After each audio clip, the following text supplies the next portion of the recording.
a major warning about the United States and about Russia. And this took place before those ballistic and cruise missile strikes. You also heard a little bit from Norway's foreign minister, Espen Barth Eide, as well. And then Norway's prime minister spoke. But I want to share this part with you right here. This is Poland's deputy prime minister and foreign minister basically talking about how the room they were in is actually where the Nobel Peace Prize used to be given out. And he says, we hear about the Nobel Peace Prize a lot in the news lately. Here, play this clip. The Nobel Peace Prize is of some interest right now. Prime ministers get letters. Our Speaker of Parliament has stated this morning that unfortunately he will not be signing the ready-made nomination paper for the next Nobel Peace Prize. Apparently, as foreign ministers, we also have the right to nominate. I'm on the record saying that if President Trump secures a fair peace for Ukraine, I shall do it myself. But it's I who will decide what a fair peace is. And here, the deputy prime minister, Sikorski, kind of mocks Donald Trump for calling the Gulf of Mexico, Gulf of America. Let's play this clip right here. To convince you how serious this is, I once, a couple of years ago, I asked the chairman of BP how much it cost them to clean up the mess created by Deepwater Horizon. Do you remember in the Gulf of America, once called the Gulf of Mexico? The total cost, the rescue operation, the cleanup, and the payoffs, and the legal costs, $65 billion, half the value of the company. Then we heard from the Norwegian Prime Minister, Jonas Støre, and Jonas, Prime Minister of Norway, talks about how sad it was for him when he saw the United States flag being pulled down.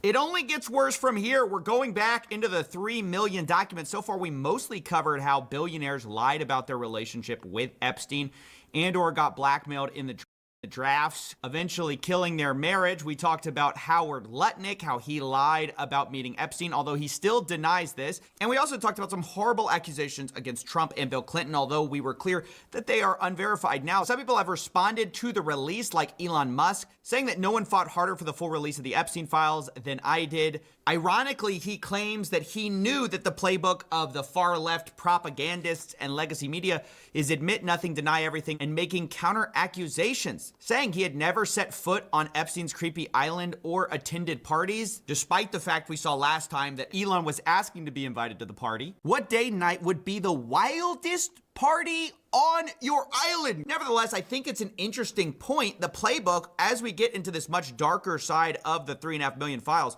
you're going to notice this trend is true, that everyone we're going to talk about, basically they admit nothing, they deny everything, and then they usually make counter accusations against other people in the files. Almost no one has faced any kind of consequences for this whole thing, leading me to wonder, why is it that it seems like really only in the rest of the world has anyone faced anything? I mean, you've got the former Prince Andrew losing his title. You've got the Slovakia National Security Advisor resigning over the Epstein links. But in America, I'm really hard-pressed to think of anyone who has actually faced any kind of accountability. I think Larry Summers stepped back voluntarily. But other than that, it's hard to think of anyone who's faced any kind of justice. In fact, arguably, Ghislaine Maxwell's life is better than it was previously since these Epstein files have dropped. And what's crazy about this is that we know that the government story is false. Remember, the FBI documents showed they had 10 co-conspirators they were investigating. We also got an old draft of an indictment where they had several co-defendants with Epstein. Now, of course, we know these were never ultimately charged. This was back in 2005, but just imagine all the way back in 2005, where these charges are from, we already had evidence that Epstein was not working alone, and like, of course he's not. But now we're gonna talk a little bit about how the scheme operated. Now, to be clear, we're gonna talk in a second about the laundering of Epstein's reputation, the people who protected him this whole time. But right now, I want to talk about how Epstein got some of these girls in the first place, because the Epstein files provide an interesting look behind the curtains. Obviously, we know Ghislaine Maxwell was helping, whether it be procure the girls, talk them into stuff. But now we have emails of a different side of the scheme. It says, yesterday I spoke to Daniel Syed, who Jean-Luc Brunel describes as a scout or recruiter of girls or women for Jeffrey Epstein. Attached to this incoming email from Brunel is the contact information he has for Syed. And then they blacked out his number and email. But digging into Jeffrey's emails with Daniel shows that he was constantly sending him links to girls. It shows Jeffrey Epstein paying Daniel 3,000 euros, which, to be clear, was the amount that was agreed to by Jean-Luc Brunel. Quote, Dominique, we will pay him 3,000 euros each month for scouting for a 6-month period. On all models we will get him, we will pay him 5% commission on their earnings. Imagine it's like baseball or it's like basketball. You're scouting for, I hate to use the word talent, but that's really what this guy was doing. He was going around the globe trying to find people for Jeffrey Epstein and Jean-Luc Brunel. According to one lawsuit, Epstein trafficked a Jane Doe to Jean-Luc Brunel many times. It describes their operation as this: many of the girls came from poor countries or impoverished backgrounds. He lured them in with a promise of making good money. Quote, Brunel has been a model scout for various modeling agencies for many years, and he was apparently able to get U.S. passports for young girls to work as models, eventually, of course, being sent to Jeffrey Epstein. Now, it should be noted that Jean-Luc Brunel himself died in prison by hanging, and that's while he was being accused of horrible crimes related to trafficking and minors. So this guy is not a good guy. He was part of the op, along with Daniel Syed, who was also scouting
on behalf of Epstein, along with Daniel Syed, who was also scouting on behalf of Epstein and Jean-Luc Brunel. They had their agreement. Here's a sample of how this would work. Jeffrey Epstein asked him to take a full body shot of someone. Daniel Syed says, now she is really skinny, I will do Polaroid. Jeffrey Epstein asks for a copy of her passport and then asks, how many tickets do you want for Woody, meaning Woody Allen? He says 2. Okay, thank you.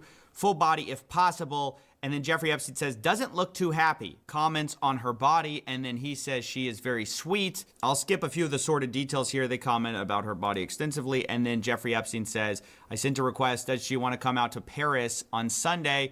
He says, I will invite to come. And this is basically how it worked. Daniel Syed flew around the world looking for women, sending photos to Jeffrey Epstein, who then would get a copy of their passports and bring him to the States. Here's an example of this. Daniel Syed brings him a girl. They didn't redact this name, but I'm going to do it. He says, very nice, easygoing, dream to work in the United States or visit the United States working as a model in Dubai. He asks age. Daniel says 22 or 23. I forgot to ask her. She looks younger. I have her number if you want to call her. She was going to send this evening. And this happens over and over. At one point, he talks about a Thai actress. Jeffrey Epstein says he can see her on Wednesday, and then he complains that she wants to meet in a restaurant. I don't do that in New York, and then says she didn't even respond. Not nice. The point is, a lot of these girls were looking to come to the United States for one reason or another, for some kind of dream. They would ask for passports or visas, and then ultimately get sent here by this network of people who would later be accused of trafficking or other abuses. Now, to be clear, there have not been charges against Daniel Syed, and the government, remember, says they have no evidence to go even predicate an investigation against uncharged third parties. So it's a little bit bizarre to be reading about this scouting operation for Jeffrey Epstein, the way he recruited girls, and then be told, yeah, nothing to see here. Yeah, one of the scouts was like this, like, who in jail, but no, there's no one else here, even though there's definitely guys floating around, even though we literally have redacted defendants in our old draft of an indictment. We have nothing to do. We can't possibly imagine doing anything. And that brings me to one of the frustrating parts of these whole files is the redactions. I mean, I know I've been over this, but it's a different thing. In the past, the files were sort of overly redacted to protect people. The problem this time is not only are a lot of people still being protected, like literally the names of the people they were going to charge, you couldn't argue those are victims, but the work was just done so sloppy that oftentimes you'll find that the DOJ has uploaded 2 documents that are functionally identical, and they redacted one but not the other, letting you see what's ultimately behind the mask, which is dumb because sometimes the thing they're redacting is Jeffrey Epstein's name. Or other times it's somebody who clearly is not a victim, because then you see the non-redacted copy and you're like, yeah, that's clearly not a victim. So it's a little strange what they seem to have done here. Let me give you a for instance. So we have this message from somebody whose name is blacked out, and we see participants, and then we see Jeffrey Epstein is involved, right?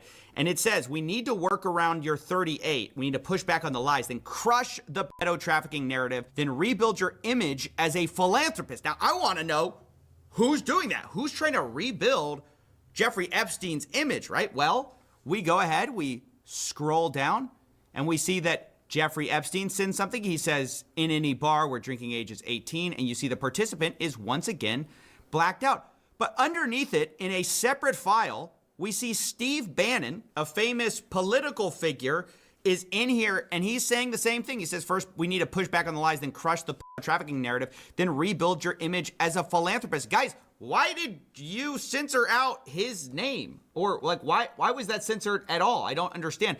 And I certainly don't understand why Jeffrey Epstein's name in this one is censored. So Jeffrey's not censored in this one, but Bannon is, and then Bannon's not censored in this one, and Epstein is. And sometimes this creates the bizarre impression that they are censoring for victim names or for some like kind of victim status or for some reason. And then you see the other file and you're like, wait, why did you do this? It's just very poorly done throughout. That's just something I wanted to comment on, is not only did they once again not fully redact things because they were sloppy, but also Like, victims' names got stuck in this. Like, girls' names appear sometimes, and like, I'm not sure, are they supposed to be redacted? Because they're redacted over here. They're not over here. I can kind of figure out who it is. It's just kind of a mess. I needed to point that out. You know, other times we have things like this, like Brock Pierce, a co-founder of Tether, also known as the biggest stablecoin in the world. He sent a message to Jeffrey Epstein with the subject line Anastasia, and then it's just a bunch of redacted stuff with a few untitled JPEGs in here. And so, you know, you're thinking to yourself, what is this? Is he sending some illicit media? Like, what is this? Well, then we have this page where it wasn't redacted. I put that little dark square that I didn't know if this should have been redacted or not. But it's like a bunch of JPEGs. Now, does that contain victims? Is Brock Pierce sending photos of victims? I don't know because of the way the government did this. But underneath, it says, the Ukraine is now my favorite country, smiley face, Brock Pierce, with the subject line Anastasia. I don't know what to make of that. I'm just saying the redactions, like the way they did this is not good. But now let's return to Steve Bannon and his we're going to crush the trafficking narrative. Because this guy, oh boy, has been revealed in the files to being like Jeffrey's right-hand PR man. I mean, this guy was filming basically a documentary about Jeffrey Epstein in order to rehabilitate his image.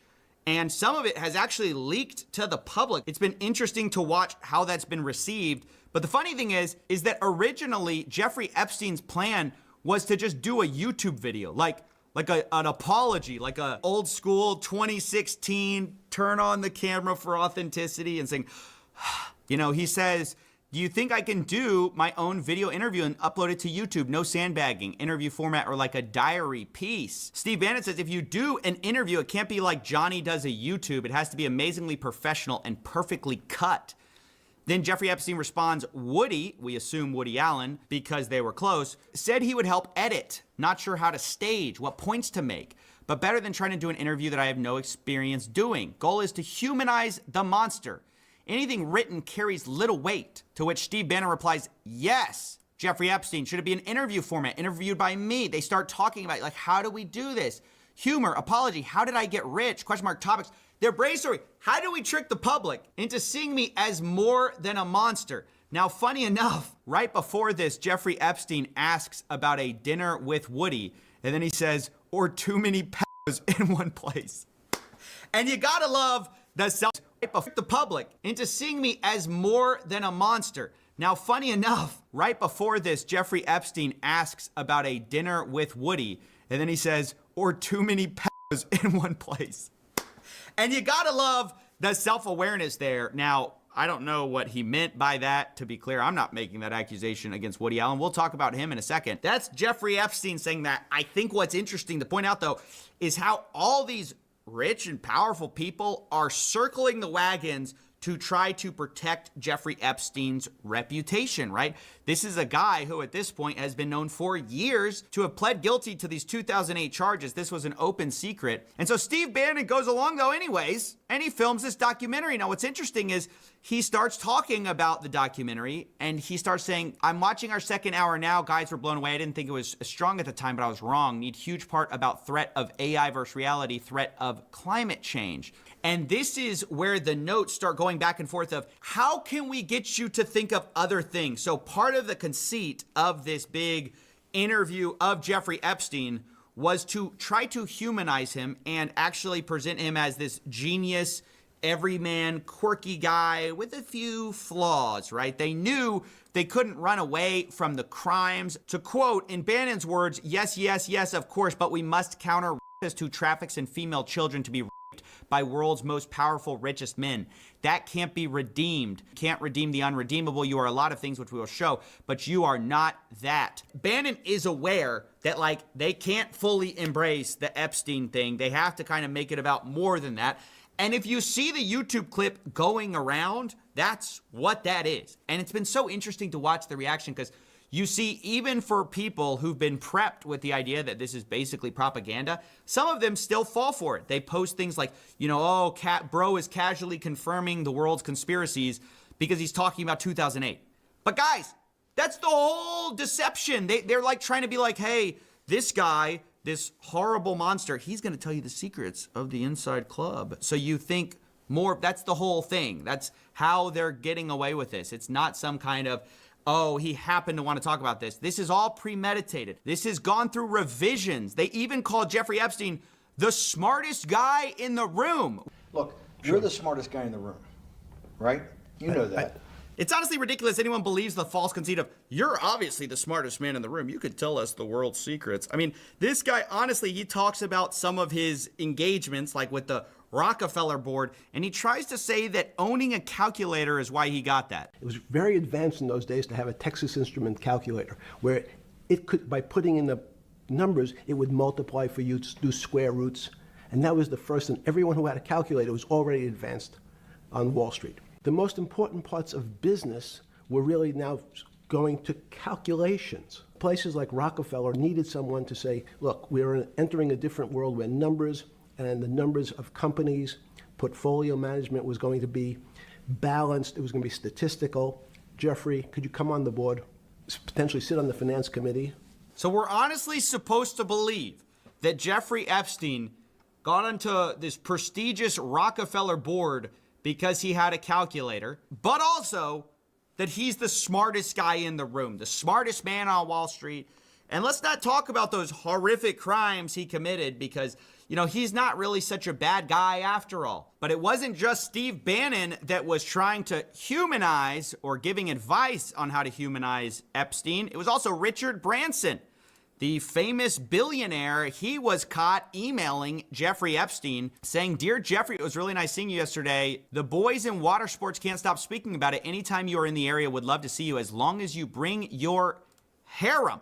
I don't know, that's not that ambiguous, guys. I think we can imagine what that means. But anyways, he says, one, I think if Bill Gates was willing to say that you've been a brilliant advisor to him, that you slipped up many years ago by sleeping with a 17-and-a-half-year-old and were punished for it, that you've more than learned your lesson and have done nothing that's against the law since. And yes, as a single man, you have a penchant for women, but there's nothing wrong with that. Anyway, something along those lines. He's giving him PR advice.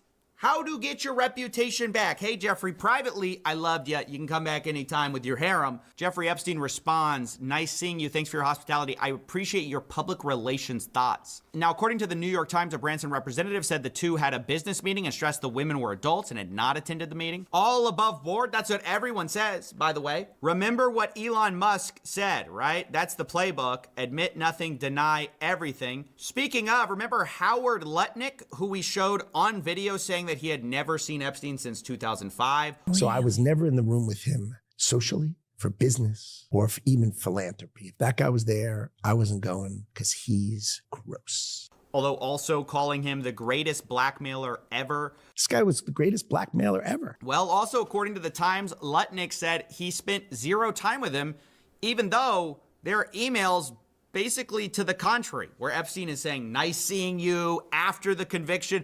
I mean, these people, not only are they lying, they won't even admit when they've been caught lying. But now let's talk about Prince Andrew, too, who was caught lying over a woman at some kind of a party. I mean, just not a good, this is not doing you any favors, you know. I know Prince Andrew soon will probably be on the comeback tour. It's going to be a bunch of highly paid PR execs. Maybe Steve Bannon can jump in, shoot another 5-hour podcast trying to rehabilitate him. Like, Prince Andrew, what's the secret behind the royal family? Look, you're the smartest guy in the room. But again, has he admitted anything? Has he denied everything? Now, we should also probably talk about Noam Chomsky as well, the guy behind the book Manufacturing Consent, which in hindsight, maybe we should have suspected something. But either way, he also sends some reputational advice to his buddy Jeffrey Epstein. He says, I watched the horrible way you've been treated by the press and public. It's painful to say, but I think the best way to proceed is to ignore it. When the vultures dearly want is a public response, which then provides a public opening. In general, I think it's best not to react unless directly questioned, particularly in the current mood. That's the best advice I can think of. Noam. Now, he sends that to Matthew Hiltzik of Hiltzik Strategies, who is a also famous PR guy, I guess, trying to help Epstein, I assume, who responds, I think that is wise. Now, later talking with Bannon, Epstein loops in Hiltzik again. He says, Matt Hiltzik thought your idea was epic. Hypocrisy of the liberal left. And he says, yep, he would confidentially like to sit and help if you like. This is Matthew Hiltzik. You know, a lot of powerful people basically were bending over backwards, left, right, center, trying to rehabilitate this guy's image. And the question is, why? Why were all these guys so interested in their precious Jeffrey Epstein if they had no involvement? I mean, that's the part I can't figure out it, because all of them deny it. All of them don't admit anything. And so what exactly is the problem? But now it's time to talk about Elon Musk's brother, Kimball Musk. He was also in the files. Jeffrey was copied on an email talking about Kimball's 40th birthday, where the password to the secret party was P Riot. And then in all caps, Boris, the sender of this email, says, I am not joking about the password. This was in 2012 in September. Now that's important because a little bit later, Kimball Musk is emailing Boris Nikolic and Jeffrey Epstein, and he's talking to them about being connected with some redacted name and saying, I believe you both played a role, whatever that means. Now, whether this was at the party or, you know, right after their meeting in October, I don't know. But what's interesting is Boris responds and says, Kimball, just FYI, you better be nice to redacted. Jeffrey goes crazy when someone mistreats his girls/friends, so better be very nice to her. Kimball Musk responds, message received, wide and clear. Then he says, seriously, I'm very happy with my time so far with Jennifer. She's great. Now, again, was that supposed to be a redacted name we just read? Like, I don't know. They've been redacting it in earlier emails. Then all of a sudden you just get Jennifer. I can't really figure that out. But what I can figure out is that a little while later, a few days later, Jeffrey Epstein gets an email. Now, we know Kimball credits the meetup and says Boris and Epstein were responsible in some way for this. But now Jeffrey Epstein's being emailed about Jen's schedule. Is that Jennifer? I mean, it seems like it because Jen's schedule for the rest of the year, and it seems like the assistant has copy and pasted Jen's response because she says, Sue, these would be dates in November, and then starts saying, you know, this, she can go to New York. She says the 29th to the 7th, she's free. Kimball to New York. Then she says, Kimball, Jen, London. Kimball, Jen, London to Morocco, ? Then she has a break, and then it's Jen, Kimball, St. Bart's. Assuming we're not sick of each other by the end of November. Now, I can't figure out why is she running this schedule about when she's hanging out with Kimball, who Jeffrey set her up with. Like, why is she running this by Elon Musk? To be clear, I don't know. You know, there could be, I guess, innocent explanations for this. Maybe, I don't know.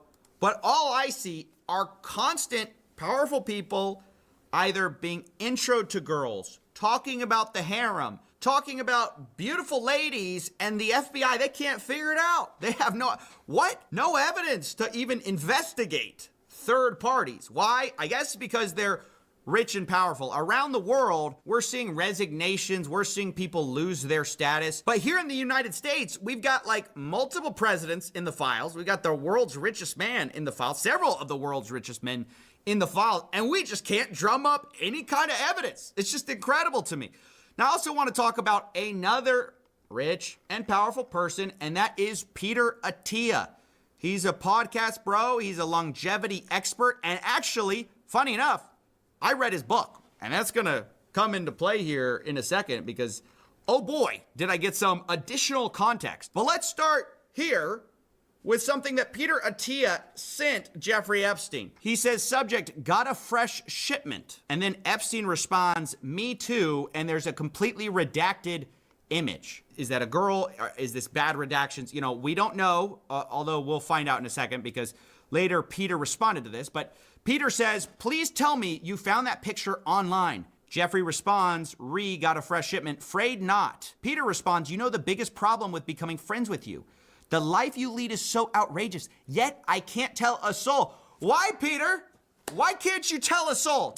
Why don't you tell us now? Now that it's all out in the open, why don't you tell us why you can't tell a soul the secrets or the life that Epstein leads? And then we get another redacted photo, right? And then some more images, and Peter says, please tell me that's not where you actually are. And Jeffrey says, you can see the gym in the middle, just me and 4. And Peter says, I think you might have a more interesting life than the Dos Equis guy. Is this off the coast of France?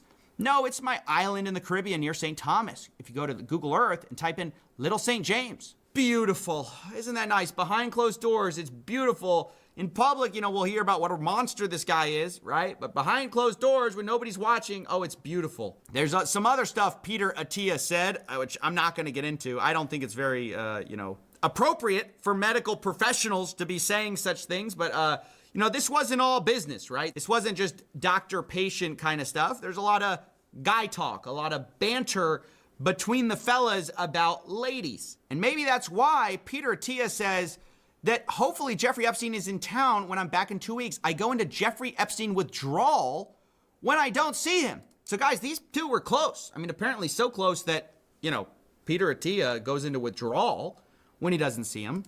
Peter Attia says, are you on island? Jeffrey Epstein says, P Beach, probably Palm Beach. And he says, what do you do when you get there? Jeffrey Epstein, guess. Peter Attia, besides that, they're not even trying to hide it, guys. This is barely code at this point. What do you do? Guess. Well, besides that, Jeffrey, we know what you do, right? So it's so funny that the FBI's like, we don't know. We can't tell what's out there. We have no evidence, right? No evidence that could predicate an investigation against uncharged third parties and then proceed to dump on us a ton of evidence. At least to investigate, right? I'm not saying these people are guilty. Obviously, all of them deny, don't admit, blame other people, say other people are responsible for everything. So that is taken as a given. I am not accusing anyone here. I'm just saying, seems like we got a few leads here, fellas. Some people to look at. Now, I want to address the fact that Peter Attia has actually responded to this whole debacle. He says the following email is what I sent my team last night. I sent a similar version to my patients as well. You put your trust, your credibility, your hard work, what we built together, and I take that responsibility seriously. You deserve a complete and honest account of what did and did not happen. I apologize. I did not get this out sooner. I wanted to be thorough. He says, I was not involved in any criminal activity. My interactions had nothing to do with his abuse or exploitation of anyone. I was never on his plane, never on his island, never present at any parties. That said, I apologize and regret putting myself in a position where emails, some of them embarrassing, tasteless, and indefensible, are now public. So it's this apology. He addresses some of the things, and he says that some of it's just banter, right? Like I said, it's just guy talk, whatever that means. He claims that his got a fresh shipment was in reference to a photograph of bottles of metformin, and then Jeffrey responded with a photograph of an adult woman. I responded with crude, tasteless banter. He says one line in that exchange about his life being outrageous and me not being able to tell anyone is being interpreted as awareness of wrongdoing. That's not how I meant it at all. What I was referring to poorly and flippantly was the discretion commanded by those socials and professional circles. The idea you don't talk about who you meet. I don't know, Peter. This seems like revisionist history a little bit. I mean, personally, to me, as I'm viewing this, third hand, right? Just from the outsider perspective. Now, Peter says he did ask Jeffrey about his 2008 conviction because all this happened afterwards, right? He characterized it as prostitution-related charges. In 2018, I learned that this was grossly minimized. I was incredibly naive to believe him, and then later explains that in 2018, November, he read the Miami Herald investigative article, told him he needed to accept responsibility for what he did, and said he even asked Epstein to provide therapy to Epstein's victims, which is an interesting approach to have here. Now, the funny thing is, there are some more emails between Peter Attia that we need to read, because remember that he said he read this 2018 article from the Miami Herald. I believe it's this one by Julia K. Brown in November 28th. It's about Jeffrey Epstein assembling a large cult-like network of underage girls. But in December, Peter Attia says, home is very good, work stressful, making some changes. He asks him, what's the fallout from the recent story? Apparently talking about the Miami Herald. Now, maybe I just didn't see the emails, that where he was demanding accountability. I don't know what that's about. But Jeffrey Epstein says, same as usual, just tougher. Peter Attia says, legally, any change. Jeffrey Epstein, 0. So, I don't know. Maybe this whole, you got to provide therapy to, these victims happened. I haven't seen it yet. I definitely could see it. But it's just kind of shocking. I just kind of don't buy it. Like the whole, is there any change legally? That more sounds like you're covering yourself. I mean, just to be honest. But maybe I could look past all of that if not for the thing we're about to see, which just in my mind is maybe the worst thing I've seen in the files. Not for its, explicitness, the amount of simping that people did for Jeffrey Epstein. Now they all say, oh, it was a personal mistake, blah, blah, blah. I regret it. I didn't look into it enough. But the level is just you've never seen anything like it. So remember I said I read a book by Peter Attia. It was called Outlive, and he's supposed to be this doctor who knows a lot about longevity. So he writes it, and I picked it up because at the rate we're getting rid of these crimes, I need to live forever in order to try to stop some of these scams. But as I pick up this book, and one of the things in the book is Peter Attia kind of reflecting internally about how he's kind of been a bit, and I'm paraphrasing here, but a bit of a psycho in his life, and he needed to focus on family stuff. And so he kind of, it's almost a confessional of some embarrassing things in his life. And honestly, it comes off as very vulnerable, very self-reflective. You know, he's this doctor telling other people what to do, but he's not a very good patient. That's kind of how it comes off. And one of the stories is awful. I won't go too much into it, but basically his son has this horrible medical emergency. It's described in this book like this. A few months ago,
Tuesday, July, is described in this book like this. A few months ago, Tuesday, July 11th, 2017, that date is important. At 5:45 to be exact, I received a call from Jill, my wife. She was in an ambulance with our infant son. Now, again, I'm not going to get into the details here because, it's tragic, and I'm not trying to bring that into it. What is relevant is that Peter Attia talks about how he stayed in New York and didn't show up because he was, quote, busy with his important work. Even today, just thinking about what happened, I feel nauseous about my behavior. I can't believe I did that to my family. Now, at the time I read that and I was like, well, it's at least as good that you self-reflected on that. It's horrible, but, yeah, you were a bit of a psycho. But what's crazy, now we find out some of the important work, it's a little unclear, but some of the important work may have been Jeffrey Epstein, which is just, oh, it's so dark to imagine. Remember, he says July 11th, 2017 is when this all happened. And then he says he did not come home to San Diego until Friday the following week, 10 days later.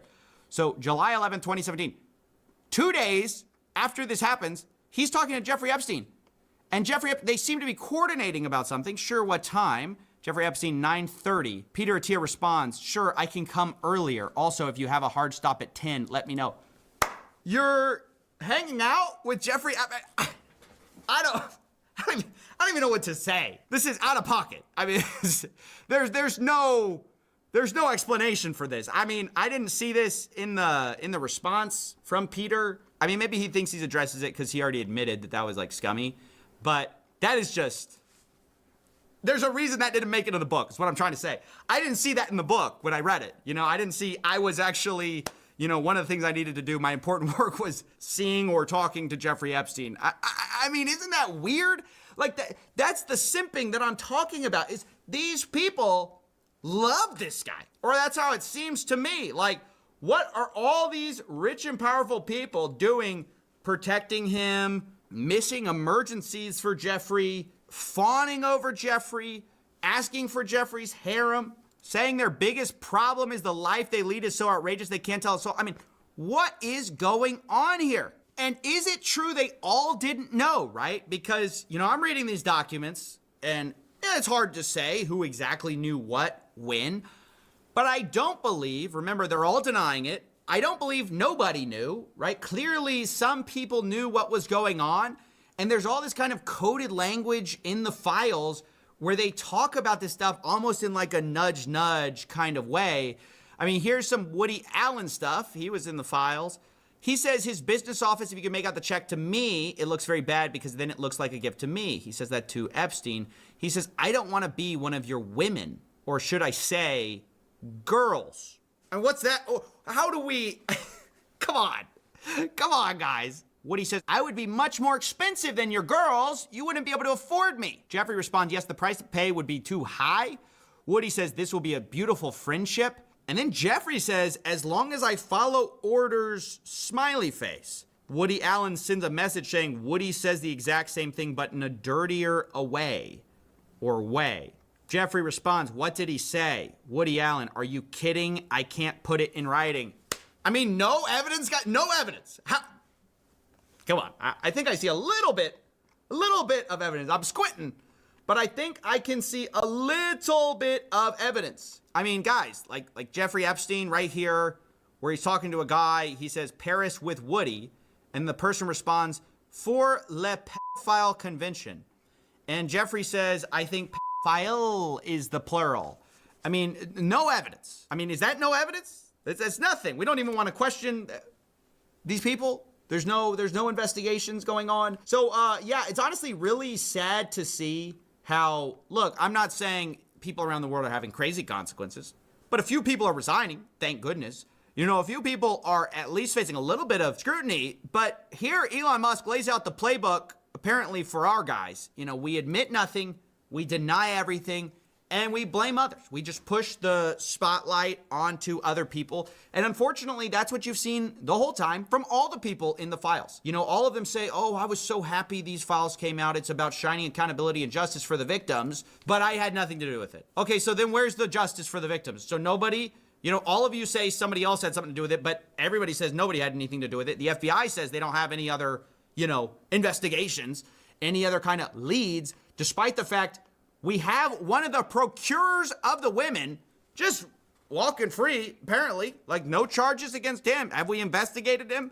I mean, it's just shocking how much the Epstein files show the powerful, how they protect their own, how so many of them knew what was going on, to the extent they found out later, a lot of them tried to protect Epstein, like literally make PR campaigns for his reputation. And this is a dark look at the state of the world, honestly, because Epstein happened a while ago, but the reason everyone cares is because there's other Epsteins around, right? There's other people evading accountability all the time. There's other people that this band of billionaires and power brokers and PR people even lawmakers, they circle the wagons and protect their own to the point you can never get accountability for anything. So anyway, that's it. It's a hard look at the Epstein files, but it's one we needed to do. But I want to make the disclaimer once again that, look, I've tried to read people's individual denials where I could, but you should just assume everyone that we are talking about firmly denies any kind of criminal wrongdoing. They deny anything untowards about any kind of minors. And given the fact that our government doesn't seem to want to investigate anyone, I would just assume everybody here is completely clear. And so I want to get all those caveats in here because we are talking about some very powerful people with enormous means. And I don't want to be seen as I'm saying stuff. I'm reading the files. I'm giving my personal opinion. But ultimately, this is an indictment of our FBI and the people in power. And that's what I think the Epstein files have really shown us. This has been a long road. Can you believe it all started over here? And we have come all this way with all these files coming out. And it seems like the question is on the table. Are there going to be consequences? Is there any chance that any of these individuals who partied with Epstein and engaged in, relations with minors will be prosecuted? Well, Any look, chance? I'll never say no, and we will always investigate any evidence of misconduct. But as you know, it is not a crime to party with Mr. Epstein, and so as horrible as it's not a crime to email with Mr. Epstein. And some of these men may have done horrible things, and if we have evidence that allows us to prosecute them, you better believe we will. But it's also the kind of thing that the American people need to understand, that it isn't a crime to party with Mr. Epstein. It isn't a crime to have Didn't look like that's all that was going on some of those photos. I mean, if the photos could speak, some of them look pretty bad. That's right. And unfortunately, photos can't speak.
Trump's well-worn stratagem of attacking federal judges they don't like and they don't like their rulings has hit a major roadblock because the chief judge of the Sixth Circuit, Jeff Sutton, has exonerated Chief Judge Jeb Boasberg of the D.C. District Court. Donald Trump doesn't like him because he wants to hold the Trump administration, Department of Justice, and Kristi Noem ultimately in contempt. He's made a series of rulings that shows that the Trump administration has been openly defiant and contumacious of his decisions, and they don't like it. So they immediately ran and filed some ridiculous manufactured ethics charge, claiming that 4 days before Jeb Boasberg was even assigned the case, which we call JGG, about 200 Venezuelan men who Donald Trump tried to make disappear in the middle of the night without due process over federal court orders by Jeb Boasberg. He didn't even get the case until March of 2015. On March 11, he was at a judicial conference hosted by Chief Justice John Roberts, a friend of his, and he said that he had a fear of open defiance. This is Jeb Boasberg, open defiance, and that the Trump administration would not comply with court orders. That was March of last year. Boy, was his crystal ball right. But the Trump administration didn't like that, because within days, he found that the Trump administration was in open defiance of his orders. They said, aha, look, he was at a judicial conference. He said it out loud. He prejudged the case. He was always going to find us to be in contempt. No, you're in contempt because you are openly defying the case law and the orders of federal judges. We just had a chief judge in all of the Minnesota federal courts, Judge Schultz, say out loud in an order that in the month of January 2026 alone, 1 month, that ICE had violated orders of those courts 96 times. In 1 month. More, the judge speculated, than some agencies or departments of the government have ever violated in their entire history. So they didn't like that. They filed an ethics charge in front of the chief judge of the D.C. Circuit Court, Judge Srinivasan, who sent it to the Sixth Circuit to avoid a conflict. And even though the ruling apparently came out on December the 19th, the media, we are just getting it now. I'm Michael Popak. I'll break it down for you right here on the Midas Touch Network and on Legal AF. While you're here, hit the free subscribe button here, but come over to Legal AF YouTube channel and help do the exact same thing. Continue to build our pro-democracy independent network there as well. All right, let's talk about what happened. March 11th judicial conference hosted by the Chief Justice. Now, as a bit of a background, Boasberg is middle-of-the-road Republican. He was nominated by Obama, but also nominated by Bush. He's friends with John Roberts, who put him on the spy court. He was the roommate in law school with Brett Kavanaugh on the Supreme Court. He's a well-liked judge, a judge's judge. They just don't like the fact that he's trying to hold the Trump administration accountable. He pulled everybody into a hearing on March the 15th, and he issued orders to stop planes from going in the middle of the night any longer to El Salvador's CCOP prison without due process. He was ultimately upheld by the Supreme Court, who said habeas corpus is the right thing to do to bring these people in on due process wherever they reside. Yeah, I mean, they quibbled about his procedure, but not about the underlying substance. He then started criminal contempt proceedings after these planes continued to fly.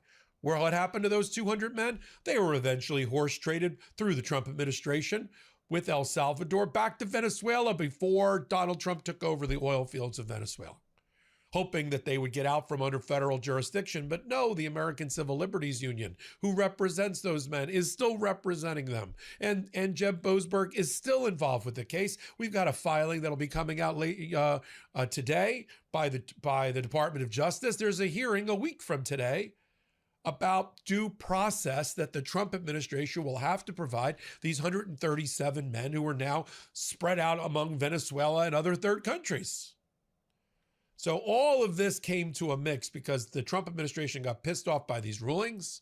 And so in July, several months after March, they filed a judicial complaint alleging that he had violated these canons of ethics because he made this statement allegedly at the judicial conference, and because he's ruling against them. And so the Judge Sutton, in his memorandum in order, which I have up on Legal AF Substack, he says, let me summarize it, then I'll read parts of it. The judge says, you're coming to me with two complaints.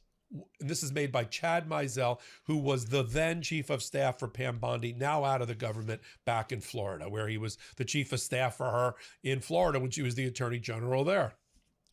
Two complaints. One, that Jeb Boasberg at a judicial conference hosted by the Chief Justice Roberts on March the 11th made a comment about his fear that the Trump administration would openly defy federal court orders. How's he doing with that prediction?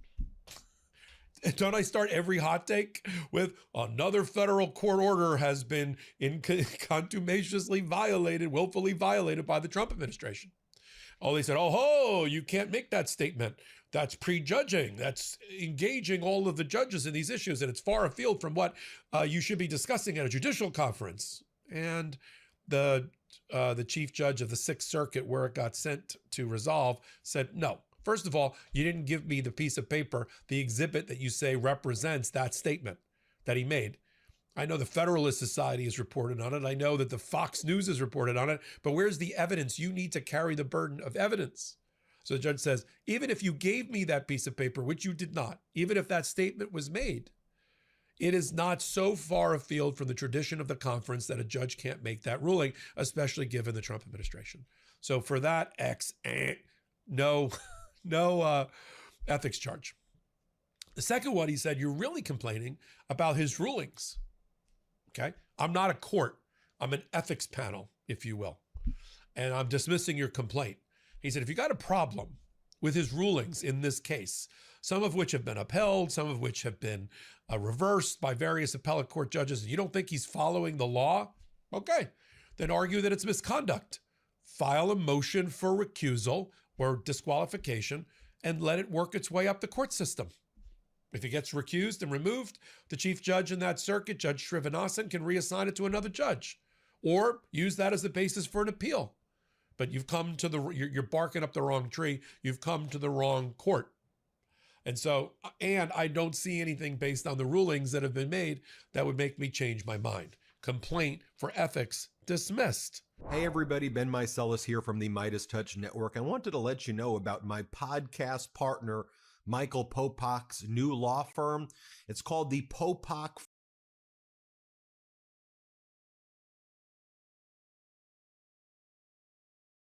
$3 million.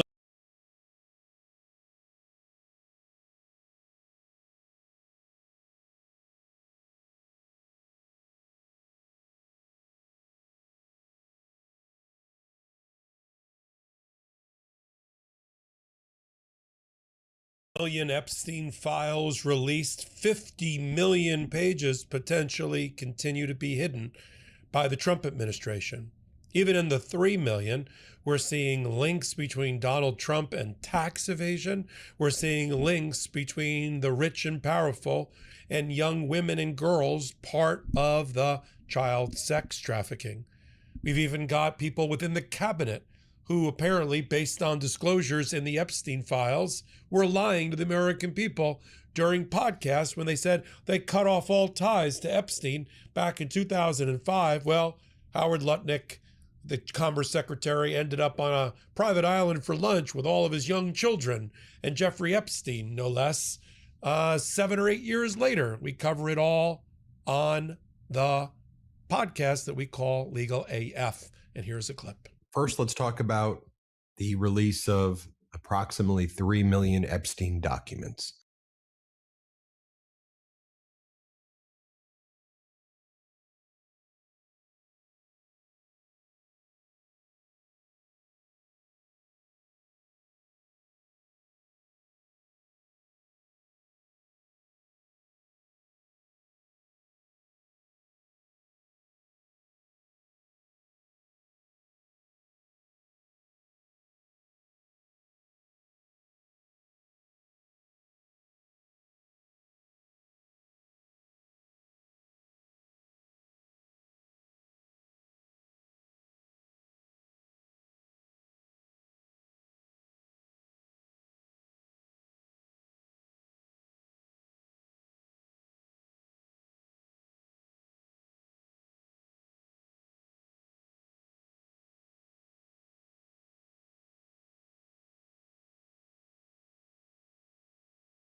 I say purportedly because there's no report about chain of custody, and we don't really have a sense if what's being produced is what it purports to be because it's been handled so horribly. But it's 3 million Epstein documents produced on Friday. let's talk about what's missing by the admission of Trump's DOJ, 3 million more Epstein documents that they're withholding. They're supposed to prepare a report to explain their redactions and what they're withholding. Todd Blanche held a press conference where he didn't really explain why, other than he said it was just these 3 million that met the criteria of the Epstein Transparency Act. We know from prior court filings earlier in the week that the Trump DOJ planned to withhold documents on the basis of purported privilege claims, attorney-client privilege, executive privilege, deliberative privilege, work product privilege. And so some of the most significant memos, internal correspondence between FBI officials with each other, United States attorneys, AUSAs with each other, may still be withheld. Drafts of indictments, that deliberative process, the drafts, the emails that weren't actually sent, or the internal communications. A lot of that may be withheld.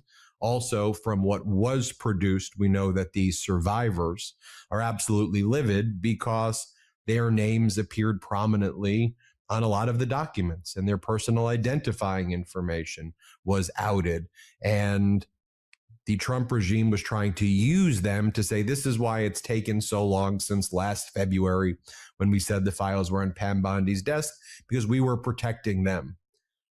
But their names are out there. I'm not going to post those files right here or those emails, even though some of the survivors gave us permission to do it, because why bring more attention to their names? And they probably have lawsuits that they can file for the violation of the Epstein Transparency Act with their names released. So it's been very, very sloppy. It's been very malicious towards the survivors. But also there were some very revealing moments, and we'll turn it over to you, Popok, to discuss those. But Elon Musk's name appeared over 1,400 times, with emails to Jeffrey Epstein saying things like, I want to go to the island on the wildest day. Can you give me the wildest party day? You have Howard Lutnick, Donald Trump's Commerce Secretary, who's said publicly that he only saw Epstein one time in 2005, because Epstein lived in the townhouse next door to him in New York City. And he said that Epstein invited him over. He goes over, and he got so disgusted by Epstein in 2005. Lutnick said he told his wife, I'm not ever going to go to that man's house again. He's disgusting. Well, the emails have, the documents that were released have a lot of emails from Lutnick to Epstein, Lutnick's representatives to Epstein's representatives, Lutnick talking about the ages of his children who were with him on a trip, and if they were going to go to Epstein's island and what days to show up there. They were like almost confirmation emails that the trip happened. There was Epstein giving $50,000 like in 2017 to some award that Howard Lutnick received to like get a table or to like help promote Howard Lutnick's award. I mean, really $50,000 to a billionaire. It's ridiculous in and of itself. You have messages talking about each other's nannies, you know, and Lutnick's nanny appear, you know, the name of Lutnick's nanny. And so you have Lutnick's name appearing. You have Donald Trump's name appearing over and over again. There was that one document, Popok, that we put out right away on the Midas Touch Network that the DOJ removed, and it talked about all of these heinous things that Donald Trump, these allegations, let's be very clear. We're not sure if they're corroborated or uncorroborated, but it's certainly suspicious when the DOJ takes it down right away with all of these allegations about Donald Trump and calendar girl parties with underage girls, and they removed that right away. There's FBI 302 reports that reference Donald Trump and victims of Ghislaine and survivors of Ghislaine talking about how Ghislaine would show these girls off to Trump, you know, at Mar-a-Lago and elsewhere, as though they were for sale to him. There's a 302 report that basically describes that. And so there was some revealing documents in there, Popok. But what was your overall analysis of these files? Well, let's start with it. First of all, let me back up for a minute. Sometimes we get lost in the document production. The document production was never going to be enough. And people constantly talking about the 3 million versus 6 million versus 10 million. That's just the tip of the iceberg in terms of what should be happening here to bring justice and dignity to the victims. To the Trump administration, its Department of Justice, this is all just about documents being produced. And they're willing to have that fight with the American people because they're framing it as a document production.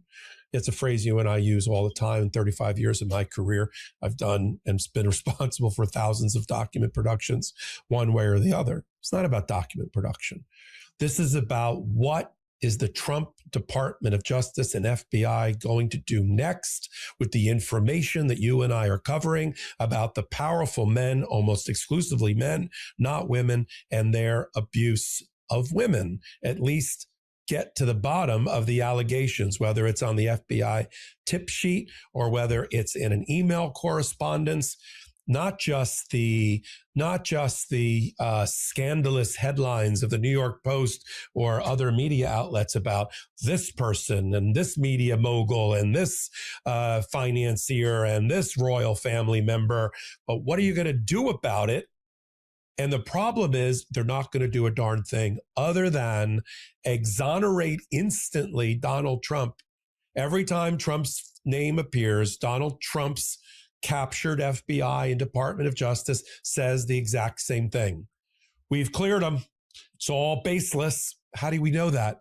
You didn't you were just swamped with doing the document review. How could you have possibly do, and you haven't done, a parallel investigation to follow up on any of the information that's in the documents? So how can you exonerate and clear him? Because they're puppets for Donald Trump to say whatever he wants them to say. And it got so bad that when a reporter asked Todd Blanche during his presser the other day, when he was covering everything from Don Lemon to Tulsi Gabbard, and it came to the Epstein files, he looked chagrined and perplexed. I don't understand the premise of your question. What do you mean, will we now know with the 3 million, the men who abused women?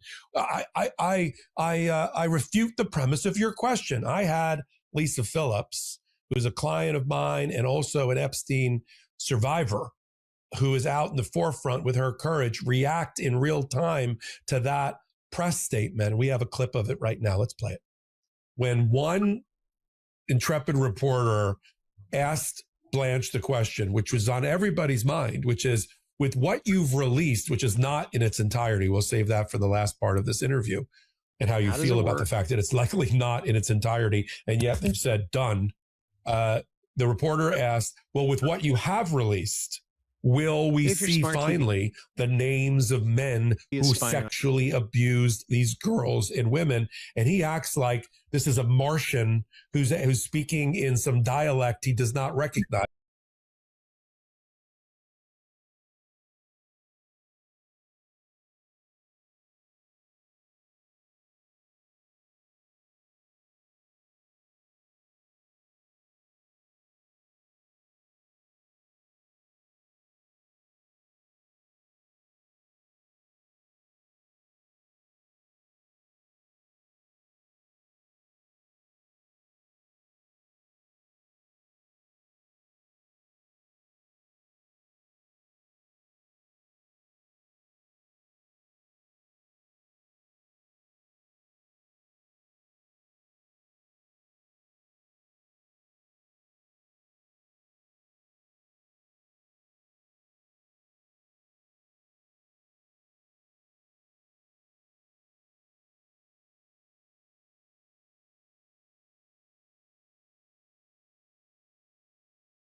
Play the clip. You said this is the end of the Epstein, of your review of the Epstein files. So just to clarify, is the public going to learn the identities of the men who abused the girls with the information that you're releasing? And if not, why not? And then I have a quick follow-up. I mean, you just baked in an assumption into your question that I have never said and I don't know to be true. Is the public going to learn about men that abuse these girls? Like, what does that mean? I mean, I don't understand what that means. Well, I mean, they're the men who abused the young women through Epstein's, Look, we said in July, and it remains as true today as it was in July. If we had information, we meaning the Department of Justice, about men who abused women, we would prosecute them, right? We talked about the work that we're doing. That's why I said that. I said this earlier. There's this built-in assumption that somehow there's this hidden tranche of information of men that we know about that we're covering up or that we're choosing not to prosecute. That is not the case. I don't know whether there are men out there that abuse these women. If we learn about information and evidence that allows us to prosecute them, you better believe we will. But I don't think that the public or you all are going to uncover men within the Epstein files that abuse women, unfortunately. Are you okay with that response? No, I'm sickened by. I'm just sickened.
by it.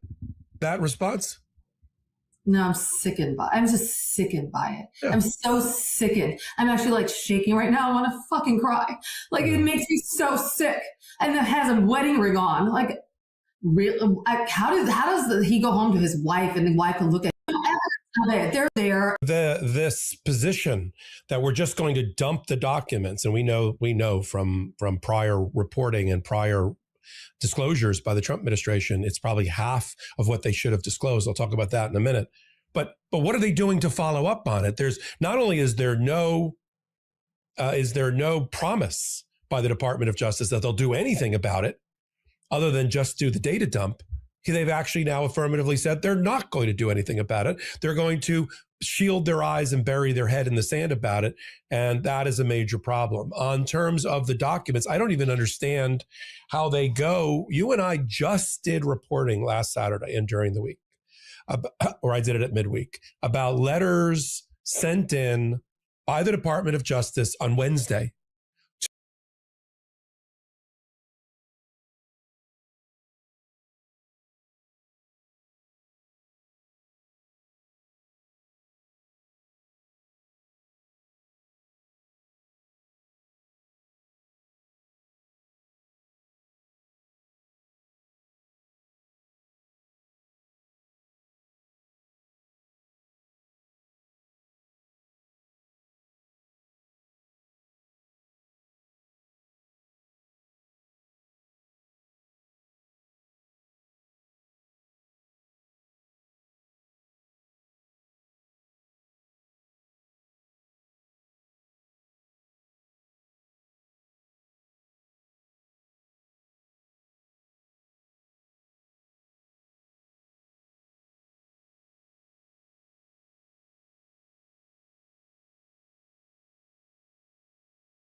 sent in by the Department of Justice on Wednesday to Judge Engelmeyer and Judge Berman in New York, telling those judges that they are still in the process of reviewing the files, going through all of the different safeguards that they obviously did not follow to protect victims, that it's taking longer. 500 people are involved in the review, but they will be produced in the near term. And 48 hours later, the near term was here and all the documents came out.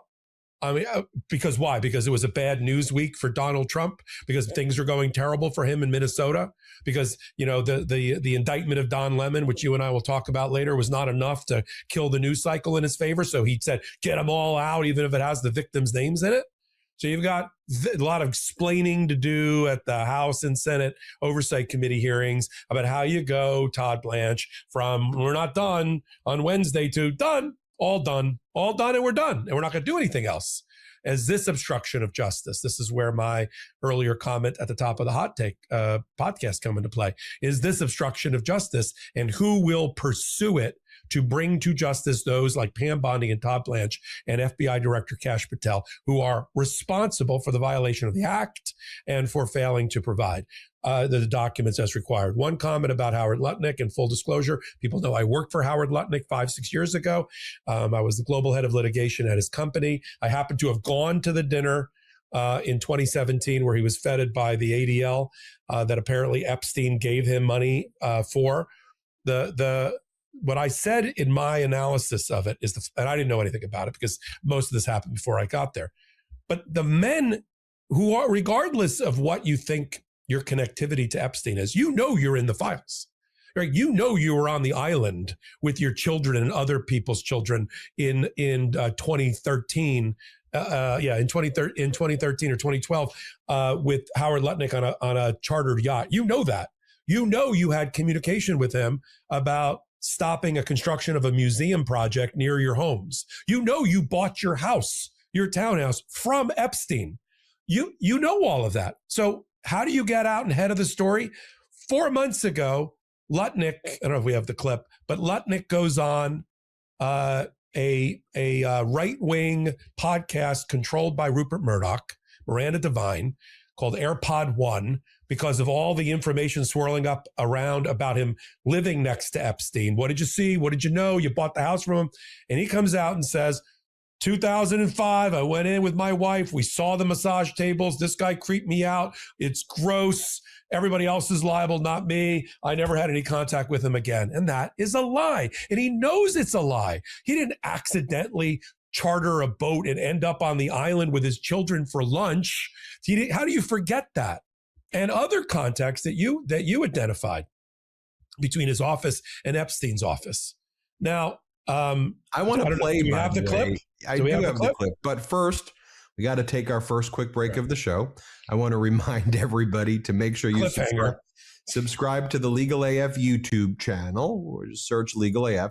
Subscribe to the Legal AF Substack. And also, if you or someone you know has been injured in a car accident, a trucking accident, if someone you know has been injured based on the negligence of somebody else, reach out to Michael Popok's law firm. It's called the Popok Firm. You go to thepopokfirm.com or call 877-POPOK-AF, 877-POPOK-AF, or go to thepopokfirm.com. Check it out. We'll be right back after our first quick break.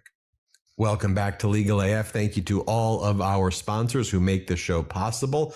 The discount codes for those sponsors are in the description below. My younger brother, Jordy, spends a long time with those sponsors to get you the great discounts there. So check them out. It also supports our show. Popok, I'll let you take it away. Yeah, absolutely. So, you and I all watched it 4 months ago, the information swirling around about conflicts of interest with Howard Lutnick and buying his townhouse from Epstein or from a group that was controlled by Epstein. He decides to go on his own. Nobody told him what to say. No one scripted it. And he decides to separate himself from Epstein and say how disgusted he was and grossed out he was and massage table. Oh my God. And then throw Democrats under the bus while he's doing it. Knowing he had to have known that one day the Epstein files were going to come out And his email, or the email exchange about, hey, I'll be in your neighborhood near the island with a bunch of other people and my children, and here's their ages. Let's meet for lunch on the day before Christmas. Great, let's do it. And other things connecting him to Epstein years after he says he no longer had any contact. One comment after we play this clip.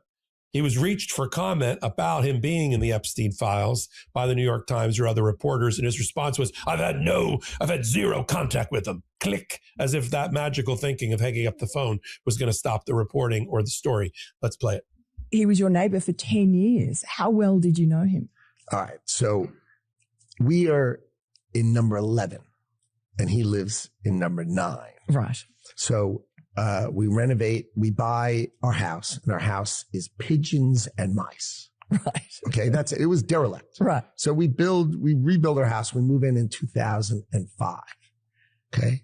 Jeffrey Epstein is arrested in like 08, I think, or something like that. Right. So knock on the door. His assistant on like a Saturday says, Mr. Epstein, your neighbor would like to invite you over for coffee. So my wife and I go next door. We walk the 7 steps, yes, right, to the next house for coffee. We share a wall, right. So it's in New York City. So he invites us in. We have coffee in this, and he says, "Do you want a tour?" We said, "Great, interesting." He's got a really big house. Every room you went into. He's got. Well, I'll tell you. So his house is like super big, really wide, and so he gives me a tour in the living room, big living room, and then across from it is double doors. I assume it's the dining room. Yeah. And he opens the doors and there's a massage table in the middle of the room. Ooh. And candles all around and stuff. So I ask very insightful, cutting questions. I say to him, massage table in the middle of your house? How often do you have a massage? And he says, every day. And then he gets weirdly close to me. Ooh. And he says, and the right kind of massage. Ooh. Now, my wife is standing here. So she looks at me and I look at her and we say, I'm sorry, we have to go. And we left. And in the 6 or 8 steps it takes to get from his house to my house, my wife and I decided that I will never be in the room with that disgusting person ever again. Oh, so I was never in the room with him socially, for business, or for even philanthropy. If that guy was there, I wasn't going because he's gross. Except 7 years later, when he arranged to charter a yacht and go with another family with all of their children, including the 2 sons that are now in their 30s and run his company, to spend the day and lunch on the island and other connectivity. So let me ask you something, Ben. He knows he's in the files. These other men know that they're in the files, whether it's the media baron out who's running the Olympics out in California, or it's the Royals again, or others. Why don't they get ahead of the story and tell the truth? Do they just think it was going to be buried forever? These are the same guys who hung out with Jeffrey Epstein. So you're asking, why are people who hang out with the leader of a child sex trafficking ring, why do they behave certain ways? These are sick individuals.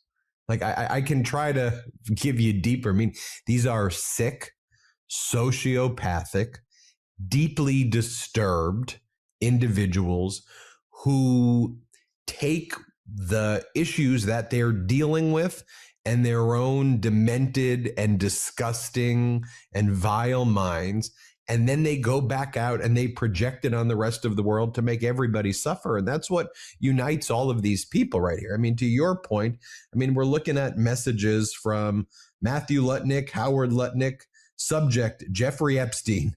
Good morning, Howard. Jeffrey wished me to pass along the below to you. Nice seeing you. Please read number 2.3. And this is December 24th, 2012, after they talk about meeting together where Howard Lutnick is reaching out to Epstein. Hi, Jeff. I just want to read it, even though I know everybody trusts me when I say this is what happened, but let me just read the words to you here so I could just explain to you and we could share with you how sociopathic it is what you just Is this saw. with the ages? Yeah. Go. Hi, Jeff. We are landing in St. Thomas early Saturday afternoon and planning to head over to St. Bart's on Monday at some point. Where are you located? What is the exact location for my captain? Does Sunday evening for dinner sound good? I have another couple, Michael and Marcy Lehrman, with me on my boat, and each of us has 4 children, 2 16s, 2 14s, a 13, a 12, an 11, and a 7-year-old. And then they go back and forth coordinating that. As it relates to Donald Trump in the files, there was this memo, subject, Ray Epstein cellmate interview from FBI officials to each other.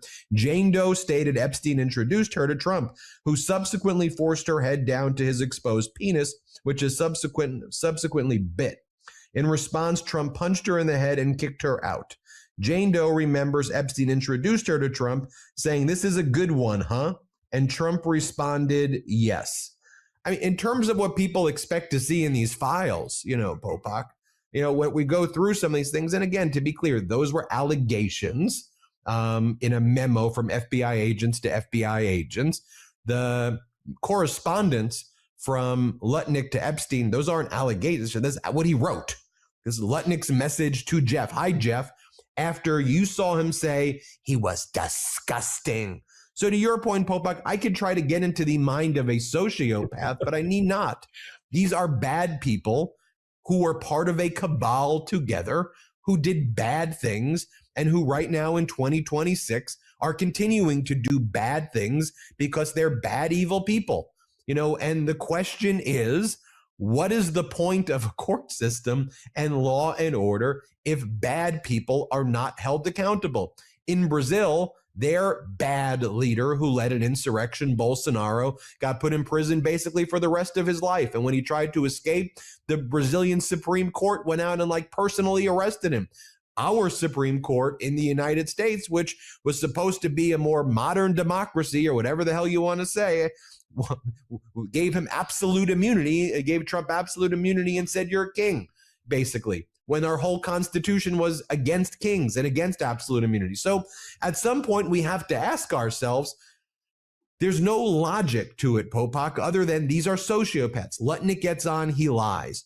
Elon Musk lies. These are lying liars who lie every day when they breathe. And it's Trump, all these people. I mean, you have Elon Musk appeared 1,400 times, and his emails are, and when he said, "I've never been to the island," and, he said all these things about other people on the island.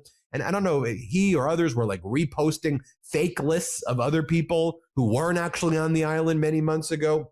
When Elon Musk is in emails asking Epstein, when's the wildest night to go on the island? When's the wildest night? Well, anyway, let's just talk Todd Blanche for a moment, because you showed that. Let me share this with you, though, as well. You showed the Todd Blanche clip before the break. Let me just share with you. This is Todd Blanche right here at the press conference admitting, just so people can hear it in your own, hear it for yourself, that only 3 million of 6 million collected have been produced. Here, play this clip.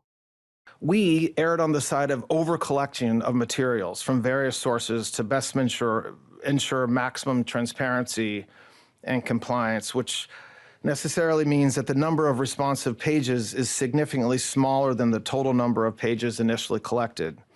That's why I mentioned a moment ago, we're releasing more than 3 million pages today and not the 6 million pages that we collected. That's not what the law says. Now, if you want to prepare a report that talks about the deduping that you did, removing duplicates or removing inadvertent collection of files that weren't actually the Epstein files, prepare your report and lay that out. But I don't know what you're talking about, that you ingested 6 million and you're only producing 3 because you erred on the side of over collection. You should err on the side of what the law is. And the law is you go to the SDNY, you go to the Southern District of Florida, you go to the Treasury Department and various other people who have Epstein files. You take it. All you do is you redact the victims' names and the survivors' names and their faces and other personal identifying information. You produce it. It's actually a relatively easy task that they're trying to act like it's the most complex thing ever. There's a bigger problem, though, Ben. Bigger problem. in the use of the term documents versus pages. You and I report, it's worse.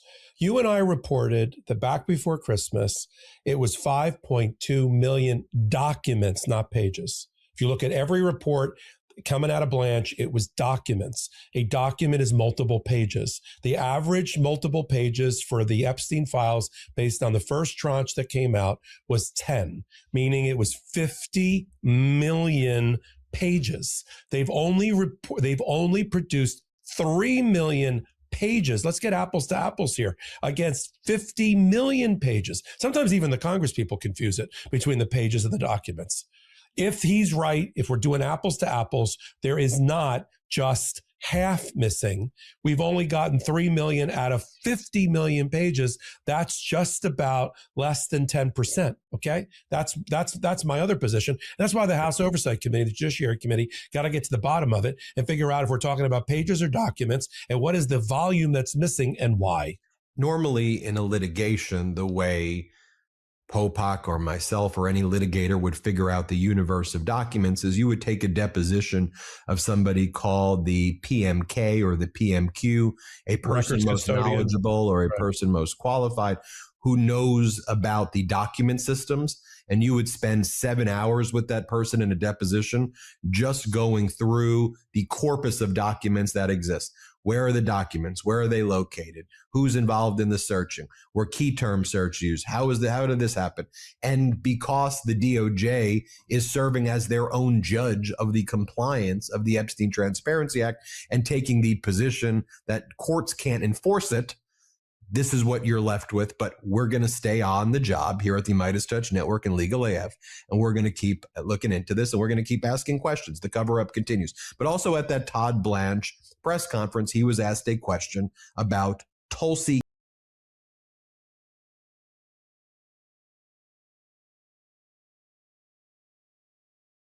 that speak Spanish or going to that construction That's an absolute on a job site. That's an absolutely false narrative, because that's actually That's just what the facts say. I mean, that's the not facts what's just happening. don't really care That's about you just reality. see. This is What is SAN fact check? What is SAN? SAN. No idea. Any knowers? I know what Jubilee is, but what is SAN? Looks like SAN.com at the bottom. Straight Arrow News. Got it. common with what the left does. You guys just The left loves fabricate- facts. No, That's kind of how that goes. Again, that's not what you guys do at all. What for anybody watching at home, this is what they do. They get a piece of data, they fabricate a narrative data. around it, and then they try to sell it to you as the truth, when in fact This it's is not. your data. So Your data. I mean, I came here. This is Trump's own website. I came I don't here really with know what- I came here with a piece of data. You completely rewrote it in real time. No, I gave you the Like, facts. you completely rewrote it. I mean, I'm surprised you ran for Congress. You're one of the most disingenuous, dishonest people that I've ever met in my entire life. I was literally taken aback for a second. I was like, how? Like, I looked this up yesterday. How is this guy sitting here lying so blatantly? So this guy on the right is just completely wrong or retarded. You should be ashamed. No, seriously, dude. And I can don't see think it in you- I your don't think face. you No, actually read. you literally just sat here and lied. And you're like lied? breaking down in real time. I think I'm doing pretty It's good. so if I incredibly just had to say so So myself. tell me, why are you so in favor of criminals being in this country? I just told you that 70% of the people that Trump is supporting literally are not convicted criminals for interior removals. I mean, I don't understand what about this you. So he's just you really buy into that narrative that little grandmas are walking around. Oh my God! Oh, let's get grandma. Let's kick her out That's of the literally country. what they're doing. That's not what they're doing. Cite one case like that. Of what? Of One case you're of try- the you're little trying- you're grandma trying standing to- at the taco stand getting deported. What I I mean, we have literal videos of this. Maybe not a fucking grandma, but like, we just saw earlier the taco stand guy got deported. Literally. You can't cite it. There we go. There we go. You can't cite. Are you denying the fact that No. 70% of the people I'm that holding they're you to deporting- account because that's the narrative you're just running with, and then you can't cite a specific example. What I'm telling Again, this man is deeply disingenuous. Thank God you're out of politics. We don't need more lying politicians like you. What we don't need. We are don't people need that more come lying on and politicians just like you. go I'm and running try for to- Congress too. I'm actually running still for in the Congress? race. Yes. In Okay. Hollywood, Glendale, Burbank, and Pasadena. Cooked. We need people who tell the truth. We don't need liars like you. When this episode comes out and they show the fact check and you are miserably wrong, as you clearly I'm not going to are, be wrong. And they because I show looked it up. this is going to be really beautiful when America gets to You're watch the looking at fact the that clock. the person running to be You're your looking at next the clock. congressman literally cannot read data. This guy's breaking Because down in real time. He's like 70% looking at the clock. He's like, please the get me out of here. I think I'm doing pretty You looked good. at the clock, dude. You're breaking down in real time. I can see your face is like twitching. I think I'm just chilling. You don't seem like it. Because here's the reality, is that under Barack Obama, we know that we focus more on the convicted criminals, and you guys just aren't. I'm sorry that the numbers don't back up what you're talking about, but that's just the reality. do. They literally do. This is just going to be just so beautiful because when they show this fact check. Newsom needs to have Nick Shirley put on the sex offender registry if he puts out a video like he did in Minnesota. Check. We're just gonna. I guess one of us is gonna go viral over this. I guess. Pause. How can a guy be so confident in This something? isn't and be even the so worst wrong? clip. I think we paused. Pause. Okay. Well, I would not shake his hand. Fuck that. Ugh. This is gonna be a great. It's gonna be a great fact check. I will say.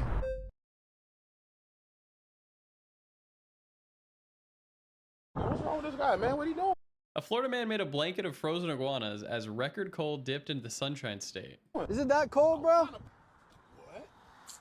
Oh my God. Why y'all being so loud, bro? I'm trying to sleep. How you sleeping in this weather with these iguanas on you like that? Well, it was 30 degrees. Now it's 100. They keep me No, warm. you have 100 iguanas on you. It's couple And 30. now I feel like I'm 100 degrees. I'm trying to park it though. You in a parking spot, bro. You gotta move, bro. Well, guess what? There's 100 more. Go find another spot, bro. Seriously. Go, bro. All right. Yeah, we can park somewhere else, bro. Crazy, bro. That's crazy. Gross. I don't know how many of you are familiar with. I'm not watching this right now. What is it? 20-minute, 3-year-old video. Oh, come on, guys. Come on, guys. Tort. Come on. Come on, man. Guys, come on. Come on, Tort. Deaf Noodles, but he's a Noodles would find this is.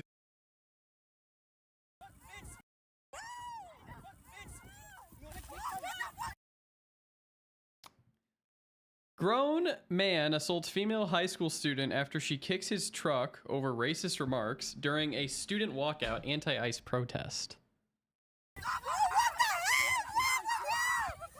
Oh, is that the guy, Tort? Wait, it's like the Step Brothers meme where they get jumped by kids. How many 12-year-olds do you think you could beat up? That greatly depends on the size of the 12-year-old. Let's just say average 12-year-olds. At the same time? Oh, yeah. They're all coming at you.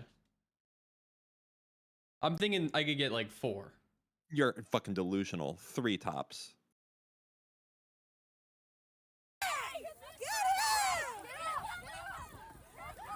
I would get naked.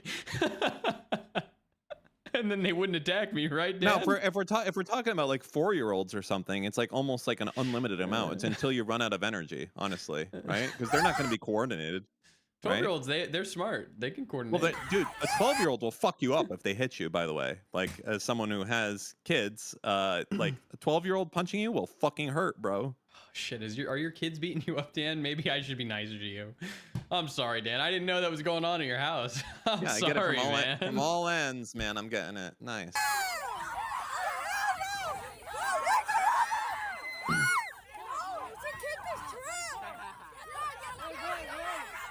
Beaten by a bunch of children. Yeah, you shouldn't fight people. What do you want me to say? These kids shouldn't have fought him. They're wearing a choose kindness always, and then a kill your local pedophile.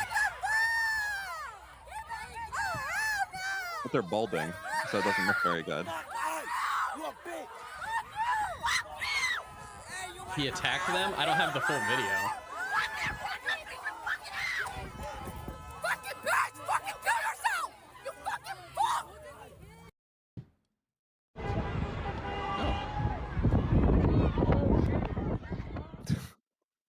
What? Okay. God, it's fucking cut. Yeah, a grown-ass man shouldn't be fighting children, dude.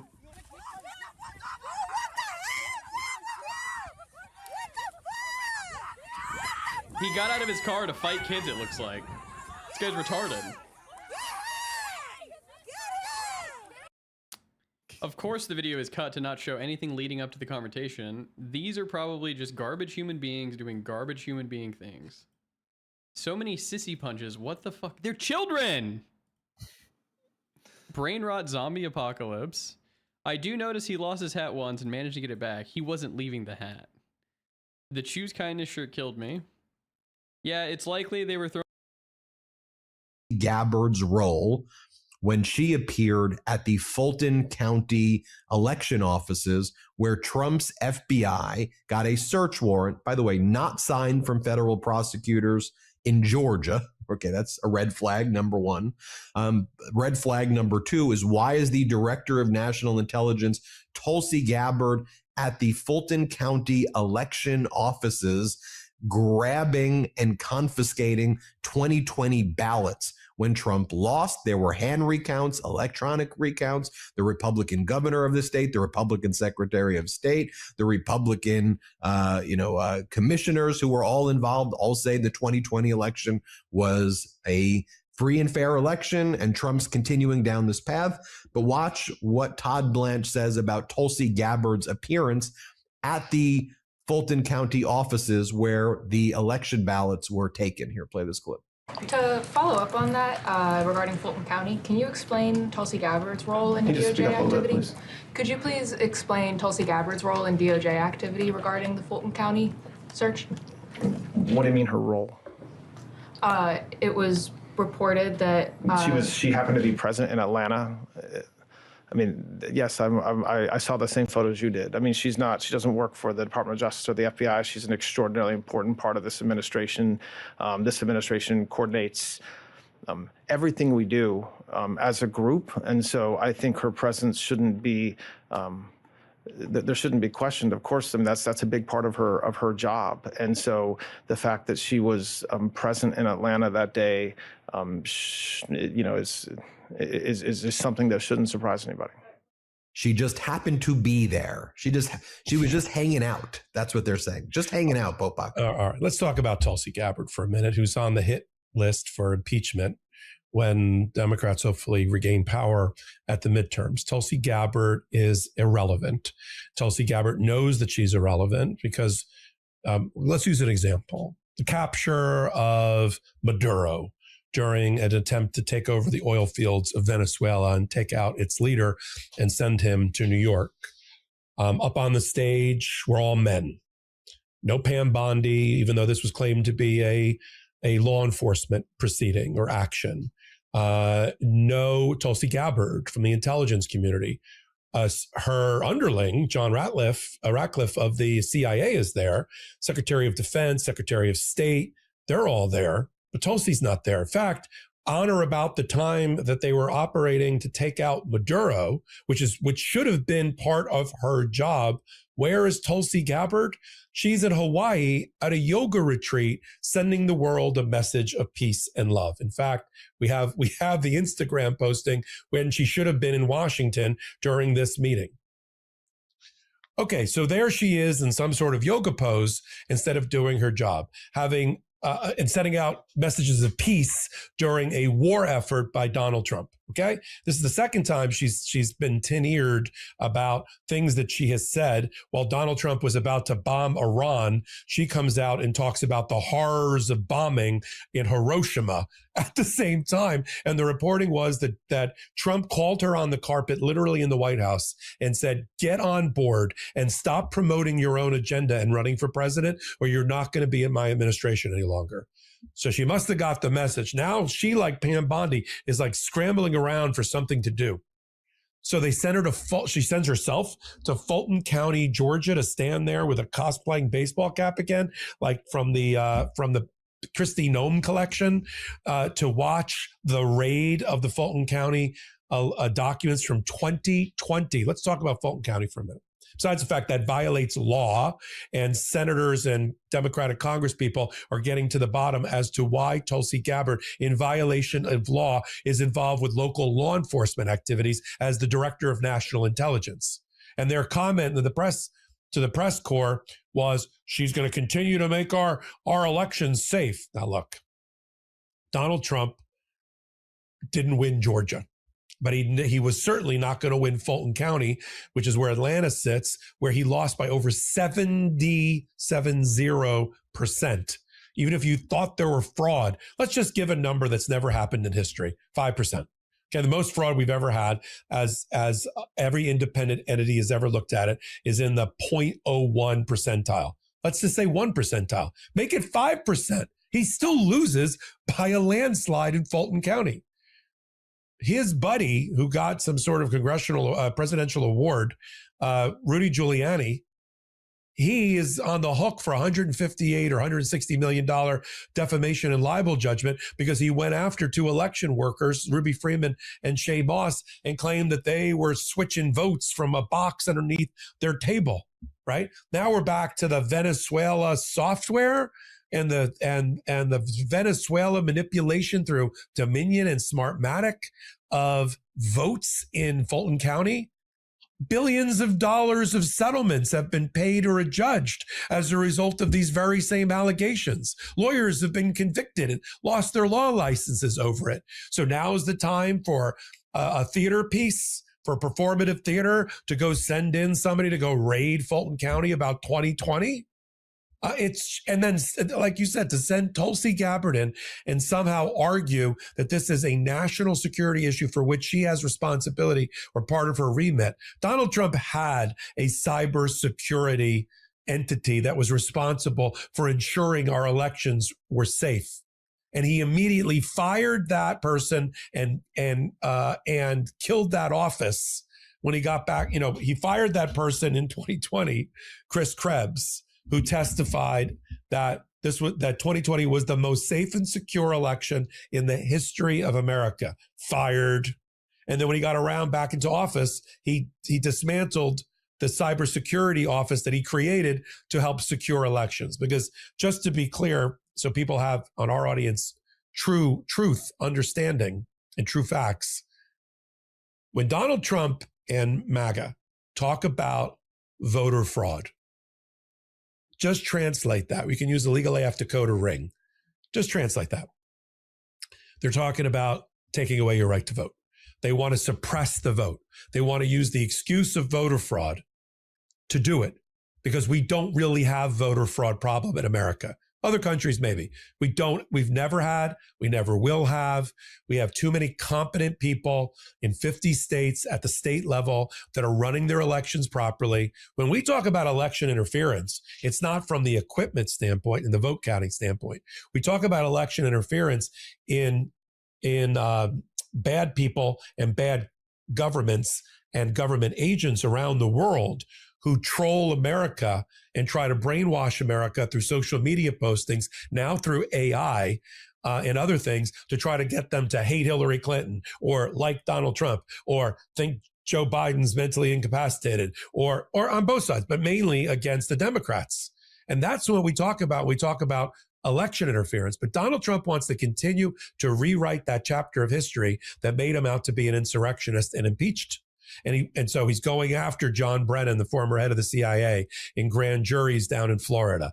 Not yet, at least. Hasn't happened yet. He's going after the intelligence community. He's going after the Clintons. He's going after Barack Obama. He's going after Fulton County because he wants to use his Department of Justice, FBI, and intelligence community while he still has them under his command and control to help rewrite these chapters of history. The reality is these chapters are not being rewritten. Maybe in the dark red states, you know, their textbooks may read something differently. But to the historians of the world, to generations of the world, this is the most corrupt and failed presidency that we've ever had, especially in year one. We see it. The public sees it. The polling sees it. The judges see it. Everybody sees it. But Donald Trump's going down his list of things he wants to do. He knows his time is running short.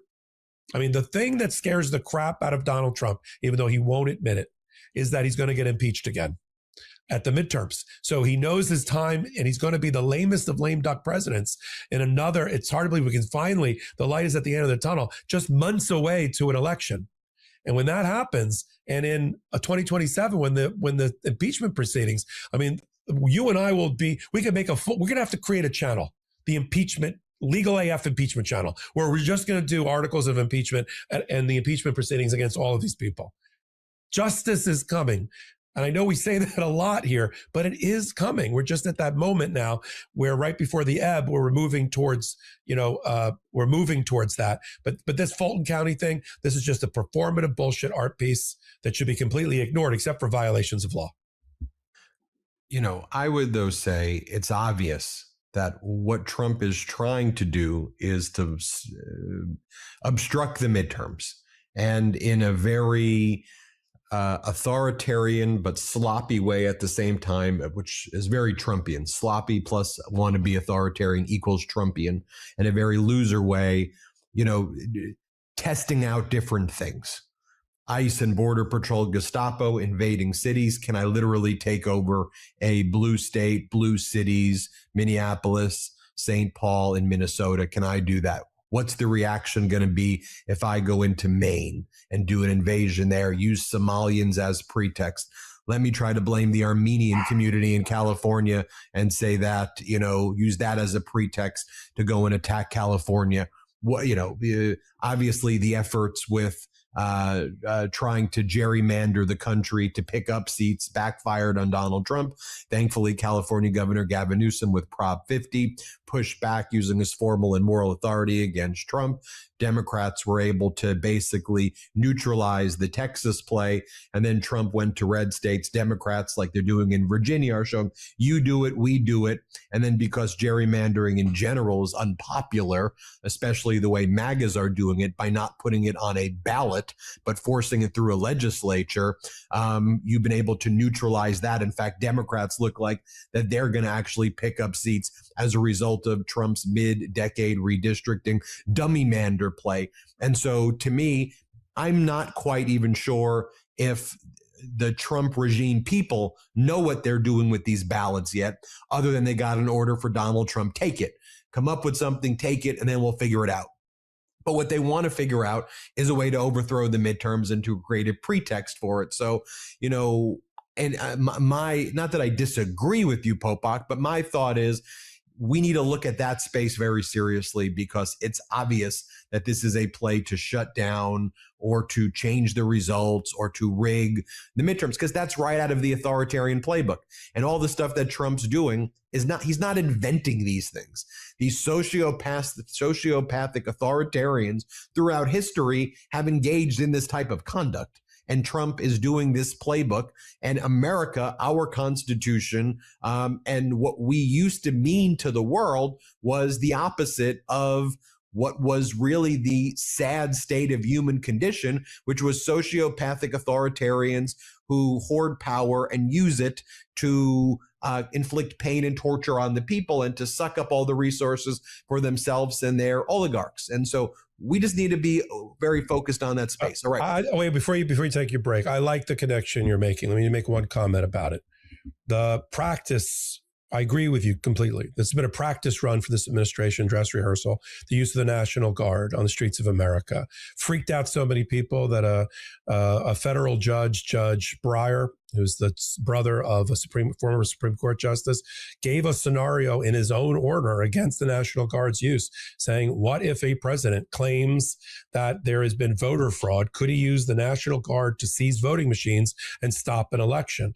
Now, that sent a chill down everybody's spine. So when we see him practicing on Americans, as he once said during his address of military generals and brass at Quantico, when we see the use of the National Guard, when we see the raiding that is going on, not just in Fulton County, Georgia, but soon to be in other places, you're right. This is a dress rehearsal to see what he can get away with, because he knows if people are able to vote in their interests based on polling, it's going to be a landslide against MAGA and his legacy in several months from now. You're right. It's a total dress rehearsal. Welcome back. We sit at the intersection of law and politics so you don't have to. Every Wednesday and Saturday, the full-length podcast, an hour long. We don't blow smoke or sunshine, and we don't think we should, but we're glad you're here. Take a moment, help the Legal AF podcast, and while you're on Legal AF YouTube, show your support by becoming a member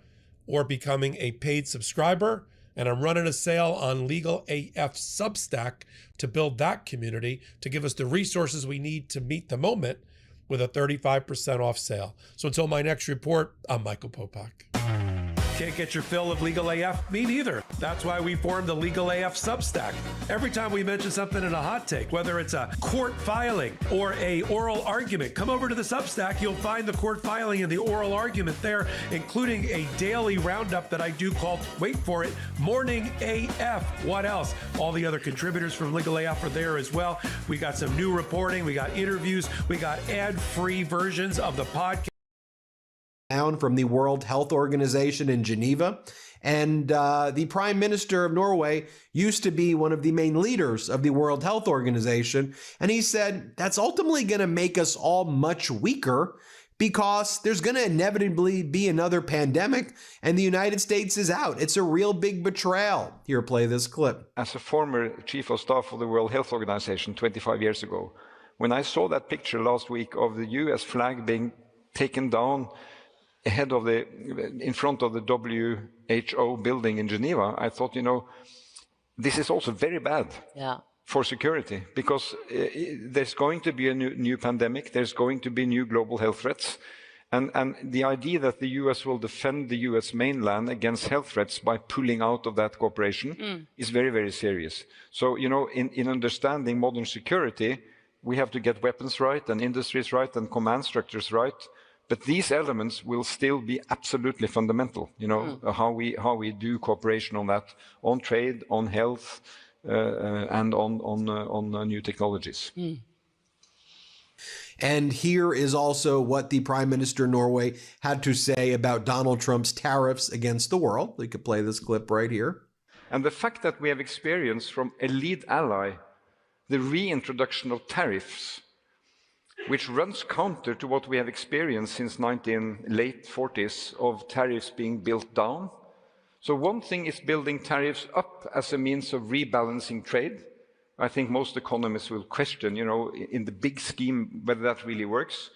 But what we experienced 2 weeks ago, when the US used tariffs against allies as a political means to force through the perspective on Greenland, which in itself, wanting to grab land from another land inside an alliance, illustrates how this is changing. I could go on because there are many such examples.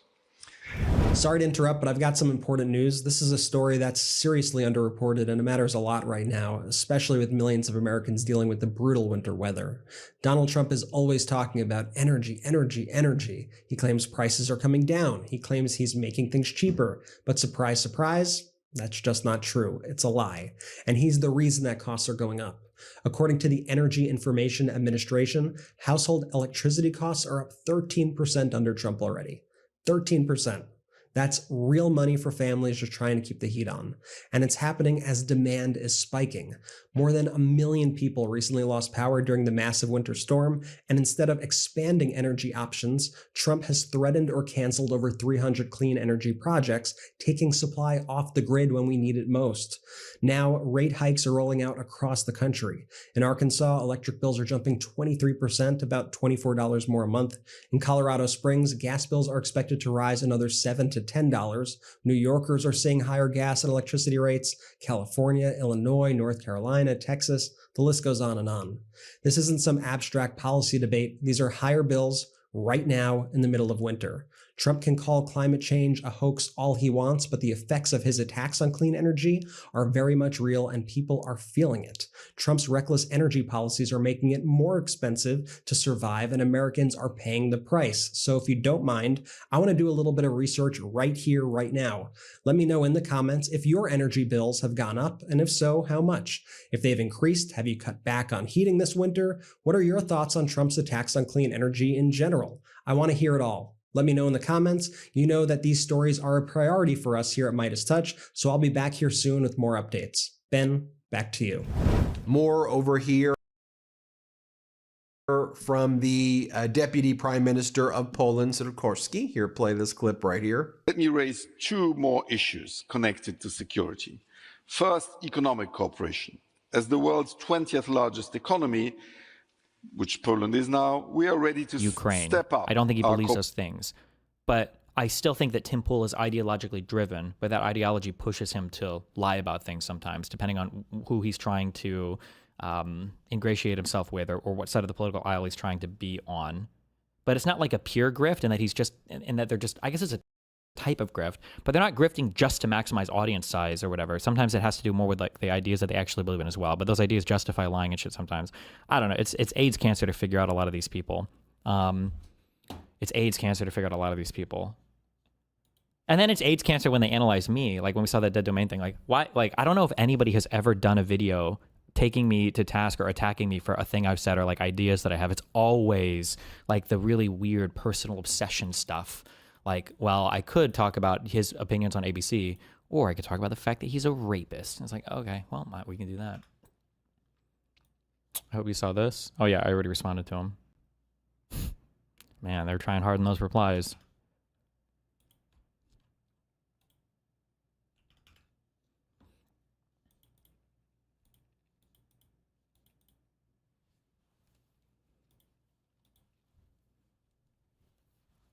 Did you see Vosh say he hopes J.D. Vance becomes president over Gavin? What?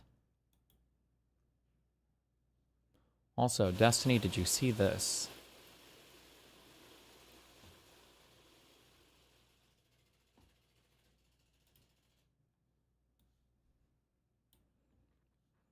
Dead domain. Hey, Matt, when's your next college campus speaking date? I hope it's open air with lots of rooftop access nearby. Why are you linking me this? What do you want me to say? What do you want me to say? So he gets like a lot of fresh air? Oh, what about the IRI and Unfuck America stuff? I watched that a little bit. I didn't actually watch his clip, but I think I chatted with Z about it. I think we can roll IRI into events. I don't think there's an issue with that. But I think there's a process that they go by to get people signed up for events and everything. I don't want to speak too much on that because I haven't gotten both sides of it. But it sounds like there was an offer made at some point, but IRI didn't want to do it.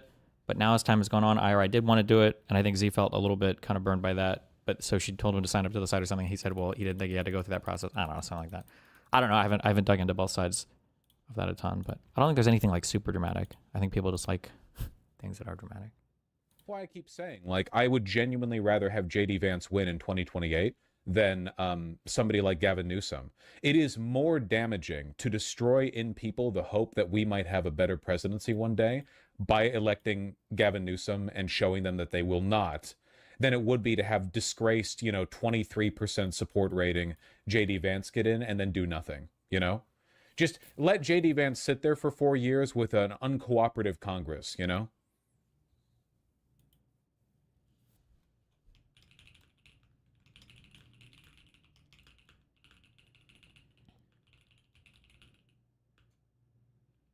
To fix it, you need to primary and be active in getting rid of Dems who are bad. Yeah, but there are limits to that too. Look what happened to AOC. Like, AOC is and was and so on a good candidate, but she's been folded in like way the fuck too much for my comfort, Oh no.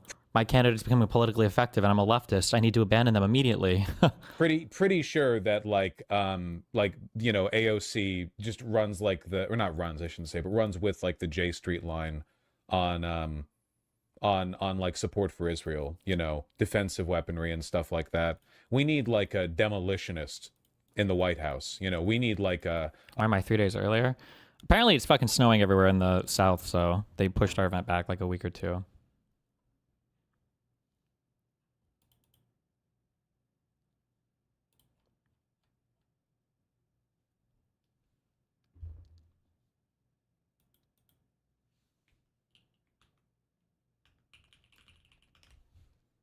A proper wrecker.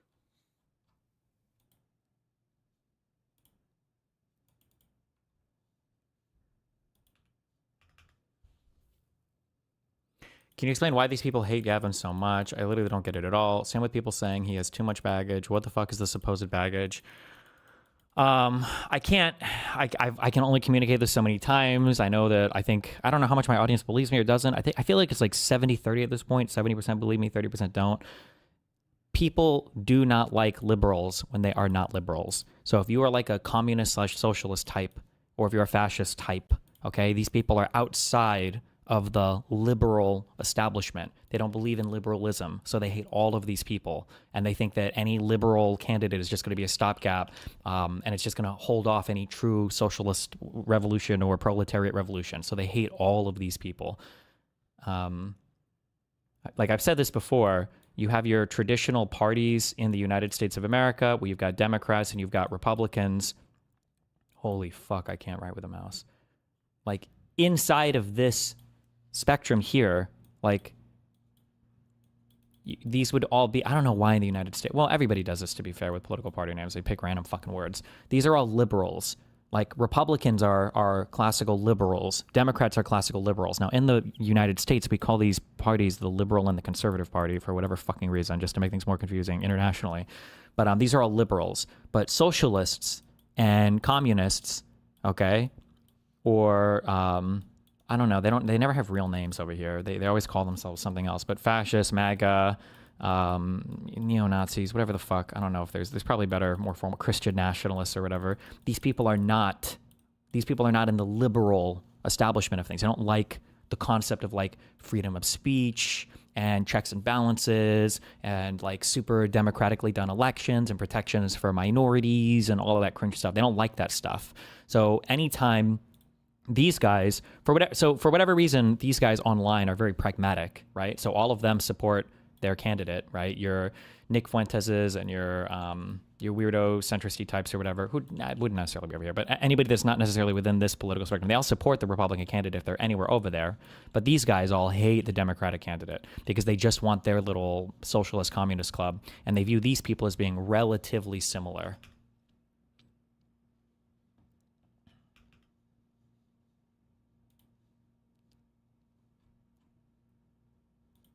Also, libertarians. Libertarian means less than socialist means this day. I don't trust the term libertarian. There are very few. If they're like part of the Cato Institute, then they're a libertarian. But 95% of the people today that call themselves libertarians are just MAGA or conservatives. They don't even know what libertarian. The easiest way to test somebody for a libertarian ideology is to ask them, "Hey, you're a libertarian. What do you think about immigration?" And if they start going like, "Oh, we need to lock it down way more. We need to be way more," okay, that's fine. You can have those beliefs. It's fine. Also, you can think that. You're not a libertarian though.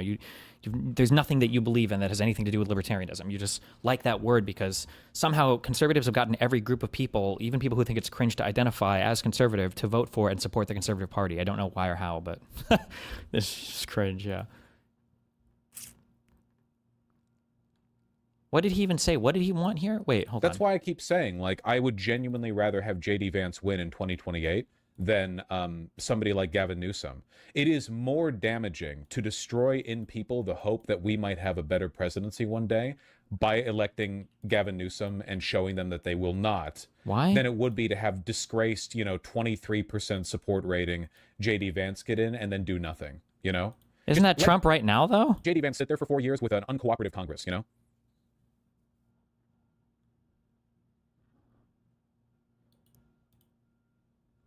fix it, you need to primary and deactivate, getting rid of them who are bad. Yeah, but there are limits to that too. Look what happened to AOC. Like, AOC is and was and so on. He's not calling for anything. Whatever. Why do you shit on centrists so hard? I understand the libertarian hate. These people rolled over on every belief. But don't centrists just not want to hold this cringe baggage of either party? Yeah, but they end up like shilling for one side so hard. I don't even like to admit this because it's humiliating publicly and it's embarrassing and it's cringe. Okay? I hate this. Okay? But I think in a fair and an actual world where people like have some concept politically of what's going on, I'm pretty sure I would be considered a centrist, right? I'm a very big guns rights person. I'm a very big free market guy. Like I'm probably, I don't know where I would be at, center left or center right in terms of economics these days. But I'm like a super huge stand for minority rights, including trans stuff for even for minors, or at least for the male to female ones. There's just I have positions that I feel very strongly about on both sides. I think I probably lean more to the left in terms of policy-wise for the Democrats. The Republican policy is not existent at the moment. But like when people call themselves centrists, this is what I would imagine. If you're a centrist, you might not necessarily belong to each part or to a certain political party, or you won't carry water for a party. But like you'll still be willing to admit when one party is more unhinged than the other, right?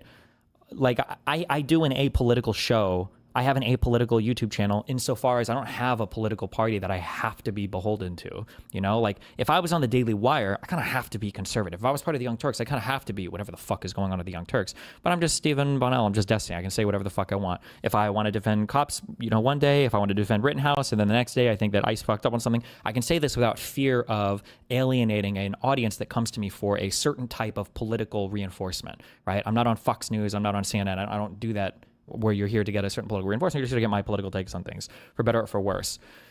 But like for a lot of these other guys, it's like they think centrist means I have to agree that both sides are equally good and equally bad in different ways. And it's like, that's retarded. That's not centristy. That's literally being retarded. You see two things and you think the truth always has to exist in the middle of these things. That's not true. That's not always true. We can name any two positions between flat earthers and round earthers and say the truth doesn't have to exist in the middle of these people, or anti-vaxxing or pro-vaccines. The truth doesn't have to exist in the middle of these people. That's crazy. That's just being intellectually lazy. You're looking at two people fighting because you're too lazy to do any research. You just stake out a position in the middle, assuming that you must be closer to the truth than either of the other sides, and you're smug about it. You think that you're better than both sides because you're not beholden to one or the other, even though you've just staked out a position that's ostensibly defined by the two extremes. You're letting them define your position, because the more extreme one side gets, the more necessarily your opinion is going to change, because you want to remain hopelessly stuck in the middle of the two. I just think it's stupid. Yeah, they want the authenticity of being nonpartisan while still being partisan. That's the real issue. Is they'll say, well, I call balls and strikes when I see them. How many of these centristy type people, for all the walking back that they're doing now, you know, on supporting Trump, which is bullshit, but whatever. Like, how many of them have admitted, I see that Flagrant podcast guy or whatever, have any of these guys admitted yet, okay, not that Trump is bad, not that Trump is doing totally unforeseeable things that we could have never done, have any of them admitted yet, Kamala would have been better? I should have voted for Kamala. I should have told my audience to vote for Kamala. That's not even an extreme take. That's the bare bones reasonable position. And even that is like a fucking fight to get people there. Has any of the centristy bro podcasters said that yet? Illuminator, thank you for the gifted cake subs. I love you, buddy. What do you think is the informal origin of the dual party logic? Are Americans afraid infinite plurality of parties?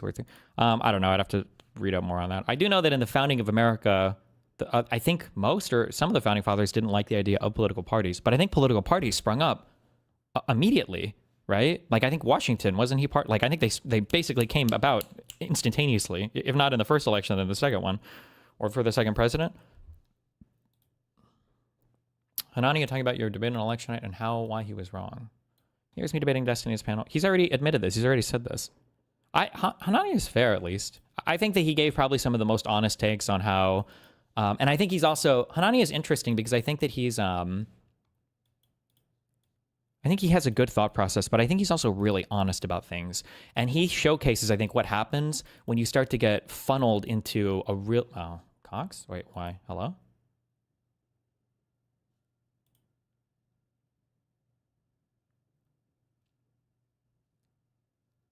Oh, wait, my kick stream is being weird. Why? I don't know why. I'm streaming at 20 megabits per second to YouTube, and it's just fine, but my kick stream is like capping out at 3 megabits per second when it should be 6. I have no idea why.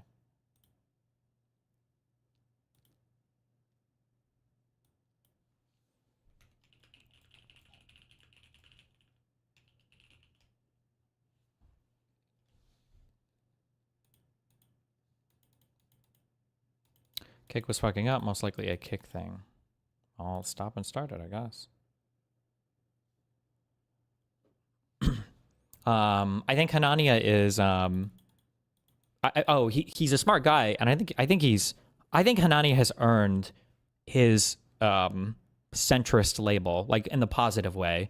Because even when he was on voting for Trump's side, he was always quick to throw a jab when he thought Republicans were being stupid. Like, he's never been dishonest about the state of MAGA. Like, even when he was voting for Trump, he was very honest about the idea that like MAGA has a huge problem with intellectual stock, that they're drafting in way too many low IQ people, that they're going to have a huge issue with uneducated retards supporting the party in the future. Like, even when he was a pro-Trump supporter, I think he was honest about the state of the party. But I was saying that I think Hanania is interesting because he shows what happens when you get kind of like tornadoed down into or funneled down into these bad information pipelines, and you just start seeing every single day, every day you just get all this information about how horrible and evil the Democrats are and how base and awesome Trump is. And at some point it becomes hard to overcome all of that, where it's like, you know, is it really the case that this could be true? Is it really the case that maybe the Hunter Biden stuff is all bullshit? Is it really the case that, you know, that Trump is corrupt or did bad things in Ukraine or whatever? Like, that's like inconceivable because you see so much information, depending on where you're at, you know, pointing in the other direction, that it's hard to even imagine that. Yeah.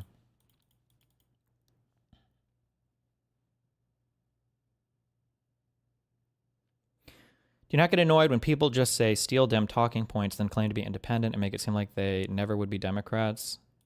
I mean, maybe, I guess. It depends on what you mean by that, but... I saw a clip of the Andrew podcast guy on Pac-Man that actually did just admit Kamala would have been better, and he regretted that he was so pro-Trump. All the panelists agree they fucked up too. Well, that's good, at least. I mean, that's the bare minimum, but I mean, hey, okay. That's a step in the right direction. The only issue is that, like, all of this was so easily foreseeable. Like, I hope that there is a come to Jesus moment on, like, what does our information network look like that we were all so hoodwinked? Because none of the Trump stuff is surprising, right? Like, all of it was easy. It was just so obvious. All of it was so obvious. I don't know. Yeah, Jesus Christ, I don't know.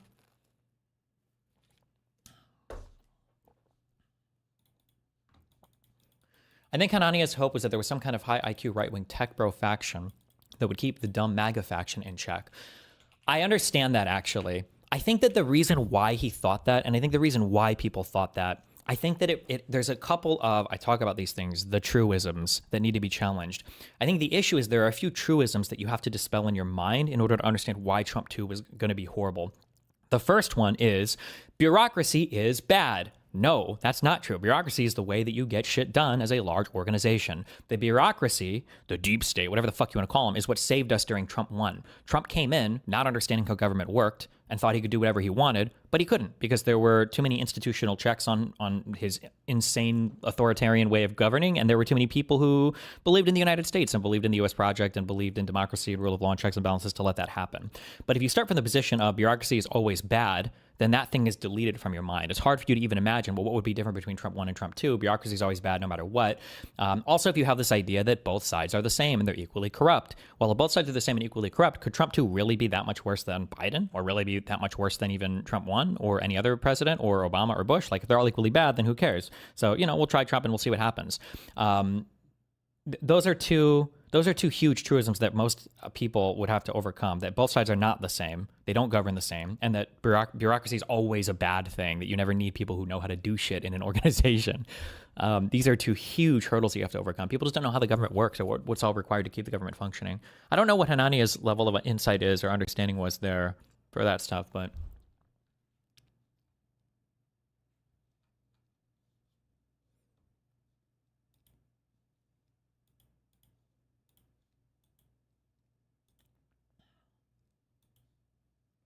Have you seen this? They're calling you a retard, but just taking your statement completely out of context. Oh, this guy got 9K. This guy's just like a weird... Anytime you see a 17-second clip of me, this guy's just this guy's like a mega hater. I think he hates Dan too. What is cultural Bolshevism? That's like the first type of like weird neo-Nazi, or not neo-Nazi, I'm sorry, pre-Nazi stuff. No, during the Nazi Party. I'm not gonna be able to give you much detail about it, but I think that Bolshevism was like a rise in like artistic movement in the Weimar Republic, I think. What is cultural Bolshevism? That's like the first type of like weird neo-Nazi. No, the cultural Bolshevism. I don't think cultural Bolshevism was ever actually a thing, right? The Bolsheviks were the people in fucking, in Russia. I don't know fuck all about the revolution or anything in Russia, to be honest.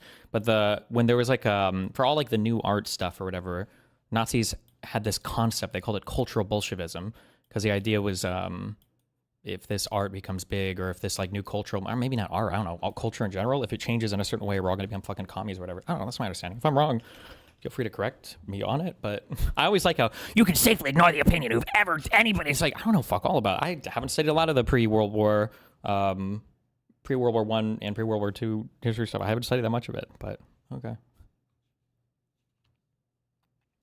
They were the head mod of H3 Snark. Nice. Cultural Bolshevism is literally an art movement. Look it up. I thought that cultural Bolshevism was the name given by the Nazis to all newer forms of art. Like, it wasn't like an actual movement. It was just what the Nazis called what they perceived to be as like fucking Jews or commies or whatever, trying to influence society. But I don't know, I could be wrong. Fuck, let's check the wiki. Cultural Bolshevism, sometimes referred to specifically as art Bolshevism, music Bolshevism, or sexual Bolshevism, is a term widely used by state-sponsored critics in Nazi Germany to denounce casual clothing, secularist, modernist, and progressive cultural movements. Terms closely related to the Jewish Bolshevism, conspiracy theory. Oh, I thought these were the same thing. The cultural Bolshevism and the Jewish Bolshevism. I thought these were basically the same thing. Why is this closely related? I don't know. But I don't think you would ever identify as like cultural Bolsheviks, right? It would be like being part of the like the woke mob or whatever. Like, that's like a term given by conservatives to everybody who, I don't even know what the fuck is considered woke or not woke anymore. But you would never say like, oh, I create woke mob art, right? That's just like an insult that somebody would use against you. But also a good 17-second clip. Nice.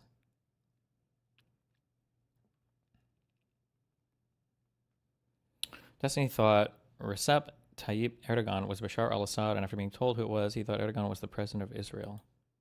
Friends. Okay. True based. Oh, it's like a highlight clip of everything. There's always like, listen, if you think I'm retarded on these things, then just come and debate me on them. I have so much of an audience that you could literally just fucking steal away from me if I'm so retarded. It's so easy to do this. I love the clip compilations based. It's what Jordan Peterson rebadged as his version of postmodernism. Sure. Although that's kind of weird too, because like postmodernism, I think, was defined as like a period in arts and stuff, but I don't know if anybody called themselves a postmodernist. I'm ripping that from the wiki. Like, wasn't Foucault or whatever, wasn't he like the first person who's considered postmodern? But I don't think he ever called himself that. He might have even actively rejected the label. I don't know. Cringe.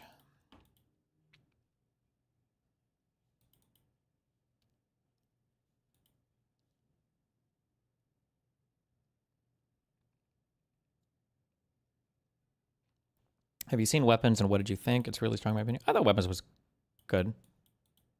Above average. I don't regret watching it. I thought it was good. Way fucking better than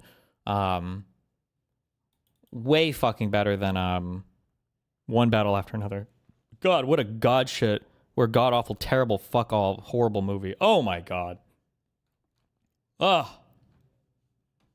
Ugh. Adam Neely just dropped a great vid on AI and music. Destiny, they're mixing up cultural Bolshevism with just Bolsheviks. Yeah, that's probably why they got so triggered, because the Bolsheviks are the ones that did bro,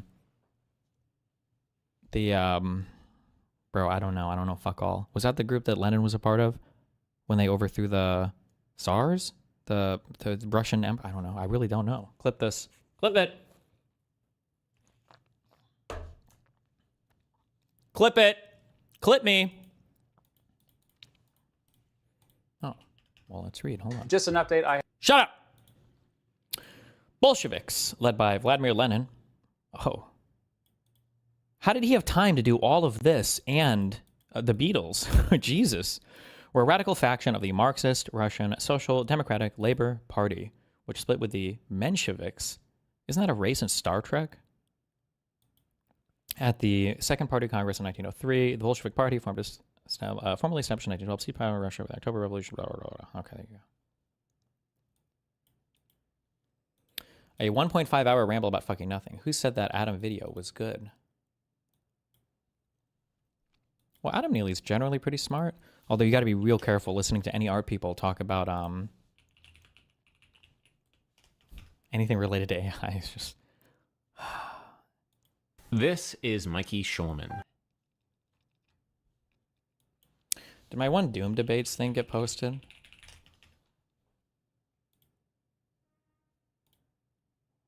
I did a conversation with this guy, which I thought was interesting-ish. I just don't do much with the AI engagement thing.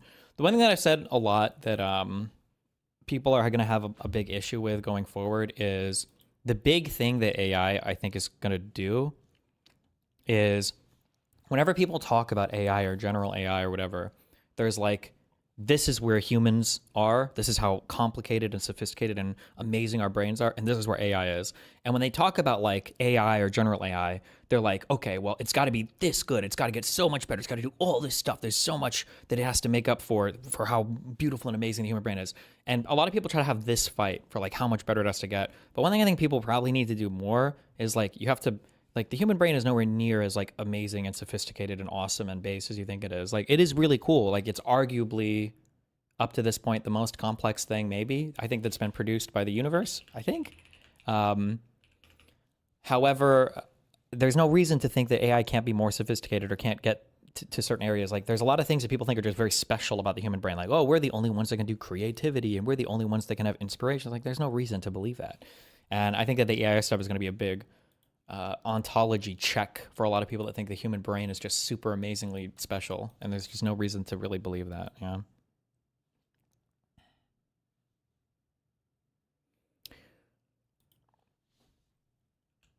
What podcast did you record in LA? Oof, that's gonna be a boring one. People are gonna hate that one. I thought it was interesting. It was I went on these guys a long time ago. They were called the Minimalists. I fucking butchered that. But they brought me back to have a debate with TK on objective morality. And I kind of thought it was going to be a little bit more political, but the TK guy is way more like well read into that than I had any idea of. So, but I thought it was an interesting conversation, I guess. If you're interested in philosophy stuff, then maybe you'll enjoy it, I guess.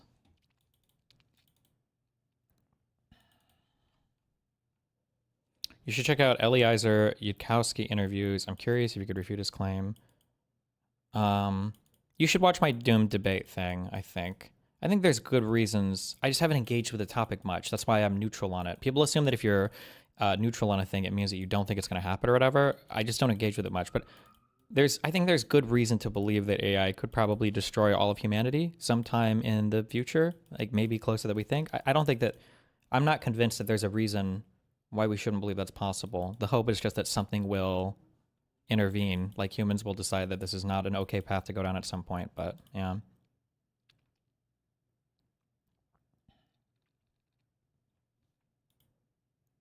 Please watch the Epstein and Bannon interview. Yeah, I might. It depends on... Yeah, get the fuck out of here, Mooten. Depends on how many of my videos I get through today. I just spammed this, but thoughts on the Dem Taylor Remit flipping District 9 in Texas. It's a big deal considering the last time there was a Dem in that seat was 30 plus years ago, and it's a huge district. Trump won that district by 17 points in 2024. I have a friend messaging me about that. Apparently, yeah, it was a really big deal. I'm repeating this take because I've seen it given in other places, and I don't know how true it is, but supposedly one of the scariest things is when the Republicans redistrict Texas. I can't believe this is true, but I've seen it said so much, I'm just going to repeat it.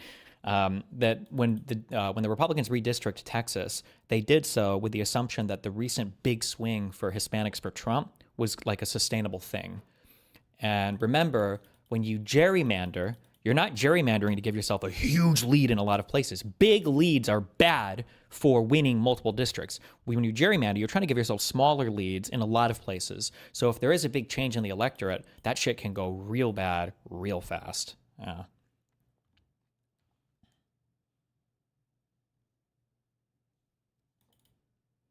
Are you going to cover the Turkey Tom drama? Maybe I might not though. It sounds like the girls were, we all knew that the girls were retarded from the start, but apparently the girls like really retarded, so. Destiny, your understanding of what makes the human brain special is wrong. I'm in the District channel if you care.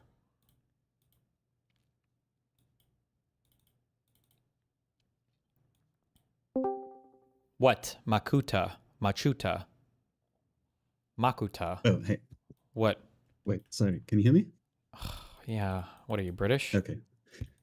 No, I'm German, but it doesn't matter. Oh, that's okay. No, go ahead. We like our Germans here. What's up?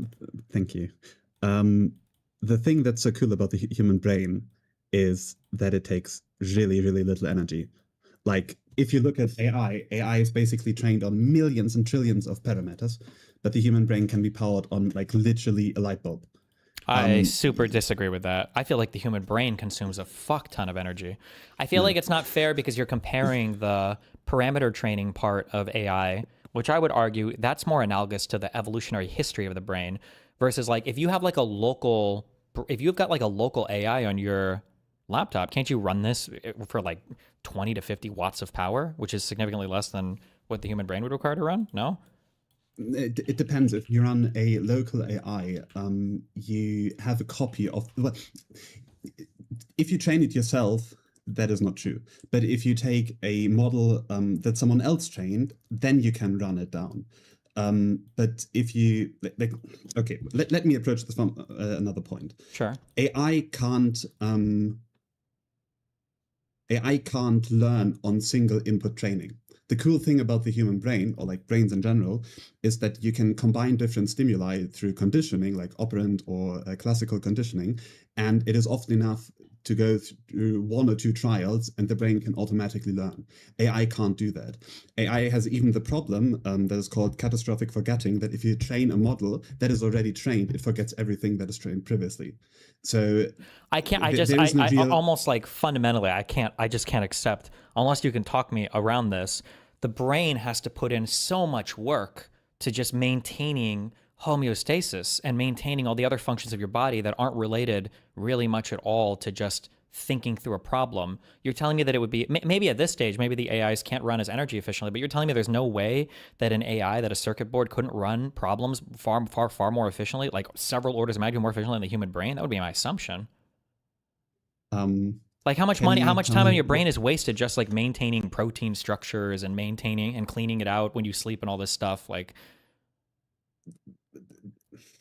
you mean homeostasis as in bodily processes? Yeah, or yeah, like the homeostasis, like the homeostatic environment of the brain. Like you've got your immune system, you've got to fight off infections, you've got to maintain like the cell walls, the structures, all this metabolism that's happening. Like all of these things have to be occurring. Of the body or of the brain itself? Well, kind of both. No, you're mixing up. I'm sorry. Go ahead. I am a cognitive neuroscientist, so okay. Please like stop me if I'm going too far. But you're mixing up different kinds of brain functioning. You're speaking about the cellular processes, like repairing the neurons or reproducing new neurons, or completely other random stuff like repairing the wall of your stomach. But when we are speaking about AI, we are mostly speaking about in very, very big, quote unquote, the generation of consciousness, right? When we're speaking about AI, we're talking about generating consciousness? Yeah, we're speaking about the solution of problems like cognitive, we're solving cognition, meaning we're inputting information and we're getting information out in. Yeah, I don't know if I would call that consciousness per se. Maybe you would, maybe in a more neuroscience-y sense, maybe you would. I would just say, but like problem solving, consciousness right? Isn't really, I just mean consciousness in the sense of like it gives us the illusion of cognitive input and cognitive output. Consciousness isn't really a neuroscientific problem. Okay, sure, yeah. Yeah. And you're basically saying, oh, we have all these processes, like cell regeneration, like bodily function, but the brain doesn't really do this. Those are automatic processes of the body. So for example, if I hit your knee, your leg would most likely respond even though like nothing ever traveled to your brain.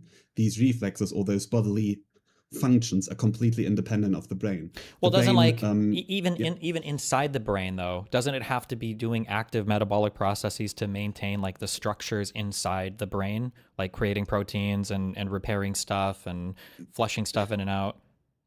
Yeah, but that's not really a function that the brain does volitionally. But it has to be built to maintain those functions, no? Like, I guess ultimately what I'm saying is I feel like building circuits is a more efficient way of communicating information because these are just raw inputs and outputs of zeros and ones and data. It's just there to produce data. That's it. Whereas the brain isn't for that. Yeah, go ahead. What do you think the brain is? The brain is whatever structure managed to survive and evolve to both maintain itself as a structure, maintain the human body, and then ultimately to do some form of information processing for sure. Yeah, but like, what is the difference between a circuit at the end of the day and the brain? a circuit is created by an optimal material to process, signals from one logic gate to the next, and the brain has to do neurons and complicated like biological interweaving mechanisms and ion channels and all sorts of other stuff to get these same messages across. Yeah, but at the end of the day, those neurons are just electrical signals, chemical signals that communicate with each other. And Well, yeah, but even when you say just chemical signals, like the materials would matter, right? Like the materials of a circuit board are more conducive to sending signals along their pathways than the materials in like are they called ion channels? I don't know what's it called when your brain is sending. It's quicker, it's less prone to error. You can have built-in error correcting. Like the brain does this. That is like when you maybe to like approach it and broaden it from the other point. What the brain essentially does is it has neurons, and those neurons react to other neurons that react to sensory input. These inputs depolarize the neuron, and the neuron produces an electric current that is then output to other neurons for like further processing, whatever that means. Sure. The cool thing that the brain can do is that once one neuron fires, the immediately next neuron becomes more sensitized to the firing of the neuron. And as far as I know, we can simulate this with neuronal networks that are used in AI, but that not to this degree of how the brain can do it.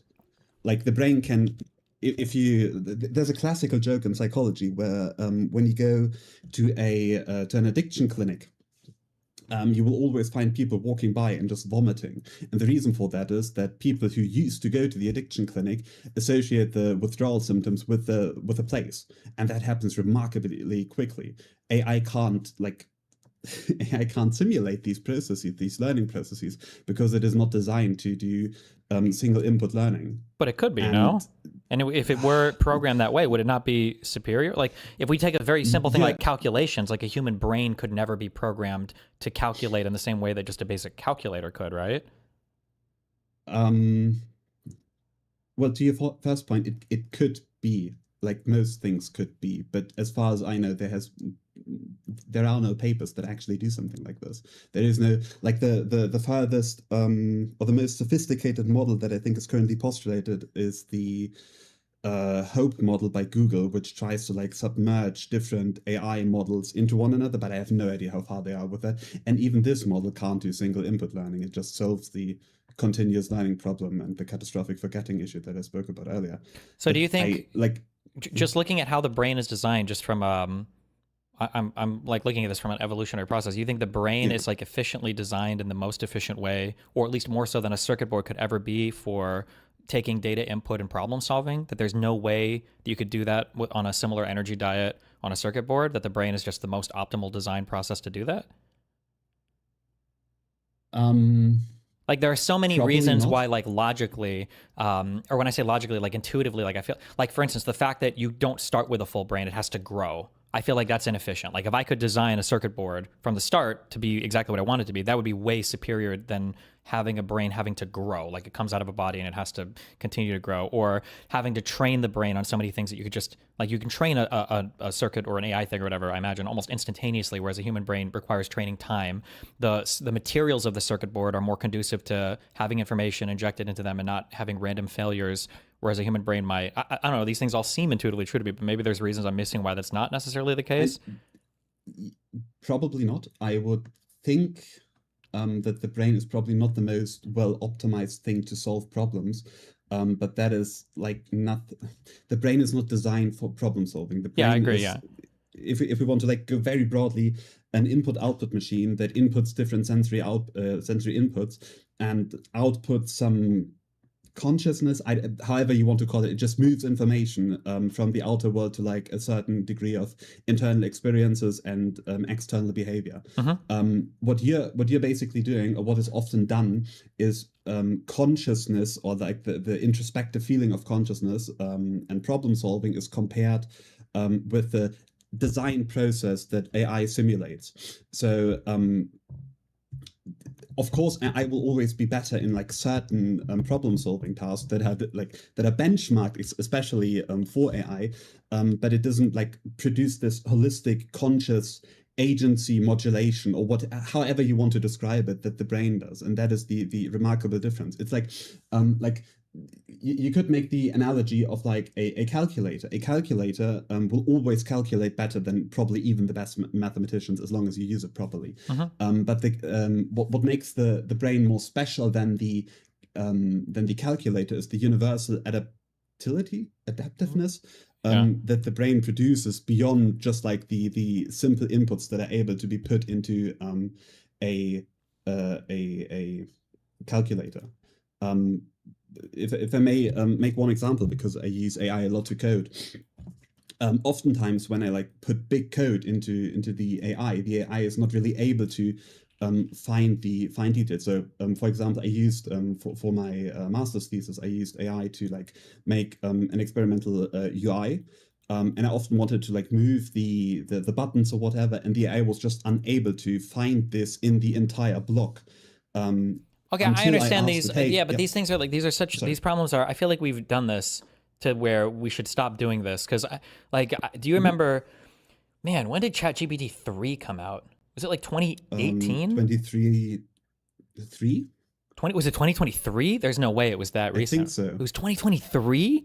Okay, Jesus. So we got ChatGPT 3 in 2023. I think if you would have asked people like 1 to 2 years before that, could I have meaningful conversations with chatbots? I feel like most people, I think maybe me included, would say that's like 20, 30, 50 years out. And then ChatGPT 3 rolls around, and now we are writing articles in mainstream publications about AI hallucinations that are being caused by people talking to them too much. And that was in the course of 3 years. That was like, and prior to ChatGPT 3, most people on the planet, I think, thought we were like 50 years away from having chatbots that have the sophistication that they do now. Like, I understand the human brains are well optimized and there's some things that AI suck at, but even for the coding example, my understanding is that, I don't know how many years ago they started using these as like code assisters, but I don't know if like 6 or 7 years ago, that was even much of a thing, and now they're like all the fucking rage. The Claude stuff or the whatever shit you use in Cursor or whatever, like these are like massively integrated now into workflows for programmers everywhere. I feel like or to go for the art example, right, with Will Smith. How many years ago was it? Now I feel like my timelines are fucked up. Was it over COVID? Was it 5 or 6 years ago when they had the Will Smith eating spaghetti and they're like, like it's never gonna work, or look, you can see the fingers are fucked up, And now you've got whole subreddits dedicated to trying to figure out, like, is this AI? I have no idea. I don't know if this is AI or not. I can't tell anymore. So I feel like the growth has been huge on these, and I think that go ahead. Sorry, that is entirely true, but you have to remember what I said in the beginning. AI only works on large data sets. The only way we're currently training AI is by using gigantic, enormous trillions of parameters that are being trained all the time. And we are at a point, as far as I know, where we just don't have more data anymore. Sure. Facebook and Chat. But isn't that superior some to company? I feel like we could make an AI that collects data like humans do, but the way humans collect data sucks, right? Like, wouldn't you prefer if a baby was born that he was imbued with the entire history of human literature as opposed to having to read a book piece by piece by piece? Like, wouldn't that be superior? I will answer this. That wasn't the point that I was trying to make. The point that I was trying to make is that you made the argument.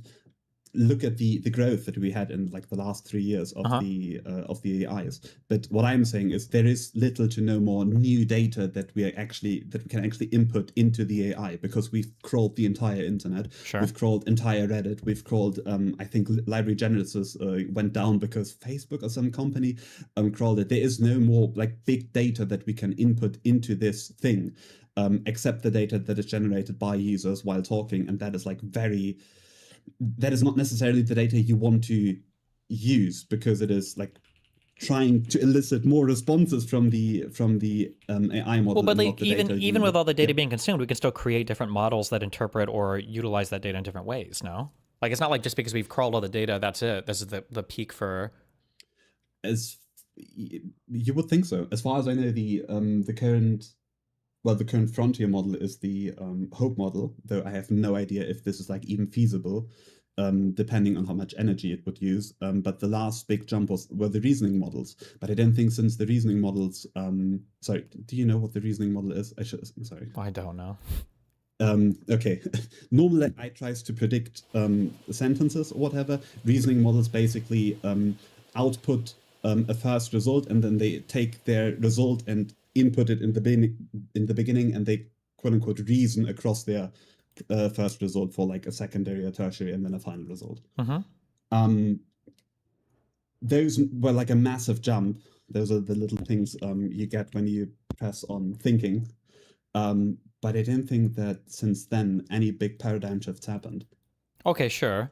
But when we say since then, it feels like we're talking on the scale of like months right now, which is crazy, right? Like we could probably give it a little more time, no? Like these are our time scales on all of this stuff have in my impression, and I might be too much of a retard to understand, but just from the layman's impression that I have, the timelines on these have significantly contracted. I feel like from 2022 to now, we went from basically AI still being kind of like 50 years out to like AI is integrated now into every single thing we do in our lives, sometimes obnoxiously, but in other ways like kind of meaningfully.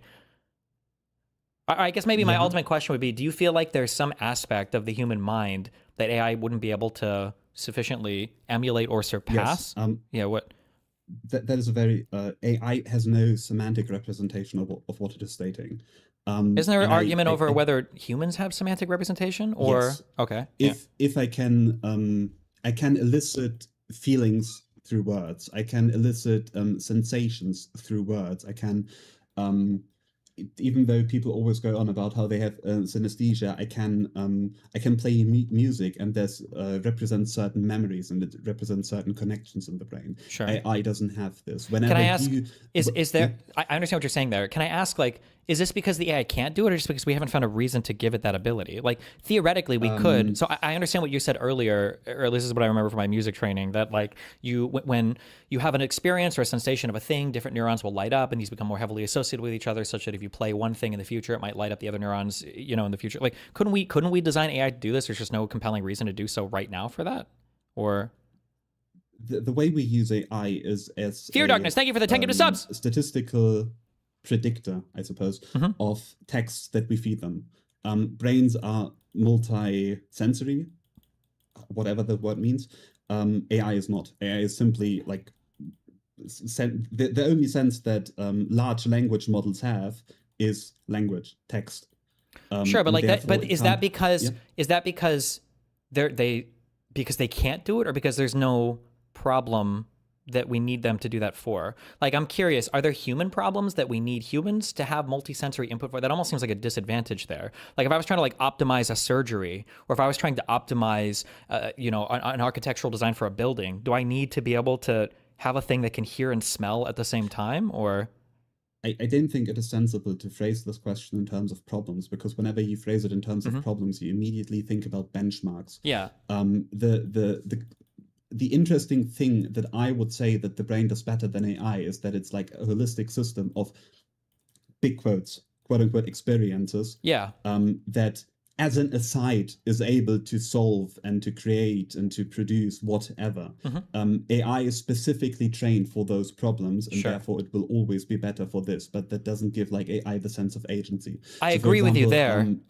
So I agree with you there, but then the difference is I can't tell, maybe we agree on this or not. I don't think that that's because the AI could never do it. I think it's just because we haven't created one to, because there's no application for that yet. We don't need to. Like nobody is, or maybe I'm sure there's somebody is. It's like trying to make a conscious AI that can do multi-sensory input and then evaluate things from there, and then maybe problem solve as a byproduct of that or whatever. I just don't think anybody's seriously working on that, because there's more money to be made in solving problems right now.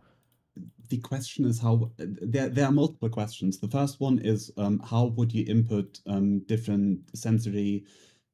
Visual is more likely. Visual kind of is possible, although I'm not quite 100% sure how large language models currently translate pictures to text. But like, how would you characterize olfactory or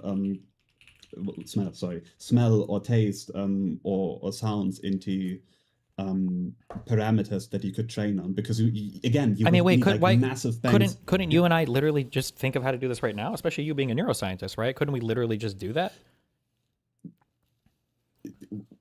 Like for Yes, music, for sorry. instance, like we could The have point is on scale.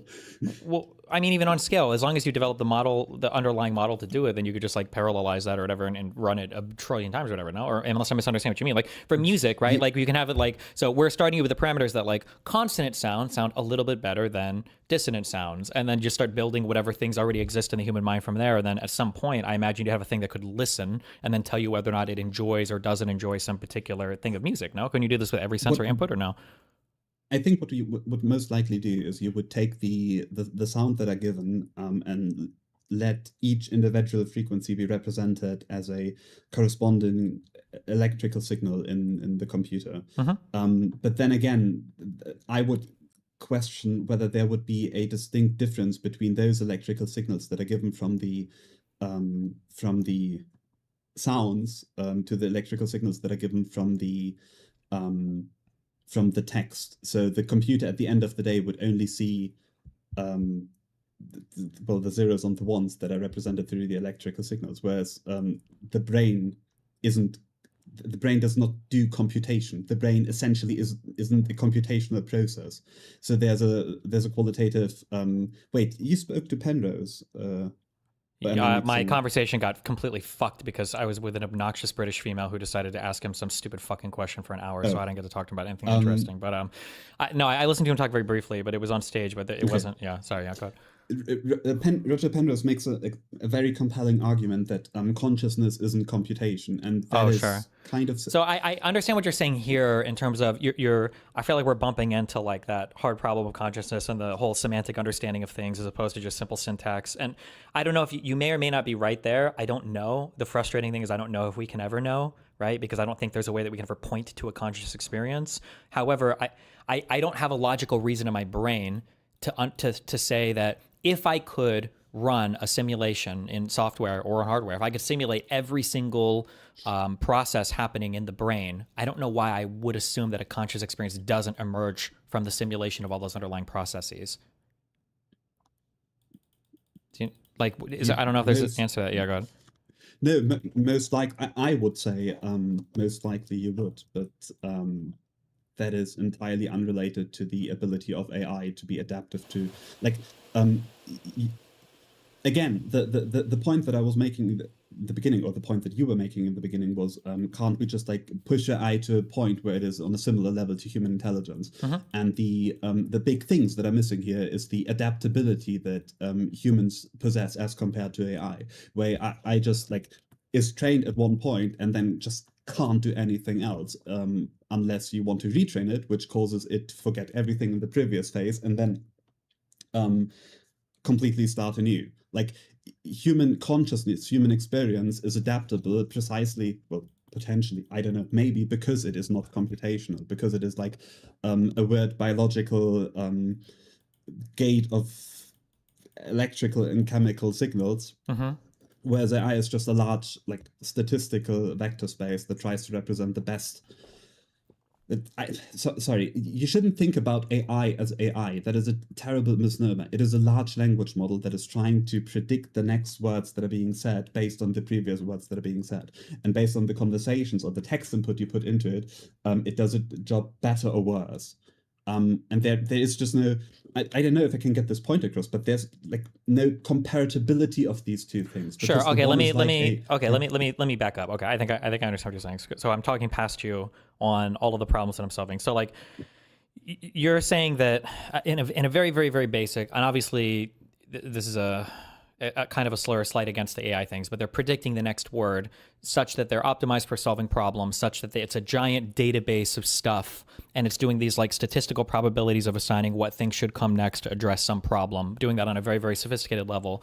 And you're saying that the brain is fundamentally a different type of machine whose analog processes produce a conscious experience, and as a byproduct of that, we can attempt to solve problems. And even though we might output similar answers at the end of the day, the approaches are fundamentally different, such that an LLM at best could maybe predict the responses that a brain could give, but it's never giving rise to the semantic experience that also can solve problems in the way that a brain does. So they're just not, is essentially what you're saying, right? Yeah. Okay. So, okay. That might be true. I don't know enough on that. Are there any other AIs that are being made that aren't just like LLM-based AIs, I guess? That would be my next question.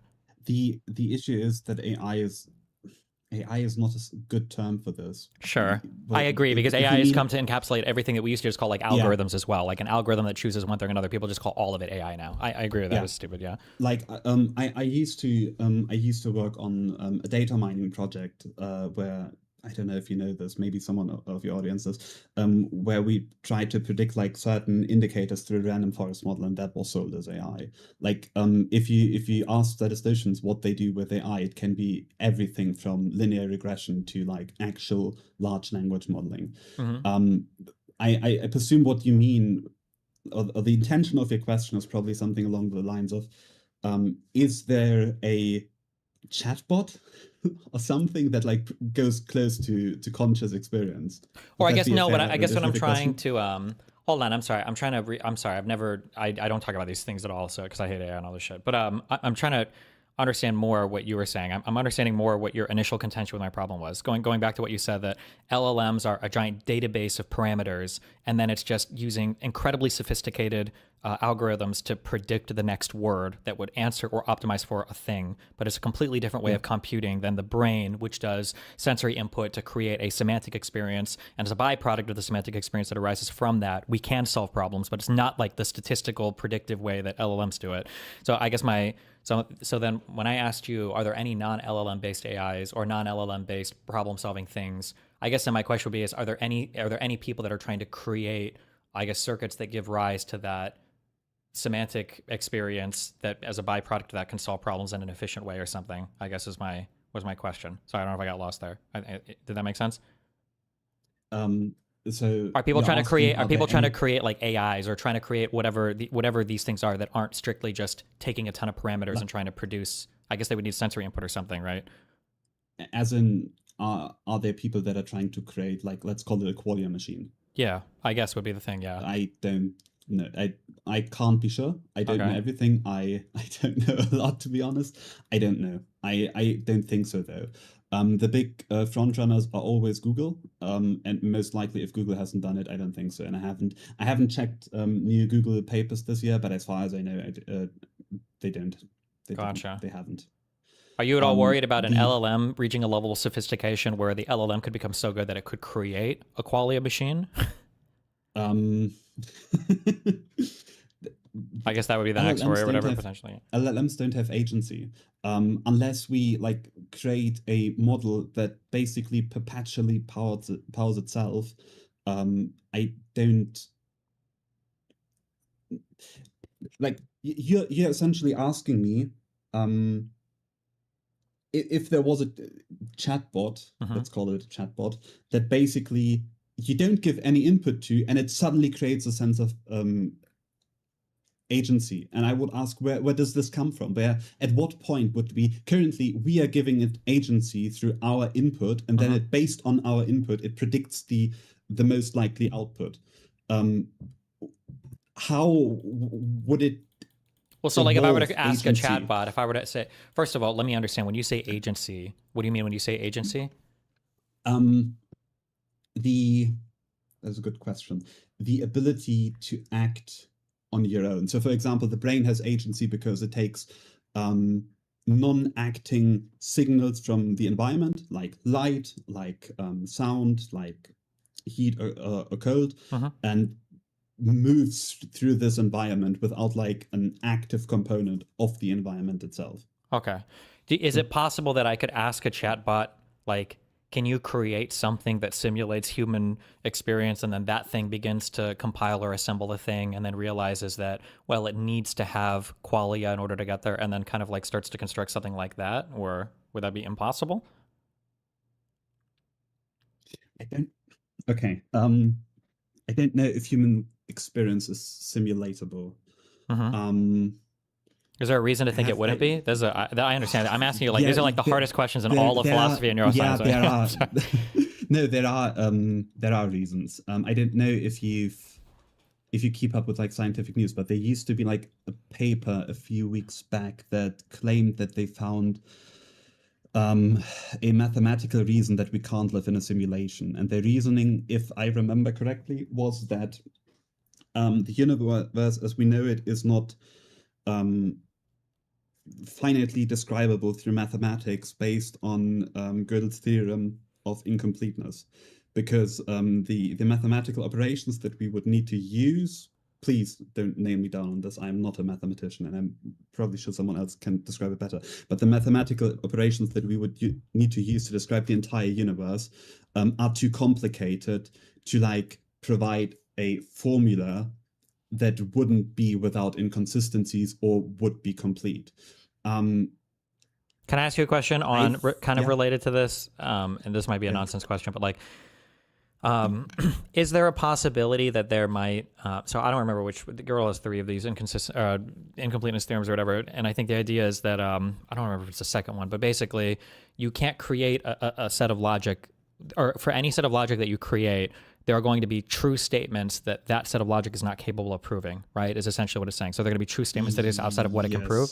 So is it possible that the human, this is my current understanding, okay? This is like, have you ever heard of the term ultimate skeptic?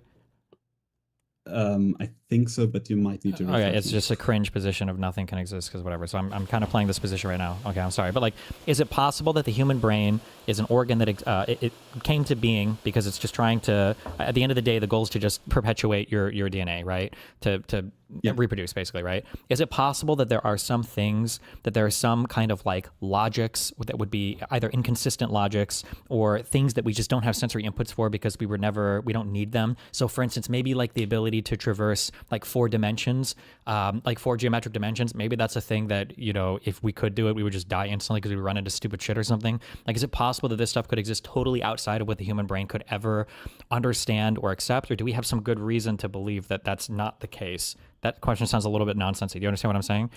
What? Can you rephrase it, please? So we say, so like Gödel's incompleteness theorems, I believe, are accepted as being true. I believe. But is it possible that there exists some ultimate logic that would explain these things, but it's just inconceivable to the human brain? That a priori we're just not granted with the necessary logics. Our brains just can't comprehend or compute them because we never developed the need to. We don't evolutionarily. It wasn't granted to us. Does that? I think those are 2 different kinds of questions, and on one, I don't think I'm qualified to answer the question if there is like an a priori thing that we're just not designed or evolved to feel. Sure. Like single cell creatures or maybe reptiles. I don't know if I want to say reptiles. Like single cell creatures can't comprehend math, right? Or comprehend a lot, well, maybe anything, depending on the complexity of its brain, right? Because it literally is missing the structures to do these things, to have the same kind of experience or understanding or of logic that the human brain can produce as a byproduct of our conscious experience. That is true, but sorry, that is a complete tangent. It has little to do with what we are discussing. Yeah, but well, fuck single you, cell okay? or like lower cell creatures are able to learn. Like learning doesn't need consciousness. For sure, yeah. The ability of those creatures to like move, behave, etc., is like completely orthogonal to the conscious experience we're trying to like simulate with AI or whatnot. For sure. Or well, actually, could you? No, I was going to ask a rhetorical question. I was going to say, are they more similar to LLMs? But they're not because they're still doing sensory input on some level and then giving Yes. right. Yeah. Okay. Yeah. Like there have been experiments with jellyfish. Yes, I think that's the word, with jellyfish that can be with electrical signals that can be forced to learn like associations through classical conditioning, which, for example, is something that LLMs can't do because they can't do single input or like multi-trial input learning. Gotcha. Okay. Sorry. Back to your other question. You asked something with Gödel's incompleteness theorem.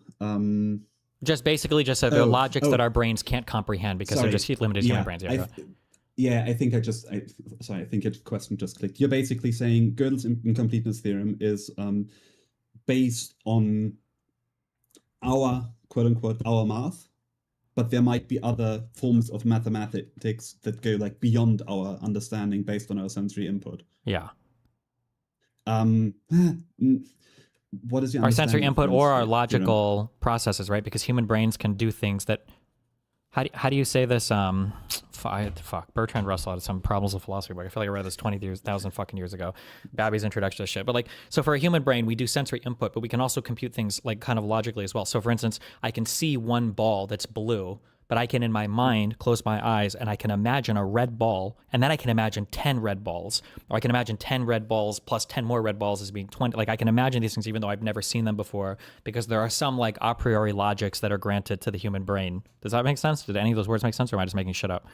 I mean, I'm not a philosopher, so what you said makes sense, but I don't know. Okay, but it's more than just like sensory input, right? Like I could never have seen a red ball before, but as long as I have some familiarity with, I guess maybe it is sensory input, because I would have to see the color red and I'd have to know what a ball looks like, and then I would combine these two things in my head. Yes, you would have to have the semantic experience of redness. Okay, all right.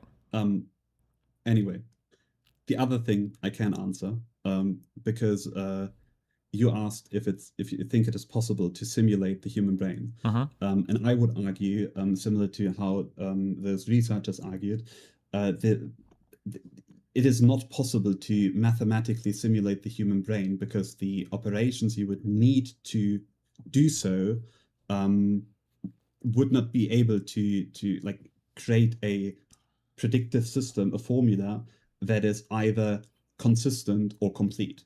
Gödel's, I think it is the second incompleteness theorem, essentially states that if you have a mathematical system that is complicated enough, let's call it complicated enough to encode self-reference, you are able to produce statements that are self-referential. Okay. And once a statement is self-referential, you can basically say, prove the statement. The statement is the statement itself, and therefore it can't be proven. And based on this, Gödel states, well, we can demonstrate that there are things that we can't prove within the system. So we would either need a stronger form of consciousness to simulate human consciousness. So you would have to have a super conscious AI, so to speak. Okay. Or the human brain would be much, much, much more simple. Could you not? I'm curious. About it. Could you not simulate? Could you simulate chemical reactions mathematically? Because if you could simulate all the chemical reactions mathematically perfectly, wouldn't those give rise necessarily to everything that happens in the brain? Assuming you're not like some substance dualist or religious person or whatever. You could simulate the point of Gödel's theorem is Robbie, that thank you for giving 10 subs. lower systems can be simulated. So if I have like a I think it is ZFC. Do you know what ZFC math? Or some Zeeman, some loser. The set of axioms that we use for math right now, basically. Yeah, exactly. If we, for example, take these axioms, those axioms are too complex and can create systems of sufficient complexity to encode self-reference. If we were to take like plus minus, I don't know, like the common vector space axioms, zero element or whatever, those, I think those are not sufficient to encode self-reference, and therefore you can simulate those. It is a bit similar with the brain. You could simulate the individual reactions, chemically speaking or electrically speaking, but there is a distinct difference between simulating individual chemical reactions to simulating the model as a whole. So, like, for example, if I were to ask like voter opinions on I don't know, any topic, generally across the world or across the US, that would be a simple model. That is really interpretable. It is general. But if I were to take every voter, is this like is this kind of like a traveling salesman, like a P equals NP problem? Is that the issue? It's just too complex right now to simulate, or? I'm not a. You have to tell me what the traveling salesman problem is. Sorry, I'm not a. It's like if you science guy. If you take like so there's a question that seems like arbitrarily simple. I have a salesman and he wants to travel to 20 different cities. Can you calculate the most optimal path? This is like an insanely complex. Like the calculation for this is almost impossible to do. It's considered a. Fuck! Don't test my fucking obscure random math now. It's like a P equals NP, or it's a P versus NP problem where the NP is it's a non-deterministic polynomial time. So it is no wait, it's in polynomial time. Wait, Yes. No, wait. Are easy to solve, while NP problems are easy to check. It's in non-deterministic polynomial time. Basically, it's a thing that has, what is it? I don't know. It has so many like different permutations or things. It's like we use this for like cryptography or whatever, for like hashing stuff or whatever. Like you can only go one way. You can't go the other way because it would take the heat death of the universe on current ways to solve the problem. Are you saying that the chemical reactions are just too complex to solve, like on scale of the brain, basically? So the AI would have to be unbelievably powerful. Or go ahead. Do you know what a multi-level model is? Have you ever heard of this? Yeah, my parents did Amway and everything. Is that what you're talking? Multi-level marketing? Sorry, I'm just kidding. No, I don't know. No, there is a subgroup analysis essentially. Like a normal model takes every group and calculates a model across every group pooled. Multi-level models like model the groups underneath each other. So like a hierarchical model would perhaps be a better way of saying it. There is a remarkable difference between like calculating a chemical model, quote unquote, that is just one chemical reaction, our normal model, to like calculating every chemical reaction, because for every other chemical reaction you like need covariance parameters. You need the parameters of how those chemical reactions interact with every other parameter. Okay. And essentially what happens, I have it on like semi-good authority that this is like also caused by the Heisenberg uncertainty principle. What happens is if you go like really, really broad and include a lot of parameters, the model essentially becomes unreadable. Just Okay, like so this is, if I think this is like that. I think it's an NP problem. I think is what that's considered. No? No, it's more like an information problem. If you like, imagine you were trying to, you have like 100,000 people or whatever, you ask them about their opinion and then you average it. Sure. Then there you have a general model. The hierarchical model would be if you were to try to estimate what every person is trying to say. And then you get a prediction for what every person is trying to say. And that prediction may be correct or not, but the model is like so massive and so like absurdly gigantic that it's either not identifiable on the parameters of information you have, or yet like it just gives you what the people are saying and therefore like puts you at step one. Oh, okay. So imagine if I were to create a model to predict like the GDP of a country, and I have an incredibly granular model and it predicts it really well, but my model, when I open the hood, is basically just like, it's literally opening a data sheet and adding up every single thing because I couldn't find a way to actually compress or whatever into some kind of algorithmic thing. I couldn't find a way to do it. My model just becomes a restatement of like the underlying physical things of every single thing I click. Okay, sure. All right. Okay. I don't know. I'll take this with me to my next AI debate. If you watch that Doom debate, say that you're going to be real mad then. So, because I made a lot of statements that wouldn't. Yeah, I may have to send you a mean-spirited email then. Okay, good. I do remember a guy a long time ago. It might have been Searle himself. I don't remember, or somebody else. But basically, he said that one of the biggest crimes or errors. I wish I could remember this quote. He hated that hard drives were compared to human memory, to human, because all of the comparisons between computers and humans, the way that we remember things, the way neurons work, and the way that humans do association is so different than just this binary recording of zeros and ones and zero. Or I say binary, I mean that way, but like just like a recording of like, here's the facts and here's how they're recorded and that's what it is. And it's just a totally different thing than how the brain functions. And there are no analogs basically between a human brain and a human computer, or they're very superficial. Yeah. I don't know why that is, but for whatever reason, our quote-unquote representation of the human brain always advances with like the most current way of memorizing things. So like in the 50s or in the 60s, when we had like those big computers where we had to put cards in, people theorized that this is how memory works, and then we like eventually moved up to random access memory, and then people started like comparing it to this, but like none of it. Memory is something that is based on association. Sure. Memory within the computer is just like recording of information. Sorry, that is an entirely different topic. Yeah. Okay. But yeah. All right. Well, hey, thanks. I appreciate the input, the sensory input. My brain is computing it and everything. And funny. Yeah. Wait. Do you have an understanding? How could you ever point to a thing and find consciousness? Do you have the answer to this yet? Have you ever heard about the argument of analogy? Nope. Tell me.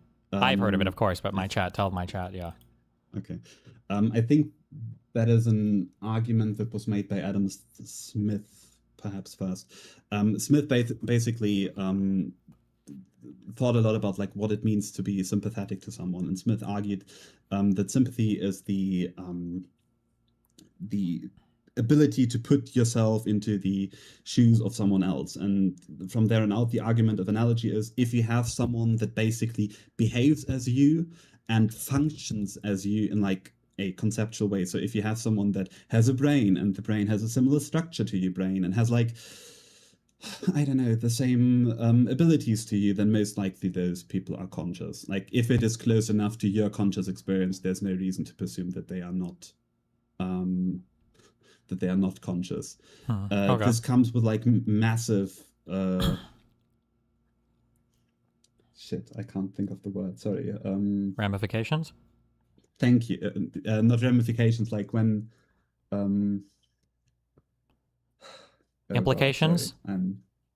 Consequences? No, there are things that are wrong about this. We now know that there are things that are wrong about this. Like monkeys, macaques can't encode uncertainty, for example. They are completely unable to, like, there's either A or B, there's either food or no food, but there's no ability for them to like probabilistically encode if there is a 50% or a 40% of code. Sure. And very often we look at animals and we think, oh, those animals are very close to what we are doing and very close to how we're behaving, but under the hood they like function remarkably different. This is one of the things that's very cats- hard when I have like debates with vegans, and I don't like to do it because it's a cancer or whatever. But like I think that sometimes people are really quick to point and look at a thing and assume that as long as there is some output that seems similar, they must be having a fairly similar experience.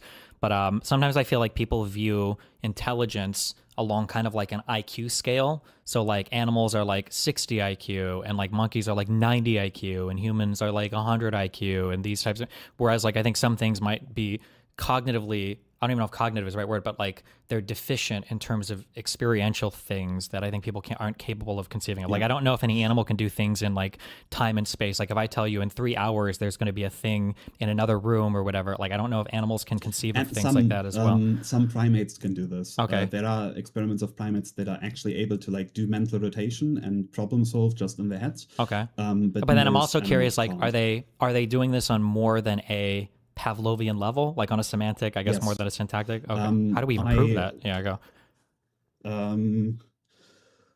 Sorry, that is like bachelor psychology. Oh, my course bad. materials. Sorry. Like, there was. I'm sorry, I'm asking you the retard questions. I don't have enough PhD level questions No, for you. My bad. I just mean it's like a bit far, like a few years removed from my brain. There was like this experiment of the bonobo ape or the ape bonobo. I don't know.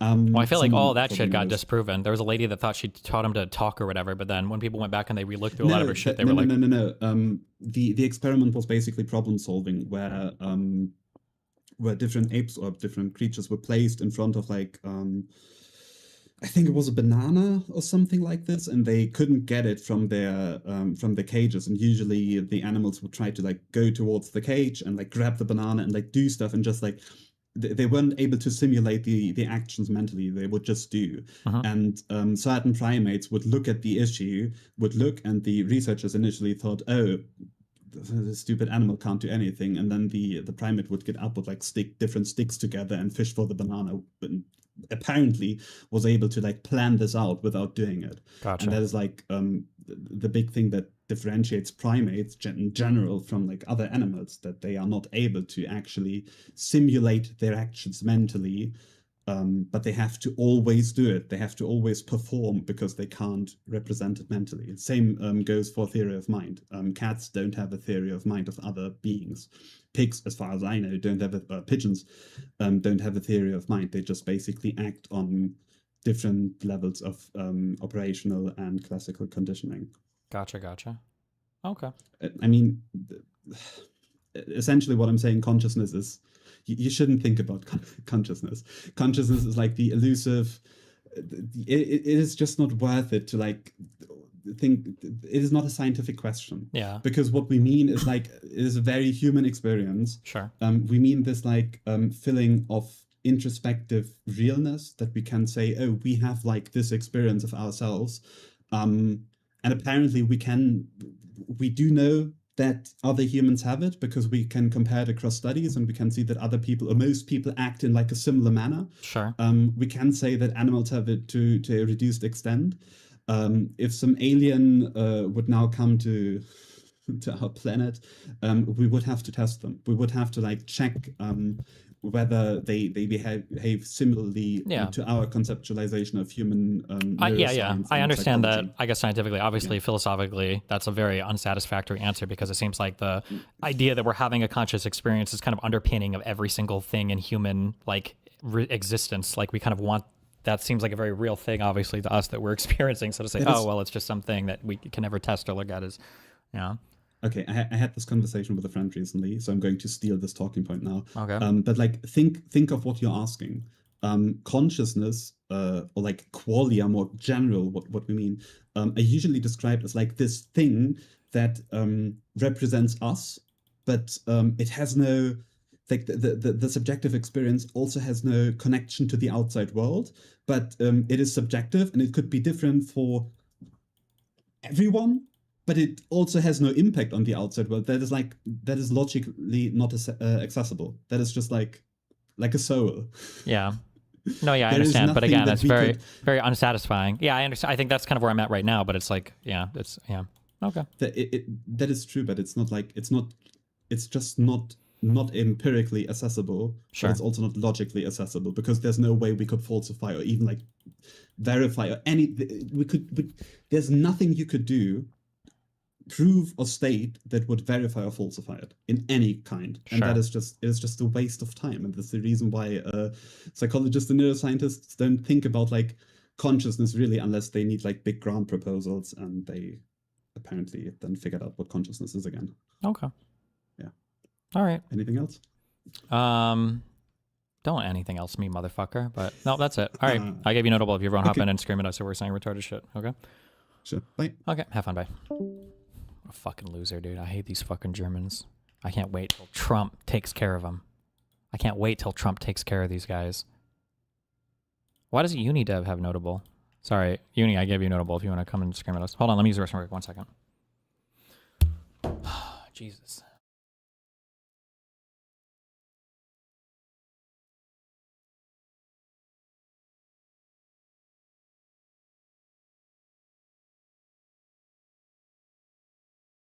I just mean consciousness in the sense. Right.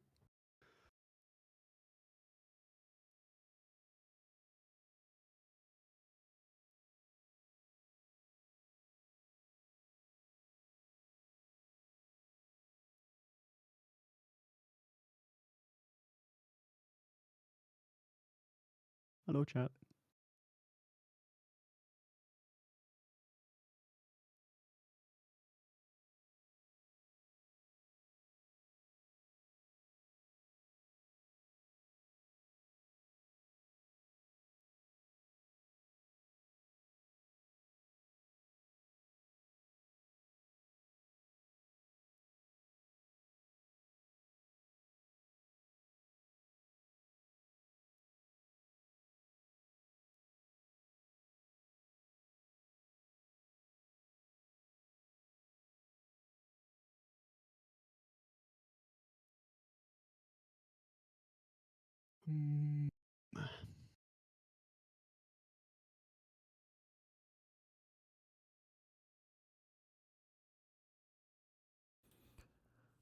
Okay, what do you want?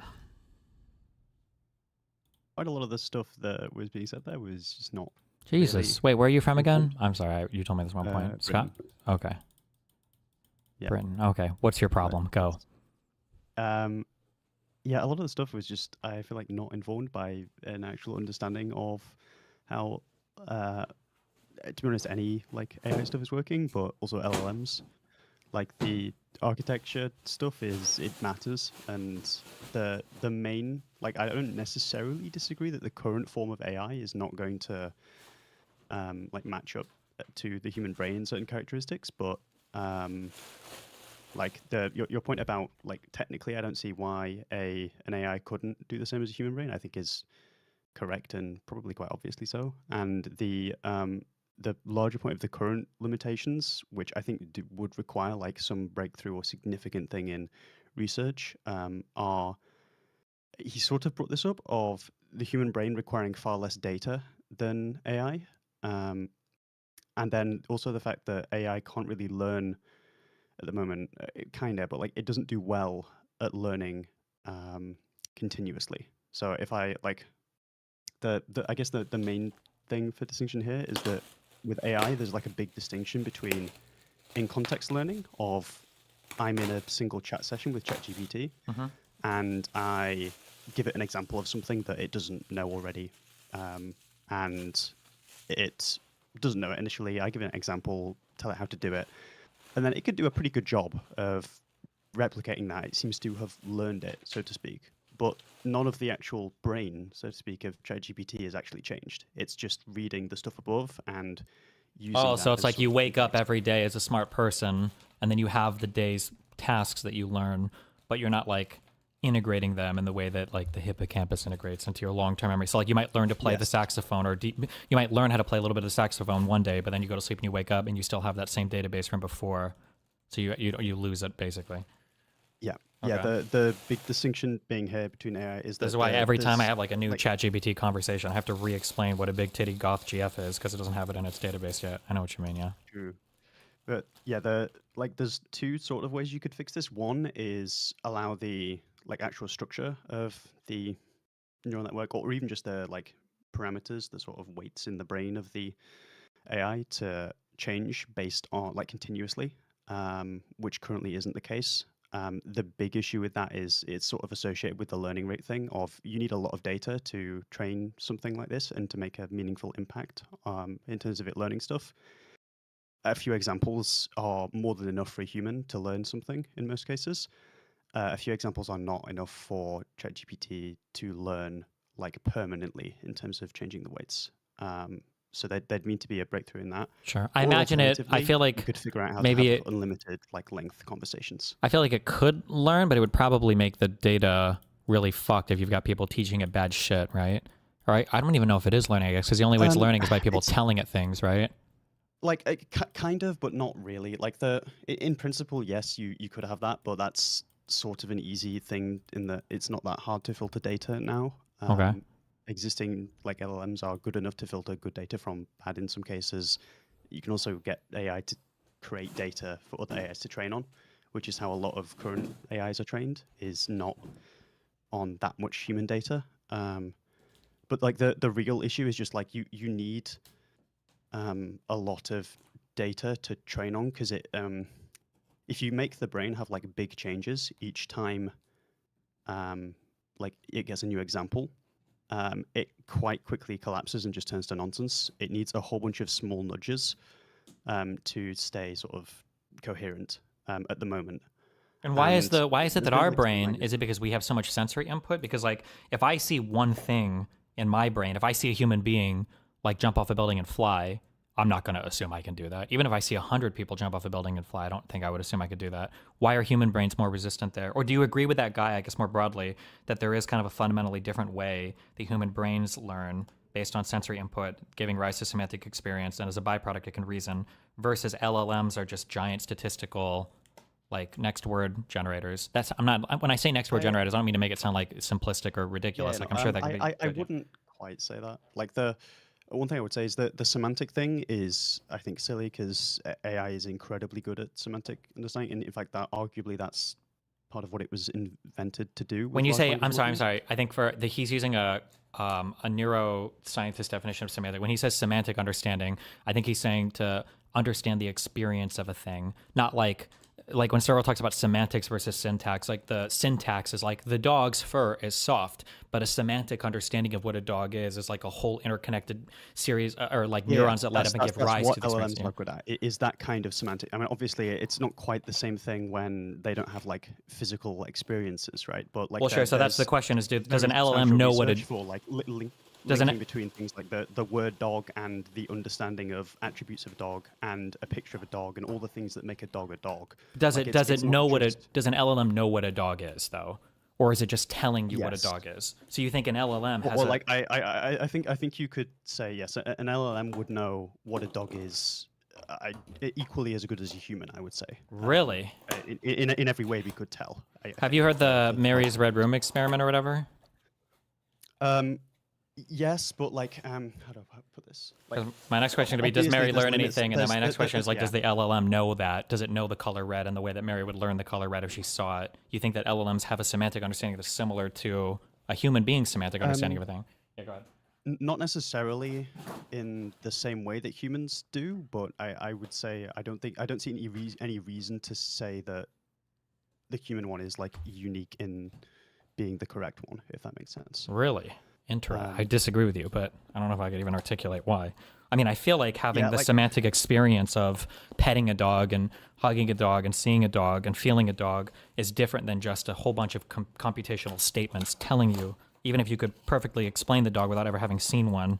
I feel like the semantic understanding is somewhat different. But like, supposing you could like input that data into an LLM, which is a perfectly feasible thing to do if you had the sensors for it. I don't see any reason, like there's nothing inherent to why it wouldn't be able to do that. Oh, wait, you said if it had the sensors for it. Given it has the same thing. Yeah, I just don't think we've had. But like that's just like a data input problem. But I like if you were to give a human in the sort of Mary's Room thing, if you gave Mary all the same data to like an AI, the AI would have the same issues as Mary. Of like, it's not really like a brain problem. It's just she doesn't have the data required to actually have that like input. But how would the LLM have the data required without having the sensory organ? I guess. Well, yeah, it wouldn't. But like, it's like Mary is still a human, right? Like what I'm saying is that like just because there's a difference between like understanding a thing and experiencing it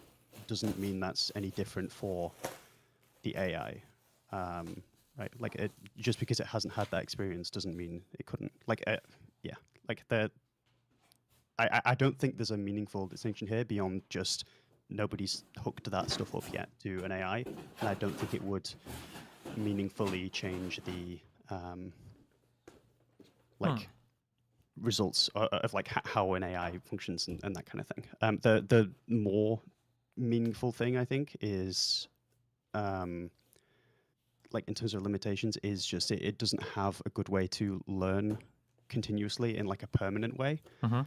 And yeah, I think as I mentioned, like the way is either you have some method to more efficiently like learn continuously in terms of the same way that you teach it initially when training the AI, or you could, I guess, achieve the same thing by having effectively an infinite context where it just has all of the text it's ever been sent as context. But that is probably infeasible for the obvious reason of it's just not gonna, we won't have the hardware to scale up that fast. Yeah. Okay. Well, anything else? I think that's it. Right. Okay. Well, thanks for the input. We'll integrate it into our databases, and yeah. All right. Bye. I love you. Be careful. Okay. Just so you guys are aware, this is an American stream for Americans, okay? If you're European and you're here, you're enjoying this as a byproduct of what my wonderful country is creating for you, while it still can create anything at all, okay? So be aware of that. Motherfuckers.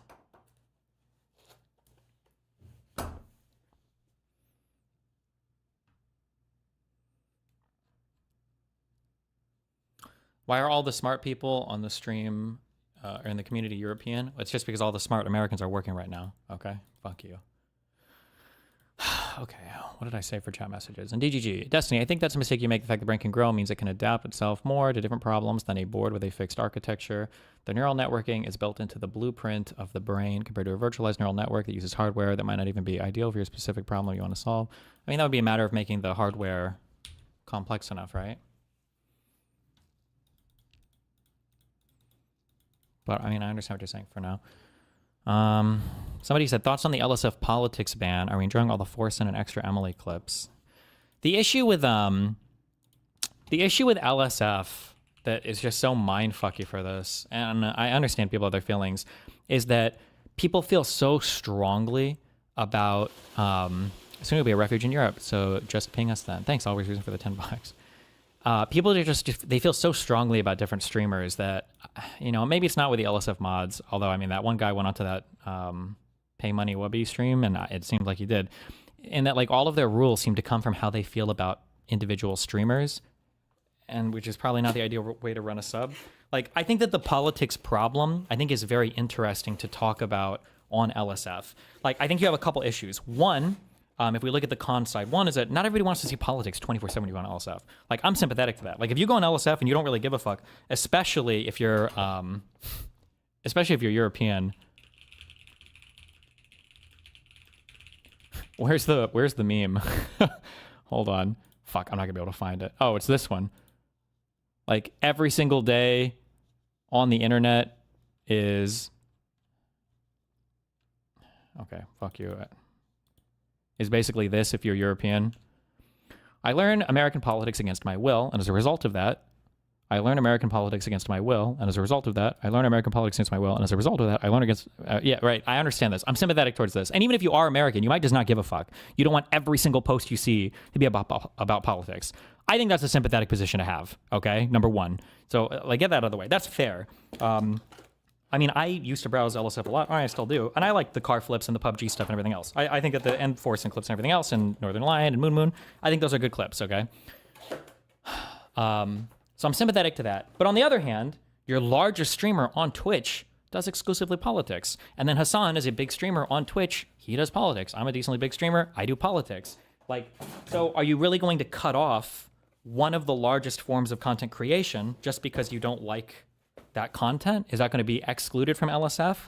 I don't know. That seems kind of weird. Imagine if the biggest game on Twitch by far was like League of Legends and the vast majority of clips were League of Legends. Are you going to start banning League clips because you don't want to see League all day on LSF? I don't know.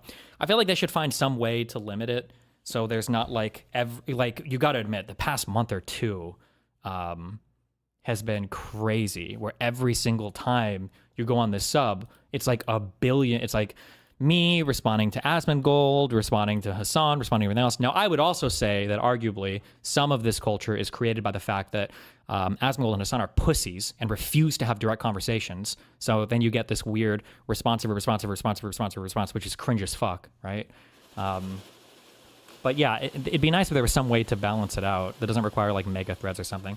One rule that I thought of that I thought would be interesting is make it so that like you ban reaction clips, or rather a reaction clip has to be posted in response to the other clip. So let's say Asmongold says an Asmongold statement like, I think all immigrants should be killed in the United States because they're too brown for me, right? It's like, okay, standard Asmongold clip. Let's say that I watch that and I say, this is crazy. Asmongold's mom should have died even harder or whatever, right? And then let's say Hassan watches and it goes crazy that Sex Pestany wants to attack Asmongold now just because he didn't get invited to Epstein's Island with Asmongold, right? That all of these clips would somehow be in the same thread, right? So we get the original clip that's posted, but you don't need a different thread for every single reaction to the same thing. I think that would cut down on a lot of the spam. But yeah, I don't know. It's a complicated problem. It just feels like nobody wants to actually talk about how to solve it. They're just like, we're just banning all of it. It's like, okay, you can do that. It's just gonna cut down a lot on the traffic subreddit, and then it's not gonna be as representative to LSF as like the whole streaming landscape is. But I mean, that's not necessarily a bad thing. It's just you have to decide. Oh, and then there's also this other thing that sucks in that politics streamers have the most active Reddit fan bases, right? Like Asmongold, Destiny, and Hassan, I guess even, have the most active Reddit fan bases. So of course their threads are always going to be the biggest ones with the most amount of battles in the comments and everything too. Whereas other streamers just don't even engage with Reddit that much, I feel, you know?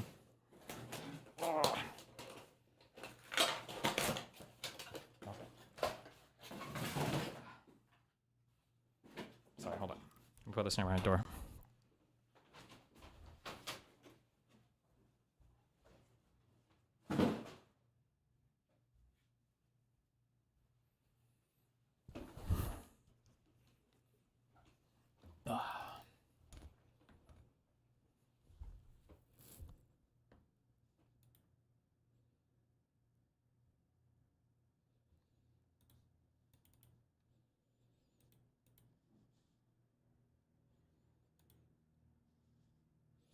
IP ban if bad link. Well, hold on. I had a lot of other comments in here. I think these were from YouTube. The brain functions at the level of cells and is tightly packed. Hard to get much more efficient than that. Cells are big things, my dude. On the grand scale of all the things that can exist, cells are pretty big. Transistors are operating on the level of, Jesus, like less than, what are they now? Less than 20 nanometer? I don't know what the nanometer architecture is, but I think transistors are much more tightly packed than like cells are, right?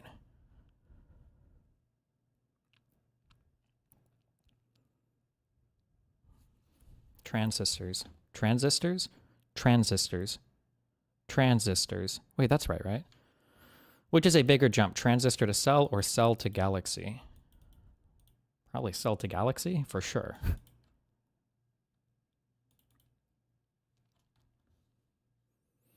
It's sub 2 nanometers.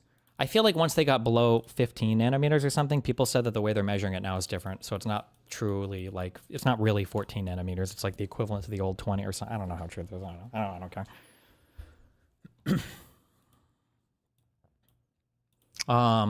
Oh, this guy, if you type stuff like this, I permaban you from chat, okay? First, Bradley 3281. Wave goodbye in YouTube chat. I'll be back later. Let me know when stuff starts getting interesting. First of all, nobody knows you, little bro, so no one's gonna let you know, okay? Number one. Number two, if you don't like it, just leave. Well, I don't understand this idea of like, I'm just letting you guys know I'm bored. Bye. Okay, just leave, bro. Just leave. You're okay, all right?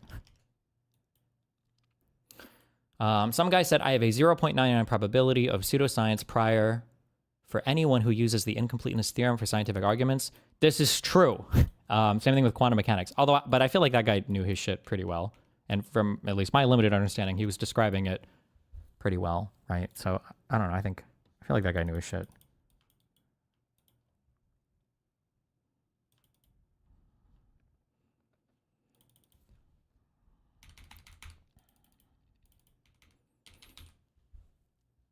I feel like one of the issues too for LSF is and again, because I've been off Twitch now for 2 or 3 years, I guess, I feel like Twitch has kind of gotten a bit more boring and insulated.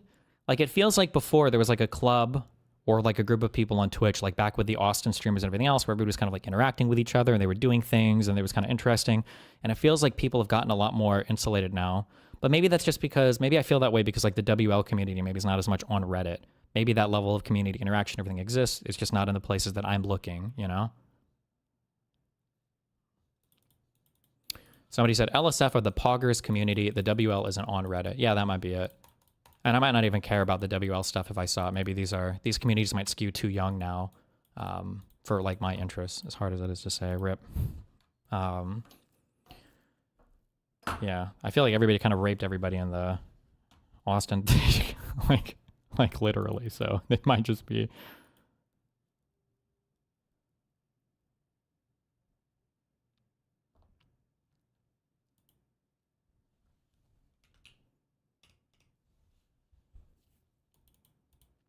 You kind of burned the bridge with the Legion comment.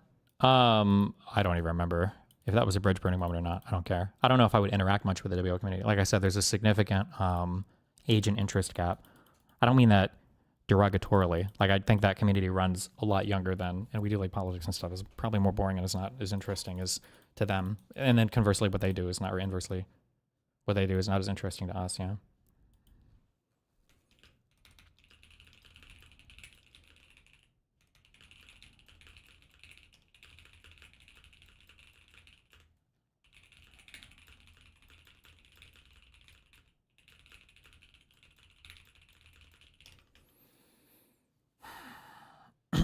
How close are you to 5 million coins on our graders? I stopped trying to collect money a long time ago. I don't even know what the point is. I don't know what the expedition is going to be. I have like 6 million coins, I think.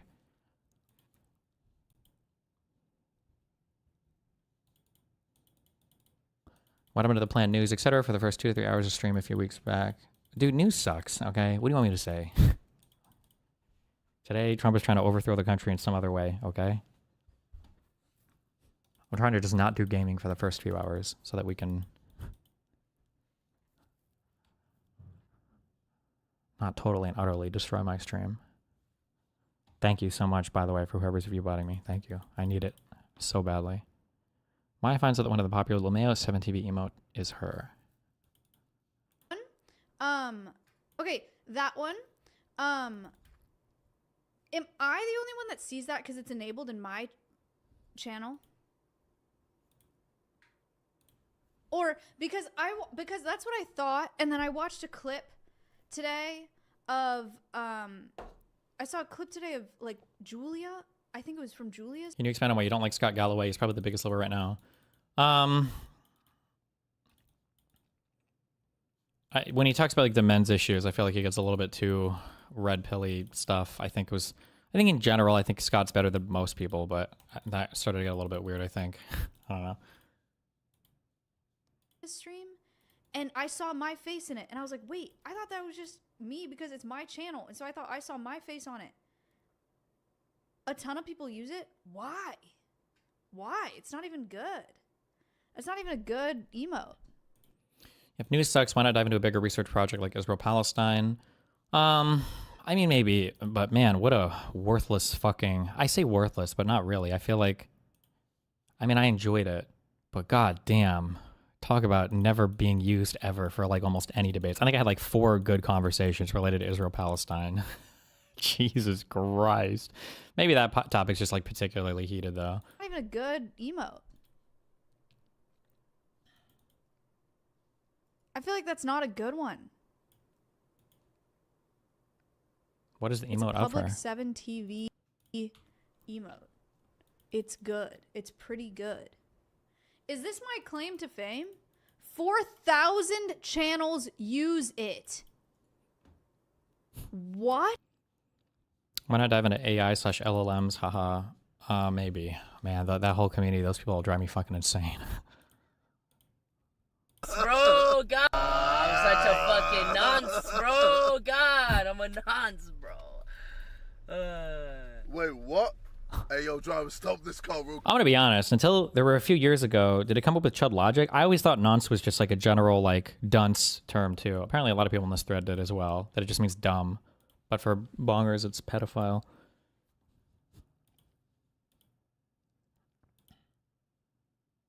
People in the comments being shocked and finding out that British people call each other pedo as a general insult and no, they didn't mean idiot is really fucking funny. Oh, is that true? Maybe because bongers use it all the time? I mean, I guess now in America, we call everybody a pedophile, so. Based.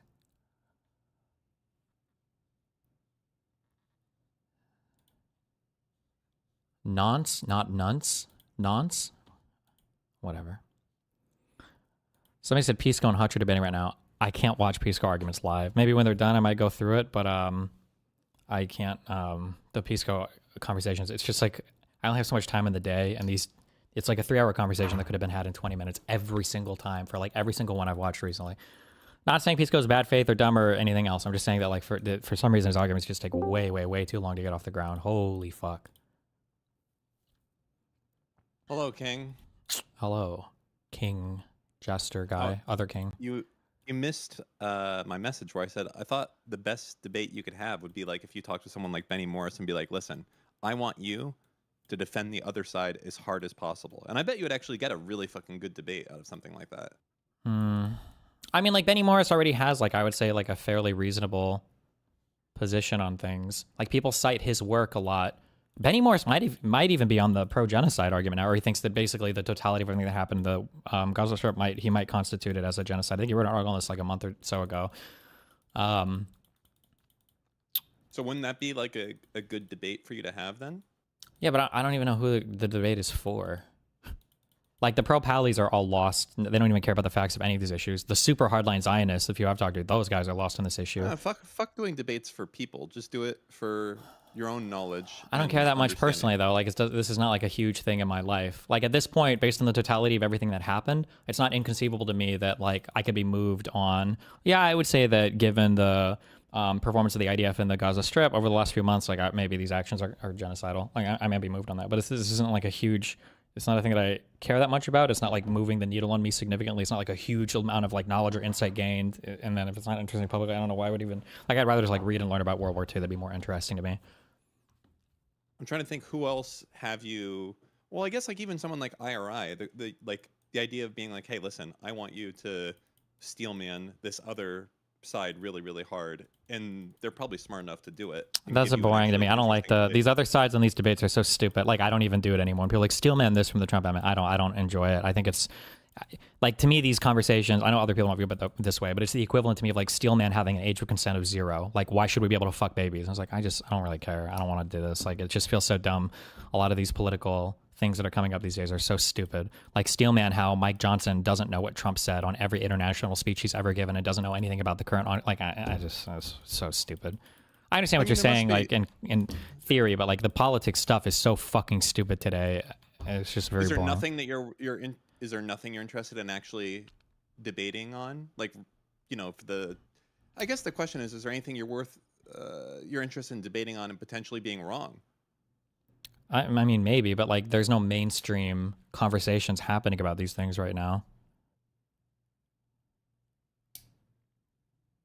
Like, the big conversations happening in the United States, in my mind, are very one-sided. Like it's kind of like having debates on like Ukraine versus Russia. I feel like that's just a very obvious and easy, one side is on the right, one side is on the wrong. And I feel like most of US domestic politics right now is like that. Like, there's a very obviously one side is on the right and one side is on the wrong. And then the conversations I have with these people, if you saw my debate with Sean, probably not, or my debate with that one fat MAGA dude, like, these guys are biting bullets like faster than fucking high school kids in a US shooting gallery. Like, it's just like, this guy's like, yeah, I think that if you're getting into a wrestling match with the cops and you've got a gun on you, that's probably a good reason to kill you. And it's like this guy is like just biting so many bullets. I mean, this is crazy. There's no way. Like, this doesn't even feel like an honest conversation. Yeah.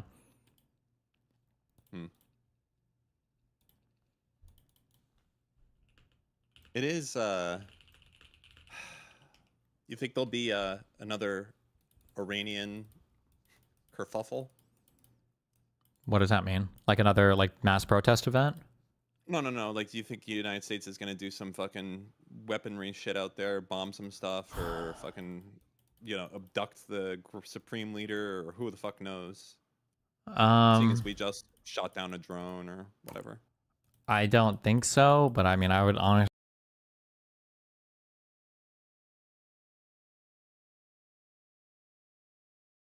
We have major news right now. The first criminal investigation has been launched following the release of the Epstein files.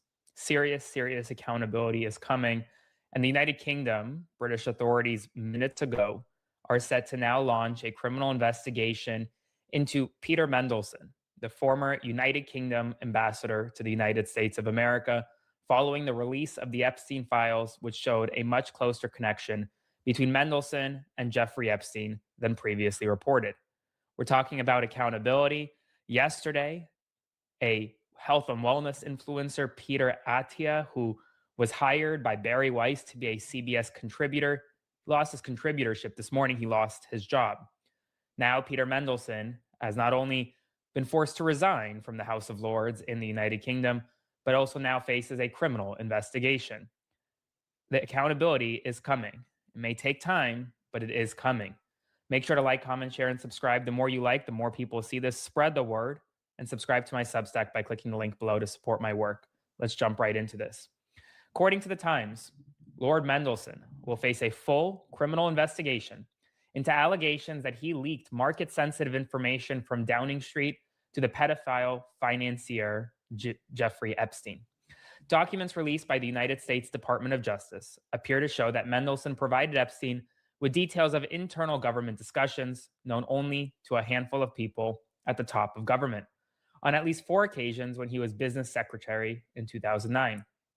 A government source said that Scotland Yard detectives are expected to interview Mendelsohn and take statements from other senior labor figures as witnesses, including Gordon Brown, the former Prime Minister of the United Kingdom. They are also expected to ask the Department of Justice to release unredacted copies of the email. The moves, which is expected to be announced shortly, comes less than 24 hours after Scotland Yard said it was reviewing the allegation against Mendelsohn. The Cabinet Office told the Metropolitan Police that the email sent by Mendelsohn to Epstein may constitute criminality. Mendelsohn is being investigated under suspicion of misconduct in public office, an offense that carries a maximum sentence of life imprisonment. For a successful case, it would require prosecutors to prove that Mendelsohn deliberately leaked details of sensitive government information to Epstein, knowing it to be wrong or with reckless indifference. No government minister or former minister has ever been charged with such an offense in recent times. The Times is now reporting that following the release of the Epstein files, there have been significant criticism from senior labor figures, including Baroness Harman, a former deputy leader who told the BBC that the government should push ahead with primary legislation to strip Mendelsohn of his peerage, separately from reforming the Lords. She said, quote, "What Peter Mendelsohn has done is pass a stain over not just this government, but over politics as a whole. I'm sure the government are in absolutely no doubt about the seriousness of it. It was in the manifesto. There was a proposal of reform of the Lords. In the meantime, I think the Prime Minister could be advising the King to stop him being a Privy Councillor. I also think he's on leave of absence at the moment of the House of Lords, having stepped out of the Lords to be our ambassador. It would be good for the Lords to pass a motion to say that he's not to reapply to come back in." Keir Starmer, the Prime Minister, has ordered government officials to draft legislation to remove his peerage as quickly as possible. He told his cabinet that Mendelsohn had let the country down and that the alleged behavior, including the claim he received $75,000 from Epstein, was, quote, gobsmacking. Quote, "It is right that Peter Mendelsohn will no longer be a member of the House of Lords. As the Prime Minister said this morning, Peter Mendelsohn let his country down. The first domino has fallen. Expect more to fall soon." Now, at the same time, in the United States of America, Hillary Clinton and Bill Clinton will be testifying in front of the United States Congress at the end of February, except they're going to want to do it publicly. Both Clintons are demanding that they be deposed publicly by James Comer's Oversight Committee after Comer had been threatening to hold them in contempt of Congress for a long time. And yet now we're going to get them to testify publicly. At the same time, critical hearings right now are happening at the United States Senate, and questions are being posed to Mike Johnson, the Speaker of the House. In the Senate, there is a critical hearing being held as we speak about the Department of Health and Human Services. And one key HHS official testified in front of the Senate today and made clear that his boss, RFK Jr., is wrong on the science. I want you to watch this extraordinary moment. Me is that we have to address the deep distrust that has developed over the last several years by the public of regarding. I'm sorry to interrupt you. I don't have a lot of time. You're right. There is deep mistrust. Do you think that deep mistrust now has something to do when you have an organization like the American Medical Association telling us that vaccines do not cause autism, but you have a secretary of HHS who says the very opposite? Do you think that causes concern and mistrust among parents? You know, Senator, in 2024, there was a study published in the Journal of the American Medical Association that said that only about 40% of patients still trust their doctors. As someone who went to medical school myself, it's absolutely shocking. And that's before Secretary Kennedy took office. We have to address this mistrust, but it has to be a bipartisan effort. Let me ask you a simple question. Tell the American people, I appreciate your thoughts on measles. Do vaccines cause autism? Tell that to the American people. Yes? No? I do not believe that the measles vaccine causes autism. No, I didn't ask measles. Do vaccines cause autism? I have not seen a study that suggests any single vaccine causes autism. Okay, thank you. What are the issues that the American people made clear? His boss is wrong. His boss is wrong. Now, meanwhile, Mike Johnson, the Speaker of the House, has been getting significant questions about immigration and a whole host of issues. I need you to hear what he had to say today to reporters at the podium. Take a listen to this. You're a constitutional lawyer. Can you detail the Fourth Amendment protections and rights someone has if an ICE agent approaches their home with an administrative warrant? How much time do you have? Yeah, right. Let me say this. Okay, so when ICE goes to execute a warrant, it's an administrative warrant, and it's issued by an immigration judge, and that is a sufficient legal authority to go and apprehend someone. They have violated the law. They crossed over our border illegally, and they're here and without any right to be here. Okay, that's what's happening now. The controversy has erupted where if someone is, they're going to be apprehended and they run behind a closed door and lock the door. I mean, what is ICE supposed to do? What is Immigration Customs Enforcement supposed to do at that point? Oh, gee whiz, they locked the door. I mean, I guess we'll just go on to our, so there's some logic and reason that is to be applied here. Some have complained that the force has been excessive or what have you. I don't know. We're going to figure that out. It's part of the discussion over the next couple of weeks. He was essentially been talking about administrative warrants and whether ICE can just enter someone's home based on an administrative warrant. He's saying that's fine. It's not what the Constitution says. The Constitution says you need a judicial warrant to conduct a search under the Fourth Amendment to the United States Constitution. So lots of stuff happening on Capitol Hill, lots of stuff happening regarding the Epstein files in terms of we now have a criminal investigation opened against Lord Mendelsohn. Hopefully more is to come. I will continue to provide you updates as we get more information. Like, comment, share, and subscribe. Spread the word. More updates. Cooperation in new fields. Actually, I would just look to Israel for that. If they feel threatened by Iran, or if they're pushing for actions in Iran, I think that would be the leading indicator right now for if the U.S. would do anything. I don't think Trump gives a fuck or cares at all about what's going on in the Middle East. I will say, not that I don't feel like it'll ever be relevant. I realized I don't know anything about World War I. I know that, like, apparently someone shot some guy, and then everyone got really fucking butthurt about it. And there was it Franz Ferdinand or something? Yeah, but there was a lot of, like, nothing ever happens because of one thing. There was a lot of pre-World War I tension and stuff between, and there were great empires that existed, and I couldn't tell you all the reasons leading up to it, but anybody that says World War I started because Franz Ferdinand was assassinated, it's not really true. It's like saying that, yeah, nothing is caused by a singular event like that. Like, there's always stuff that leads up to it that's creating the conditions where it's like one thing could be ignited that could cause everybody to kind of jump into some bullshit, yeah. But, I don't think we do too much with World War I in school either.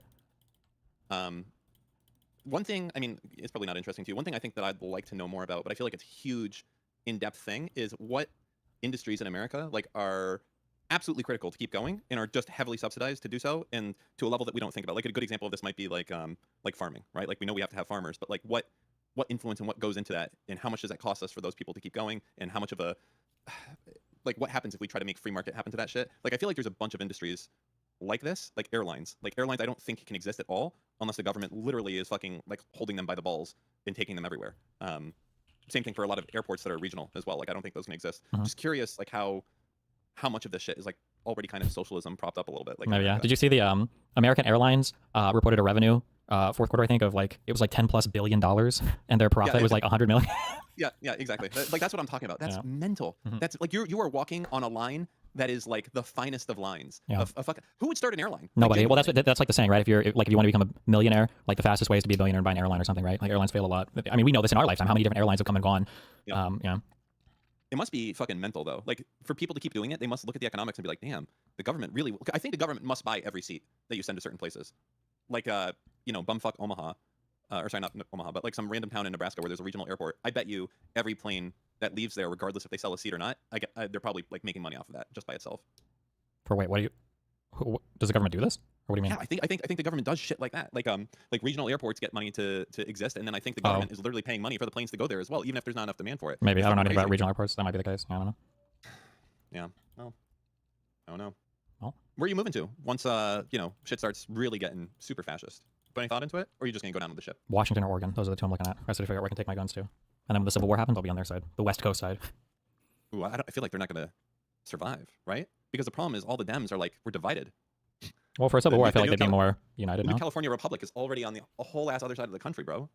Yeah, but what's going to happen with the Republican side, where all of their states might be united, but all of their cities are full of Democrats? No? Yeah, but Democrats are cucked. They don't do anything. I mean, you say that, but then they also say Democrats are like the blacks that go out and kill everybody and commit the most crime and everything else. Like, I guess the question comes down to, do you want the black gang leaders on your side, or do you want the redneck white guys on your side?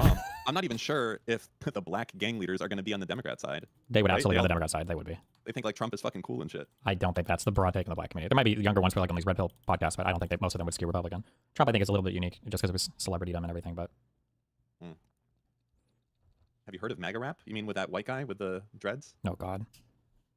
Fuck, what the fuck was that guy's name? He's Canadian, of course. Yeah, Canadian always. Oh, God. He's got some beats.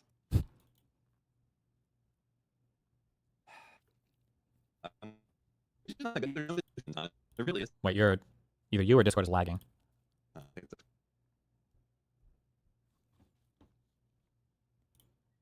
As a Canadian, we do not claim Tom McDonald. Then revoke his citizenship. Fuck you. That's a crucial point. What is this? Daddy, what color is the sky? The sky is blue, son. Okay, Vika, what color is this? Blue. Correct. Oh, different qualia. Good one.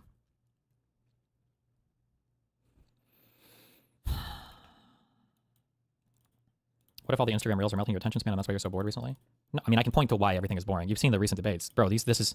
The current administration is just mind-rotting. Like, I mean, oh my God.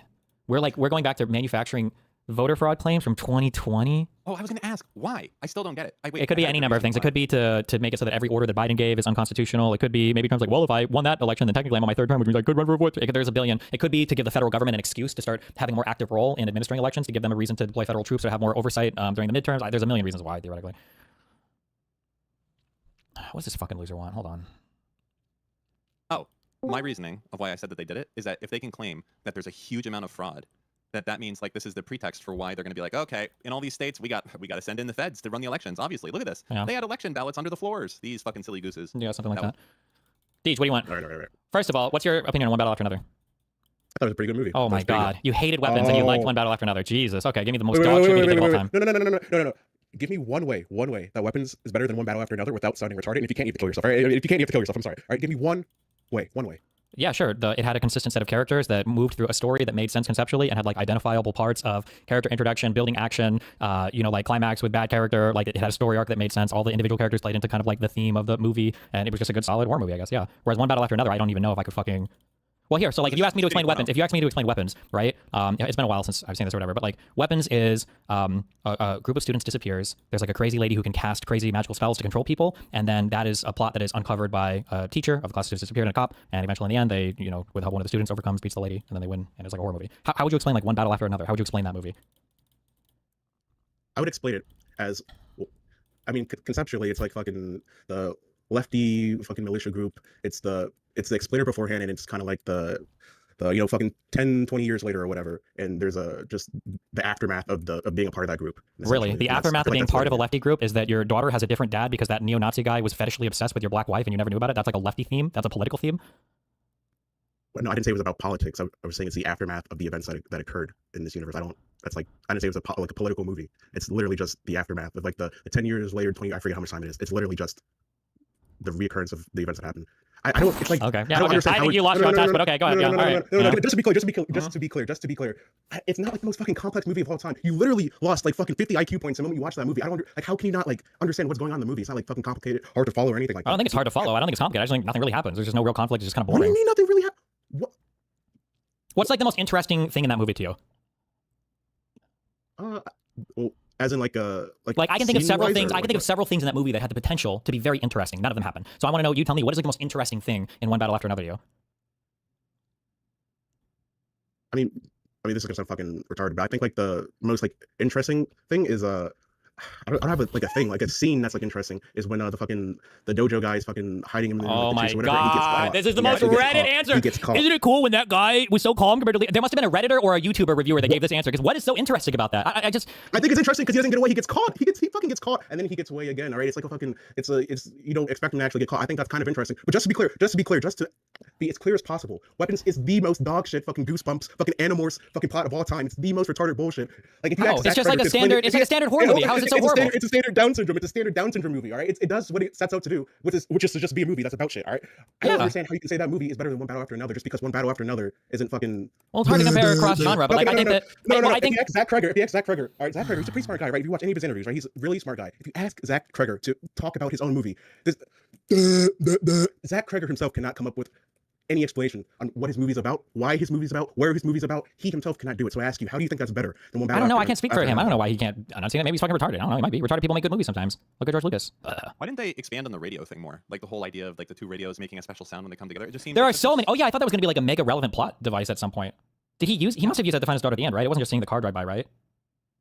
I don't know. I thought there were so many potentially like interesting things that could have happened in that movie. Like I think there could have been some big, like obviously you've got, this is a huge theme that's been explored in the past by tons of different media, where it's like when you have a biological parent and then an adopted parent, and the adopted parent is more of a parent to you than the biological parent, like resolving that conflict I think is interesting. That never really happened in this movie. There were no scenes between Leo and his daughter discussing that. The daughter just hated the bio dad because the bio dad is a weird Nazi dude. I don't know, like everything's just weird there. There could have been some interesting resolution between the guy accepting like, why do I like this woman who is so contrary to every single aspect of my political ideology? Like that's never even explored. He just kind of does. He just does those things and then he does it and then he dies at the end. There could have been an interesting thing for like where there are people that are like coyotes that benefit from a system that's exploitative to their own people or people like them, like the Native American dude. I don't know why the guy backstabbed the people in the end. Was he just mad because of the one racist comment about fire, whatever, the whiskey comment by the one unit? But he must have heard so many comments like that in the past. That wasn't really explored at all. Why was it so hypersexualized? Well, the hypersexualization can make sense if it's juxtaposing like this is a strong man who's into like these submissive sexual things with somebody who's like politically misaligned with him. But like they just don't. They kind of like introduce these things. They don't really explore them all. And then everyone in chat is typing like they do explore them because there's like a thing on the scene about it, but not really. Like these are things that you have like a ton of scenes like exploring the like what does it mean to each of the characters? How do they react and respond to these events? Like how do they change or grow as characters? Like none of this ever really fucking happens. It's just not. I don't know. It's just a cringe. It's just like a bunch of stuff happens and nobody really grows or changes that much. I don't think. Does anybody? There's no like interesting exploration of any of the things. What does it mean? Like what realizations do the characters? I don't know. I literally don't think anything. Wait, okay. You're judging One Battle After movie. Wait. Even Civil War, which I didn't even think was good. Even Civil War, I think, was better than this. I didn't watch You're it. but- judging one battle after another by a completely different standard. I understand they're Like, wait, completely different standard than what? No, Stop! Don't just start screaming. Hold on, wait. Completely different standard than what? If you were, I could ask you the same. No, exact I'm just questions asking you. about weapons. Okay, stop. Okay, I'm just clarifying your sentence. Completely different standard than what? Than weapons? Yes. Yes, because one is just a horror movie. Yeah, it's a different. Of It's course. just a horror movie, so you can't have depth and explanation of why things are the way they are in movies if it's horror. Yeah, you watch different movies for different things. When I watch Iron Man, I'm No, not looking to. no, I'm going to ask the same question. So you can't have depth and explanation because it's horror. What about the genre of horror is different? You could, but you watch the genre of horror for different things. Sometimes you want to feel like spooked or scared, or maybe you want to. So you just get spooked or scared. No. So weapons is good because it's spooky, scary. Oh, okay. No. I understand. Do you think that every genre is appropriate to explore every theme, or do you think that some genres are better suited to some themes than other genres? Like Taken, I wouldn't watch Taken to explore the relationship between a father and a daughter, even though that's kind of sort of part of the movie, but not really. It's an action flick. It's a revenge flick. Wait. You wouldn't watch Taken for a fucking psychological breakdown of but I mean that does a decent job of like showing the relationship and the values of like a father and a daughter. I don't understand. No, why it you said doesn't. that, Okay, if you think it is, it's just this is an IQ check on media. I don't know. It might most of you guys fail. If you think that Wait, Taken is a movie, you think Taken is a movie that explores the relationship between a father and daughter? Spooky horror movies. Spooky horror movies. It's the extent Yes, it's because it's. All right. Well, I don't understand how you don't understand this. Different genres are better at exploring different themes. I wouldn't evaluate a knife based on how many people I could kill at once with it. The same way that I wouldn't evaluate AR-15 with how well I can cut a slice of steak with it. Yeah, different things are suited to exploring different things. Arbitrary. I don't It's not completely arbitrary. Why do genres exist at all if they're arbitrary? That's definitionally not arbitrary. Genres exist because they have categories. You can just say, it doesn't have to do anything because it's horror. Where are you getting that from? This is a Pisco viewer. Where are you getting that from? Where are you getting that from? It's completely arbitrary. It's completely arbitrary. Why does the genre being horror make it so it doesn't have to do? It doesn't have to what? It doesn't have to do the same things that other movies would have to. You can argue that it doesn't have to be the most fucking. But why is it simply being horror?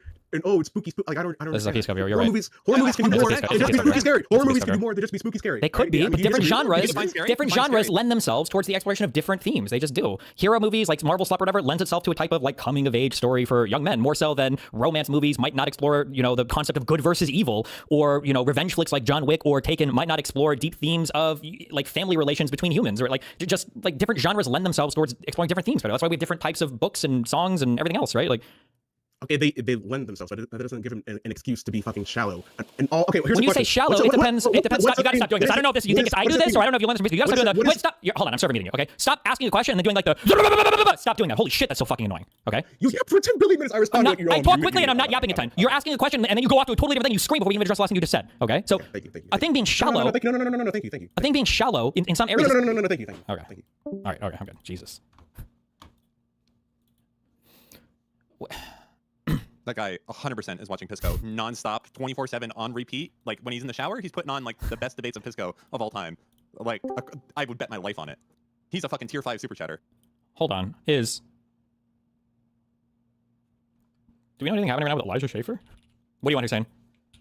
I was just gonna talk to Dan about the World War I thing. If it's now talk about the World of War thing. The what? The World War What? No, fuck it. We'll do it later. I have a million videos I need to cover. I need to kick Dan out of here soon, even. So. I don't even care about World War I. Okay, love you. Not too soon though. These are his deleted posts. I have a horrible suspicion that Elijah Schaefer has killed his family with the gun he claims is stolen. I feel sick. Tell me I'm reading this wrong. Is there any news about this? Elijah Schaefer tweeted and I guess deleted this. I do not know where my wife and kids are and I cannot get a hold of them. They are filed as missing persons. They have gone missing. Last enforcement confirmed someone in my household set me up. They planted drugs and said I was a criminal. This will be a public trial by the FBI. I'm a victim of serious targeted felony crimes. I'm not suicidal. They have kidnapped my family. They have stolen my money. I will bring justice. I need the public to know. I'm in Virginia. The government is aware. I believe the FBI is trying to destroy my life and kill me. My stolen car was recovered by U.S. Customs. I'm the victim of a serious set of felonies, including gun theft. Someone from my inner circle is involved. This is an international probe. Do you think he killed his family? Over under? I'd give you 30% odds. You want to take that bet? No, I have no idea. I don't either. That's why I said 30%. Go bet, Mr. Brown. What are the alternatives? I have no idea. Weird. Sounds like schizophrenia. Could be that too, maybe? All right, I'll let you go. Okay. Do not forget about, what do we got? Tectone, Turkton. Yeah, I'm getting there. As soon as I get through these, I can get to it, yeah. That's very rude. Good. I'll leave now. Be careful. Love you. That's a crucial point. I wanted to get into that. So you think that we have crossed some threshold? What is this? Where things that are understandable, we can understand in some sense. Yes, I think we have, and I think I have a watertight argument for that. But Okay, some other day. What is this? Reporting illegal immigrant. I have my own hotline for reporting illegal immigrants, and people call it thinking that it's legitimate. I talked to a kindergarten teacher that wants to deport the parents of a kindergartner at her school. And it looks like they have a child who was born in New York, which makes them an American citizen. Yeah. So we're looking to deport the parents and leave the child. Right, like, I don't know if they're very legally. I just think it's odd, It's very odd. What did you say was odd? Is this the same guy that we watched before who had this line set up where somebody was calling to report their neighbors as like illegals because they came in to their driveway? I don't even remember. It was something fucking retarded. Before you start catching up, were you doing events during your break or just chilling? Anything you can tease for the future? No, I need to stop saying I'm doing anything before it comes out because every time I mention anything, anytime I come back from it, there's a million questions like, how did this go? How did this go? I was like, I don't know, watch it when it comes out. So no, I did nothing. I went and I fucked your mom for 3 days. It's just after them even be here. Like, I miss you at school. Okay, I know schools. I know a lot about schools. I mean, they seem like people or whatever, but I looked them up in our files. And I was like, oh, she's born in Honduras and he's born in El Salvador. So right there, it's like, okay, maybe I'm on the right path. You know, they drop off their kid every day. So the kid is a kid student at your school? Yeah, yeah. One year. kindergarten. Okay, so now you want to get his parents deported? Well, I'm just saying that they're taking up resources from our county. Okay. Not into illegal people being here. I mean, if the son's in kindergarten, what, 6 or 7, right? Yeah, exactly, like 5 or 6. And there's one in New York. So that means assuming like they've been in America for 6 or 7 years. Yeah. And now we're gonna go ahead and just remove them. Are you like questioning that? Or Yeah. So now I'm just writing this down for my own Okay. personal notes, and my supervisor Okay. teaches at school wants kindergarten child's parents. Do we know if his videos are real or staged? I mean, how can we know that? I have no idea. Yeah, they could be staged. Who knows? Who knows? Okay. I covered this. Follow up on elections. The president says that he wants Republicans to nationalize elections. Do you agree with him? And do you have confidence in how elections are conducted right now, heading into the midterm? We have thoughtful debate about our election system every election cycle and sometimes in between. We know it's in our system the states have been in charge of administering their elections. What you're hearing from the president is his frustration. Destiny. Most movies can explore most topics, though. There are horror movies that explore grief, for example, or family relationships. Same as there are drama movies that explore what comedy is. It depends on what the movie is about and what it's trying to explore, and if it does it successfully.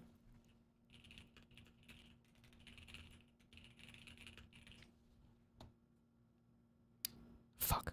I need that one thing on repeat. There's just like a... I need to find a different word than IQ check because it sounds mean. But like, there's a guy who explains this. It's like, if you tell somebody, most women are shorter than most men, right? And their response is, well, I know a woman who's really tall. This is retarded, and you should just not talk to this person about things, okay? Yes, most movies can explore most themes. Sure, it's possible, right? But generally speaking, some genres are better suited to exploring some themes than other genres. I don't know how anybody could disagree with that statement. But maybe everything is everything, and anything can be anything, and everything everywhere all at once in my cock and my asshole, okay? About the lack of some of the blue states, frankly, of enforcing these things. And Okay. Follow up on elections. The president says that he wants Republicans to nationalize elections. Do you agree with him? And do you have confidence in how elections are conducted right now, heading into the midterm? We have thoughtful debate about our election system every election cycle and sometimes in between. We know it's in our system the states have been in charge of administering their elections. What you're hearing from the president is his frustration about the lack of some of the blue states, frankly, of enforcing these things and making sure that they are free and fair elections. We need constant improvement on that front. I don't know what the ultimate solution is going to be. I'm not going to get ahead of the negotiations here, but I think that is something that's going to be a continuing theme here. It's something that we'll continue to push, and we hope the governors will insist upon that same thing as well. In some of the states, like in California, for example, I mean, they hold the elections open for weeks after Election Day. That's just one thing that bothers so many people.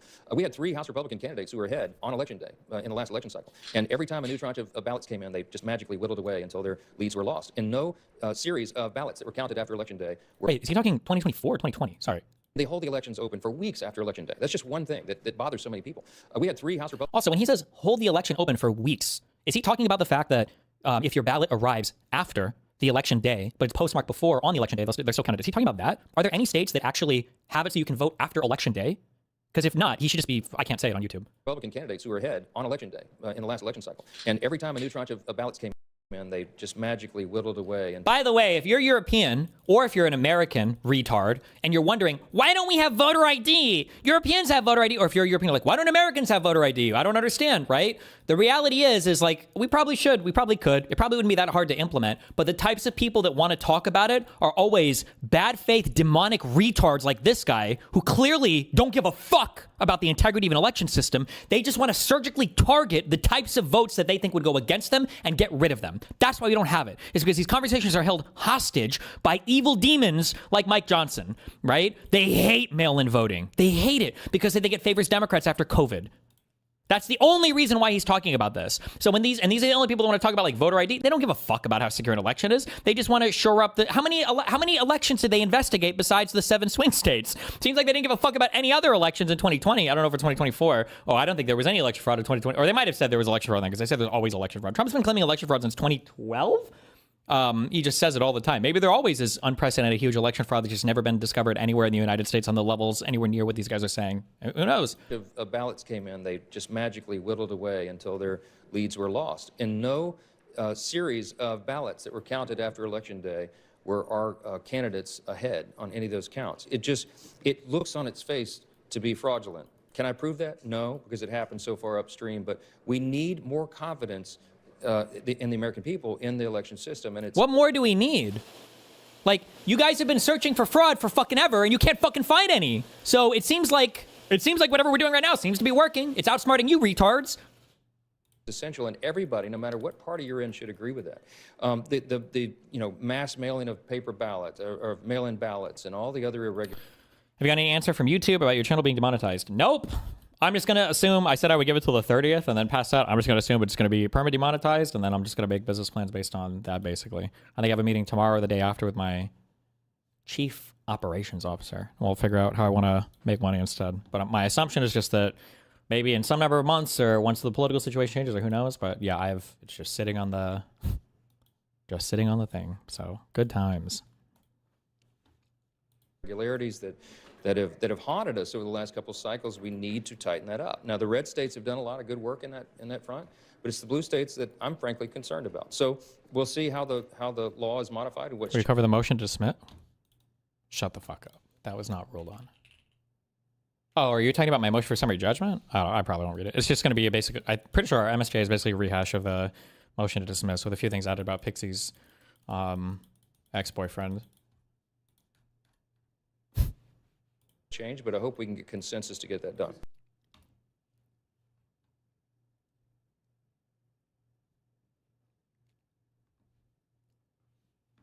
Fucking loser. I hate this fucking guy. What is this? He went from like nothing to 141,000. I thought he was view botting. I thought, that's my opinion, that he himself. This guy thought that you were view botting. 666 views. Why are you even linking me this? Destiny right now. Do I even know this guy? I don't want to get past like one-ish because I know you guys have somewhere else to be. This is our good friend Destiny, who maybe lawsuit will do. I covered this. He went from like nothing to 141,000. I thought he was view botting. I thought, that's my opinion, that he himself was view botting. There was a clip where he's like doing something weird, and then suddenly the number gets like astronomical, and he doesn't even address it. He does, like you know, that he doesn't even address, like if somebody view botted us, right? I would be like, oh cool, yeah, we're doing well, and I'm like, hey guys, we're doing so good right now, yeah. And then if our chat like remained the same, and I had some type of indicator that I was being view botted because I did this more, I would be like, oh shit, guys, we're getting view botted. Well, who do you think view botting? We would still stay live. I would stay live just to see how big the number could get, right? I wouldn't like, oh guys, exit. And I would not. I watch a lot of this whatnot where people scam people for Pokemon packs. They do like fake Pokemon pack rips, like they'll do like resealed Pokemon packs and stuff. As soon as somebody gets caught on whatnot, oh, this is resealed. Oh my god, right? They don't address it and they shut off. You did address it, no? I think I did the second day, but I don't address things like this because I don't want to give attention to the people doing it. This is like streamer 101, but this guy's either just hasn't been streaming long or doesn't. I guess he's just low IQ. I'm sorry, that's my go-to now. I hate everybody, dude. Off the stream. So I've seen what a guilty person does over and over again. They will sell you a pack of Pokemon cards that is sealed. These are Like, yes, in my 16 years of streaming, now I have finally decided, you know what? I'm going to embrace the ViewBot. And for my first ViewBot, I'm going to view about 140,000 viewers. You got me. not sealed Pokemon cards. Oh, jeez. Oh, they'll sell you a pack of this. They'll have done something. They split the bottom of it. Then they split the card. And then if they get caught, if they ever get caught, the live stream ends immediately. They don't address it. They don't acknowledge it. They just end the live stream and start a new one and hope that no one screenshotted it. So I believe it is my opinion that Destiny indeed is viewbotting, because at the end of the day, I mean, if someone viewbotted my stream, how would I personally react? I would be curious. I'd be like, oh wow, someone viewbotted your stream. That's really interesting, right? Yeah, there are hilarious compilations, Alex, of these people on this. Yeah, but then if I don't even need to respond. It's fucking retarded. Website called Whatnot. Whenever they. Do you think the person behind the ViewBot is trying to harm your chances of remonetization? I have no idea. Maybe not. I feel like the most botting-like behavior I've seen recently, I feel like it's from Asmongold's crowd. Like, wasn't there, when they shut all the ViewBots down on Twitch, wasn't some percentage of his audience ViewBotted, plus the weird behavior on LSF? So I don't know if one of them would view about me. I don't know if a lefty who hates me would view about me, or someone on QB Farms, or someone from Justigal's Discord server would view about me. I have no idea. Get caught in a scam? But I mean, also, it just happened again, like an hour ago when I had 27,000 viewers. Like, that was my guess is that was a 20,000 viewer ViewBot applied, or 15 to 20,000 viewer bot. I don't know why. It's not like these people ever make themselves known, so. Scam. And they're like, oh. And then they turn off the stream, never address it, and then a week later, they come back, right? This is interesting, Goosey, because he's demonetized. So what is the point of him paying all? I assume this costs him a lot of money. Oh, is this guy a lawyer? Oh, lawyer. Oh, that explains why he's fucking retarded. Every lawyer that becomes whatever, well, most of them, sorry, not everyone. These guys are always fucking retarded. I don't know what it is about this profession, but Jesus Christ, when these guys go to YouTube, they all just lose their fucking minds. To do this, but so that's Destiny. We're gonna get to Hassan later. I want to get to this guy. The H3H3 crowd posts his stuff. Any single person, the H3H3 crowd loved the legal mindset for a while, because he was anybody that is nice to Ethan, they obsess over him and they say they're cool. And then as soon as they're not nice to Ethan, then they turn on the guy and they say he's horrible, basically, is how the H3H3 crowd evaluate people. Because they were sucking off that, legal mindset guy for a while just because he was nice to, or because he was attacking Caseytron, but. Oh, this is the vibe check. So, jeez. So I do have to say this. This is probably the worst. Okay, imagine Tectone is in court, and the judge is asking, Tectone, do you have anything to say? We're not vibing right now, Judge. I don't get it, man. Why aren't we vibing? Didn't you see my 200 pages of Twitter? Just imagine this. Just imagine how silly this would be as a defense legally. That you just didn't vibe check with the judge. A civil case is essentially a vibe check to see where they see. How are these guys vibed? Unfortunately, Well, I don't think that was the defense he used in court, no? I run my mouth way too much. Did you see a Reddit mods claiming Asmongold was botting threads on your sub? Oh, I haven't seen that. Imagine every civil lawsuit from real estate to even eBay, right? People are suing over Pokemon cards right now. And instead of like looking at the evidence, you're just going to look at the two people, and whoever has the best vibes wins the civil lawsuit. This is why Legal Mindset and his cronies are so dangerous. They've taken the legal justice system. They've taken the legal justice system and made it a laughing stock. And I hate that. I had to give up a fuck ton to be here today. Okay? Many of you know I have the Pokemon page. I should be working on the Pokemon page because we're doing some cool mystery free. Everything I do on the Pokemon page is free. When you enter a live stream, every pack I give you is free. I just ask you for the shipping, right? Because sometimes you're living in like Israel. Actually, you know, two of the winners, the same winner was in Israel, and I finally found out how much money it costs to send something to Israel, and it is very expensive. But some of them are Norway and so on. They're kind of like you guys. They're all over the place. So whenever they win a pack or something, and there's Okay, I don't care about this guy. I don't know why I was like this. Stop trying to troll me.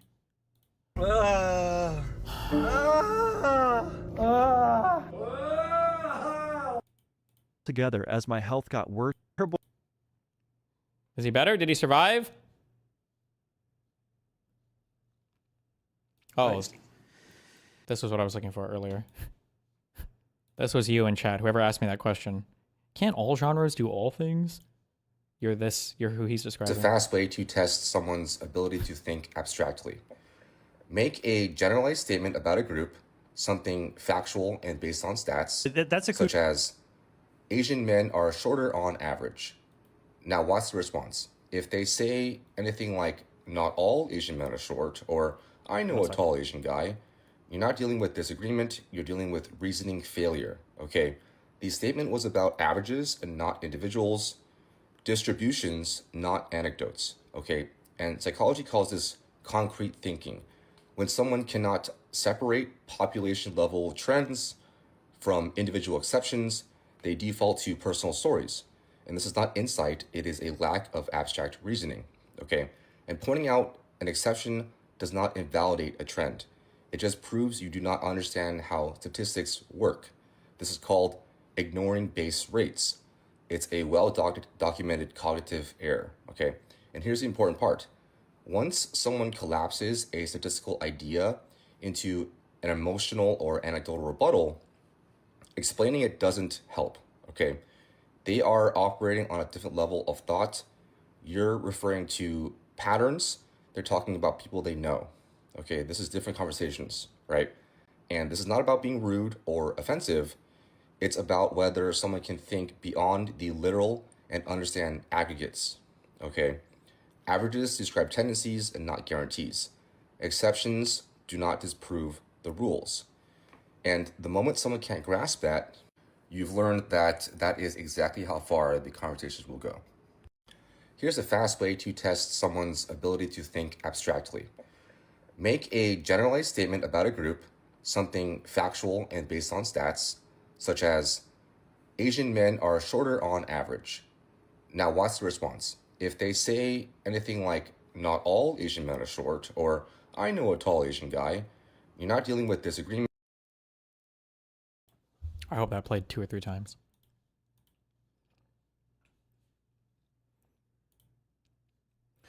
I know YMS disagrees with me in one battle after another. I don't care. I don't know what you want me to say. I'm not doing full fucking movie reviews right now, okay? Maybe in the future, all right? Jesus Christ.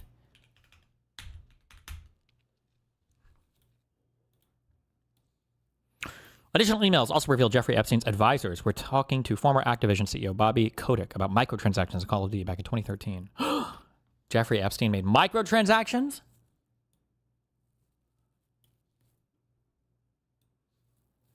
U.S. steel production increases. Total U.S. steel production. Megatons 2024 versus 2025. From 80.8 to 81.8. That's an amazing y-axis.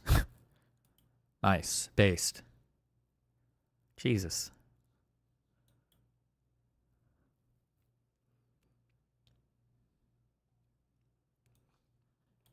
I have not heard back yet from my congressman about why he does not support uncapping. The sharpness on this camera or whatever filter effect here is super harsh. It's way too brutal.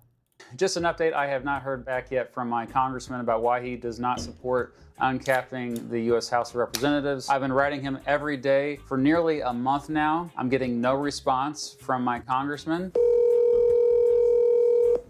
Hello, this is Congressman Tracy Mann. If you're a resident of the Big First District wishing to express your thoughts or concerns, please press 1. This is Matt Beat, and I have been trying to reach you. It's metric tons, not megatons. Okay. I've emailed you the past 29 days to see if I can get one reason why you currently do not support uncapping the House of Representatives. So I'm just wanting clarity on this issue. If you could please call me.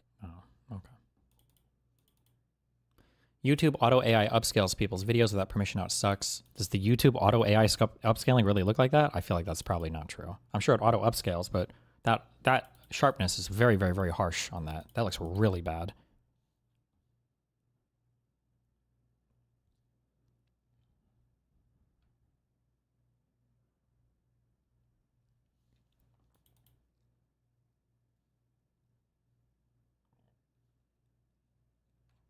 Only in shorts from what I can tell. Based.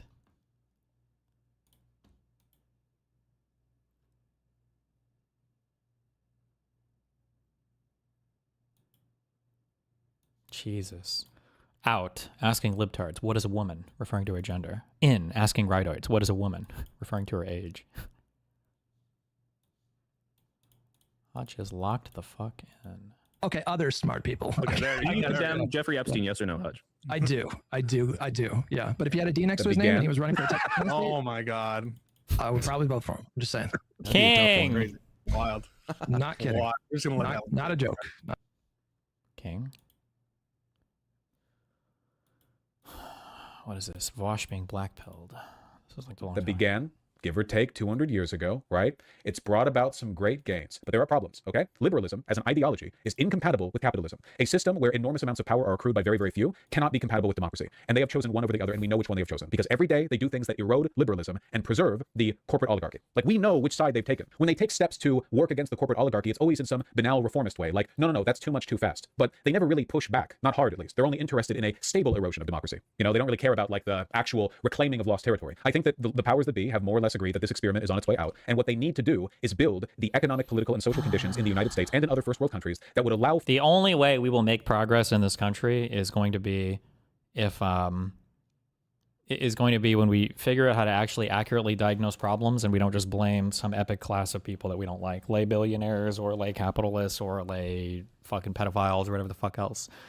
One day we'll get there, or not. Who knows? Maybe not. Whatever. Thank you for coming. We had some fun. I'm glad you felt like you could say what you wanted to say. America would be a better place if people who think like you just all roped. But otherwise, it was Solid. Solid. Glowing endorsement. Okay. Based on something.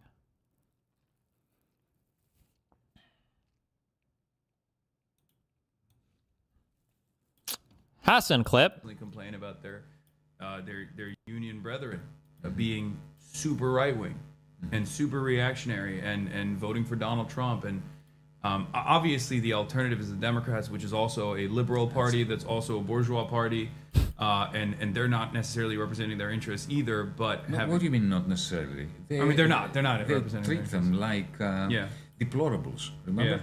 Yeah, that's Do you true. remember Hillary? Yeah, no, for sure. but like there is an opportunity there. Donald Trump didn't really have to try very hard to become president of the United States. No. Can you tell the country by the buzz frequency? I believe you can, right? 60 hertz is the buzz frequency for the United States, and I think other places are 50. I don't know if it has to do with voltage or what, but... He had the Clintons and the Obamas doing all his work. I feel like it's higher. Like, this isn't an American buzz. It's not, right? Hold on. It's the AC frequency.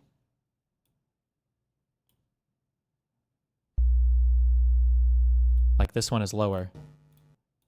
This is a 50 hertz one, right? Because it's in some other country. his work for him. Yeah, and not only.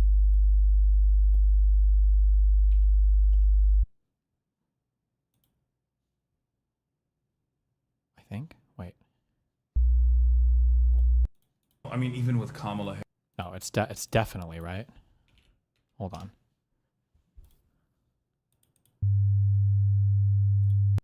Harris too. And not. I mean. Even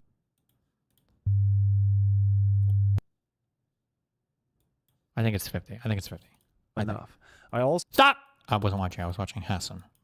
To try very hard to become president of the United States. No. He had the Clintons and the Obamas doing all his work for him. Yeah, and not. I mean, even with Kamala Harris too. Oh What do you mean? Especially Kamala Harris. It was disastrous. And I just kept yelling at them. I went to the DNC. I talked to them in person. I was like, "What are the whole Democratic Party. you guys doing? What are you guys doing? Why aren't you nominating a leftist? Why aren't you nominating a socialist? Like this is a disaster." Hassan, why did you go to the You get in there and make it about Palestine. The DNC want Trump to be in the presidency if the alternative is somebody like Mamdani or, you know, our friend Bernie. Yeah. They actively chose Trump in 2015-16 over Bernie Sanders. Yes. They knew what they were doing. Yanis was in the failed Greek socialist government for like 6 months before he got kicked out for being too retarded economically, even for socialists. Is that true? I don't know anything about him, but...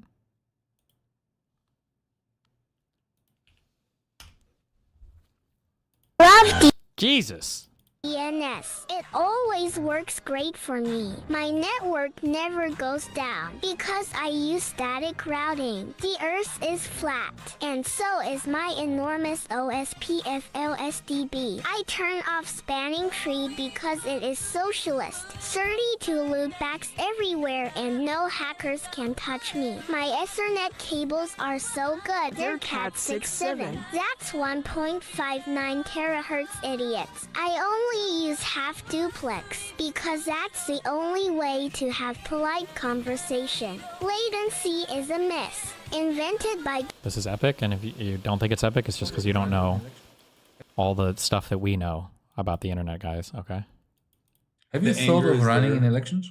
No. Well, why not? Because look, it's a horrible thing to do. I've done. The answer is because there's no money and there's no clout. That's his answer. There is a good answer to this, but I don't know if Hassan, he should have an answer prepared for this. He might have even given in the past. The good answer for this is that's just not where his particular talents are suited, right? That's my answer, right? I don't know if I would be necessarily as impactful as an election running person. That's just not what I excel at. Because look, it's a horrible thing to do. I've done it. I can confirm that it sucks. Yeah. Big time. But it's a dirty job. Someone's going to do it. I know, but these people have to vote for someone. What are you going to say to them when the midterms come? Well, don't vote. No, of course not. Well, but I have who they going to vote for? The Democrat who wants to? Well, I have my people. That's why I'm. Yeah, okay, you have your people, but not everywhere. That's true. But my goal is to try to And why should these people have their lives destroyed by being elected and not yours? Well, it's not even about God, he's such a himbo. He's so fucking stupid. Oh God, it's so embarrassing. Gee, okay.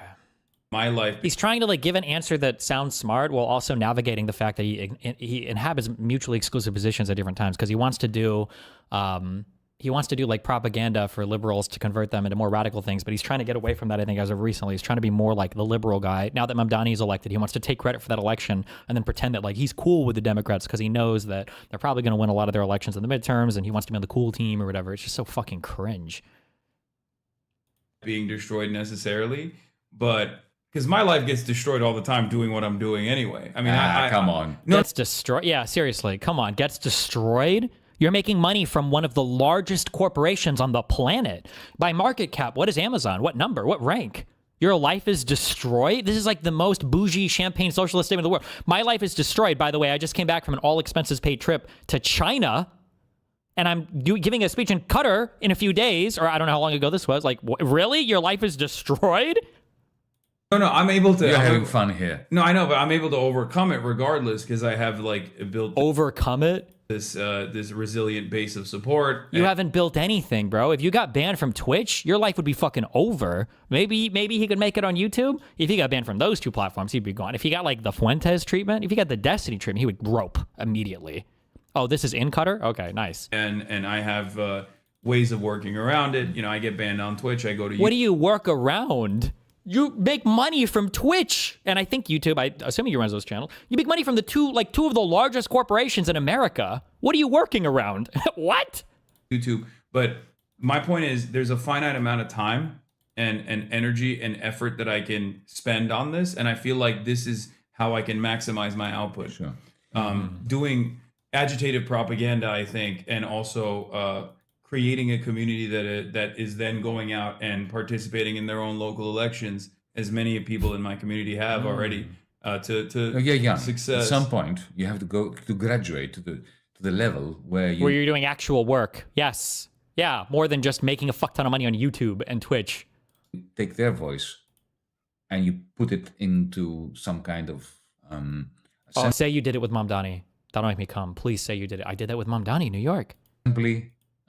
Some kind of Congress, maybe a state one, maybe a federal one. I don't know. I know a guy. Get ready. I know a guy. His name is Cenk Uygur. He tried to do that and he failed spectacularly. So now you quit? Failure is okay. Yeah. I mean, This is why I respect people like Cenk, as much as I hate him and his politics now, infinitely more than people like Hassan. Hassan is very much like Donald Trump here, and that it's the reason why somebody said he's dual streaming. Is he finally? Did he finally get on that dual stream train? Finally? Because if so, congratulations, taking 5 years to do it. Donald Trump is too much of a coward to support something that's not a 99% success. That's why Donald Trump was fucking dicks out for Netanyahu and then, hightailed it out of fucking Ukraine. And he didn't want to risk anything there because he doesn't know if it's a surefire thing. Donald Trump only takes 100% won battles. That's it. And Hassan is the same. Hassan will never do anything adventurous or anything that, has a risk of failure. I don't know if it was Hassan or somebody else was attacking me on Twitter for my, compare Mamdani to the guy that Destiny supported in Omaha. We were the only thing that was helping that guy's campaign. We were his entire canvassing operation. And did a lot of behind the scenes stuff for him too. And the guy came in, this was a primary where he entered at 0%. Nobody even knew who this guy was. I would much rather, well, not much rather, but I think it's more admirable to put your efforts towards things like that, where success isn't guaranteed or even low, than just backing the most mainstream popular things ever and never throwing your voice behind anything else ever. That's just so cowardly to me. And Hassan is like that. He's way too afraid to try something that could fail you. Cenk took a big risk when he ran for that primary, and people are going to make fun of him. I think I even make fun of him sometimes for how horribly he performed. But hey, at least he tried. He was willing to throw his hat in the ring for it. I mean, in 1905, the first Russian Revolution failed, and it gave us Sergei Eisenstein's magnificent movie, The Battleship Potemkin, which was an important, first step towards the real thing.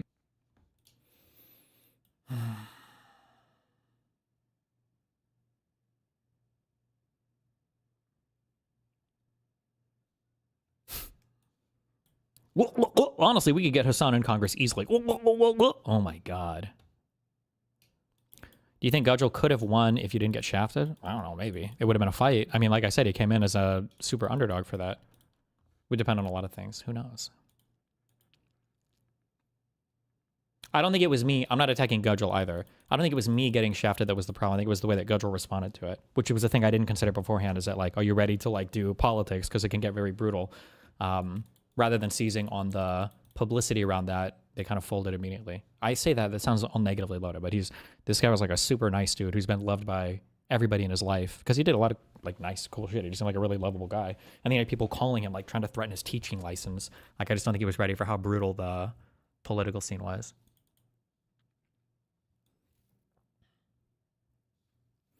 Vaush thinks the loneliness epidemic is about people being addicted to their phones and not touching grass, but he's too privileged to understand that the real reason people aren't going outside anymore is because it's way too expensive.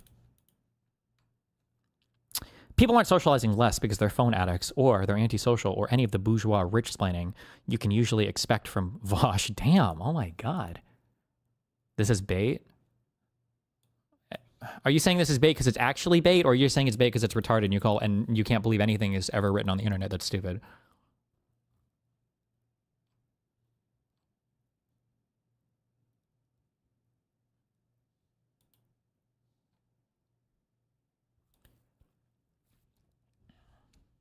Never mind. I think this is actually bait. If you weren't such an out-of-touch wealthy streamer, he'd know that the real problem was people don't go outside because the economy is fucked and everything's gotten too expensive.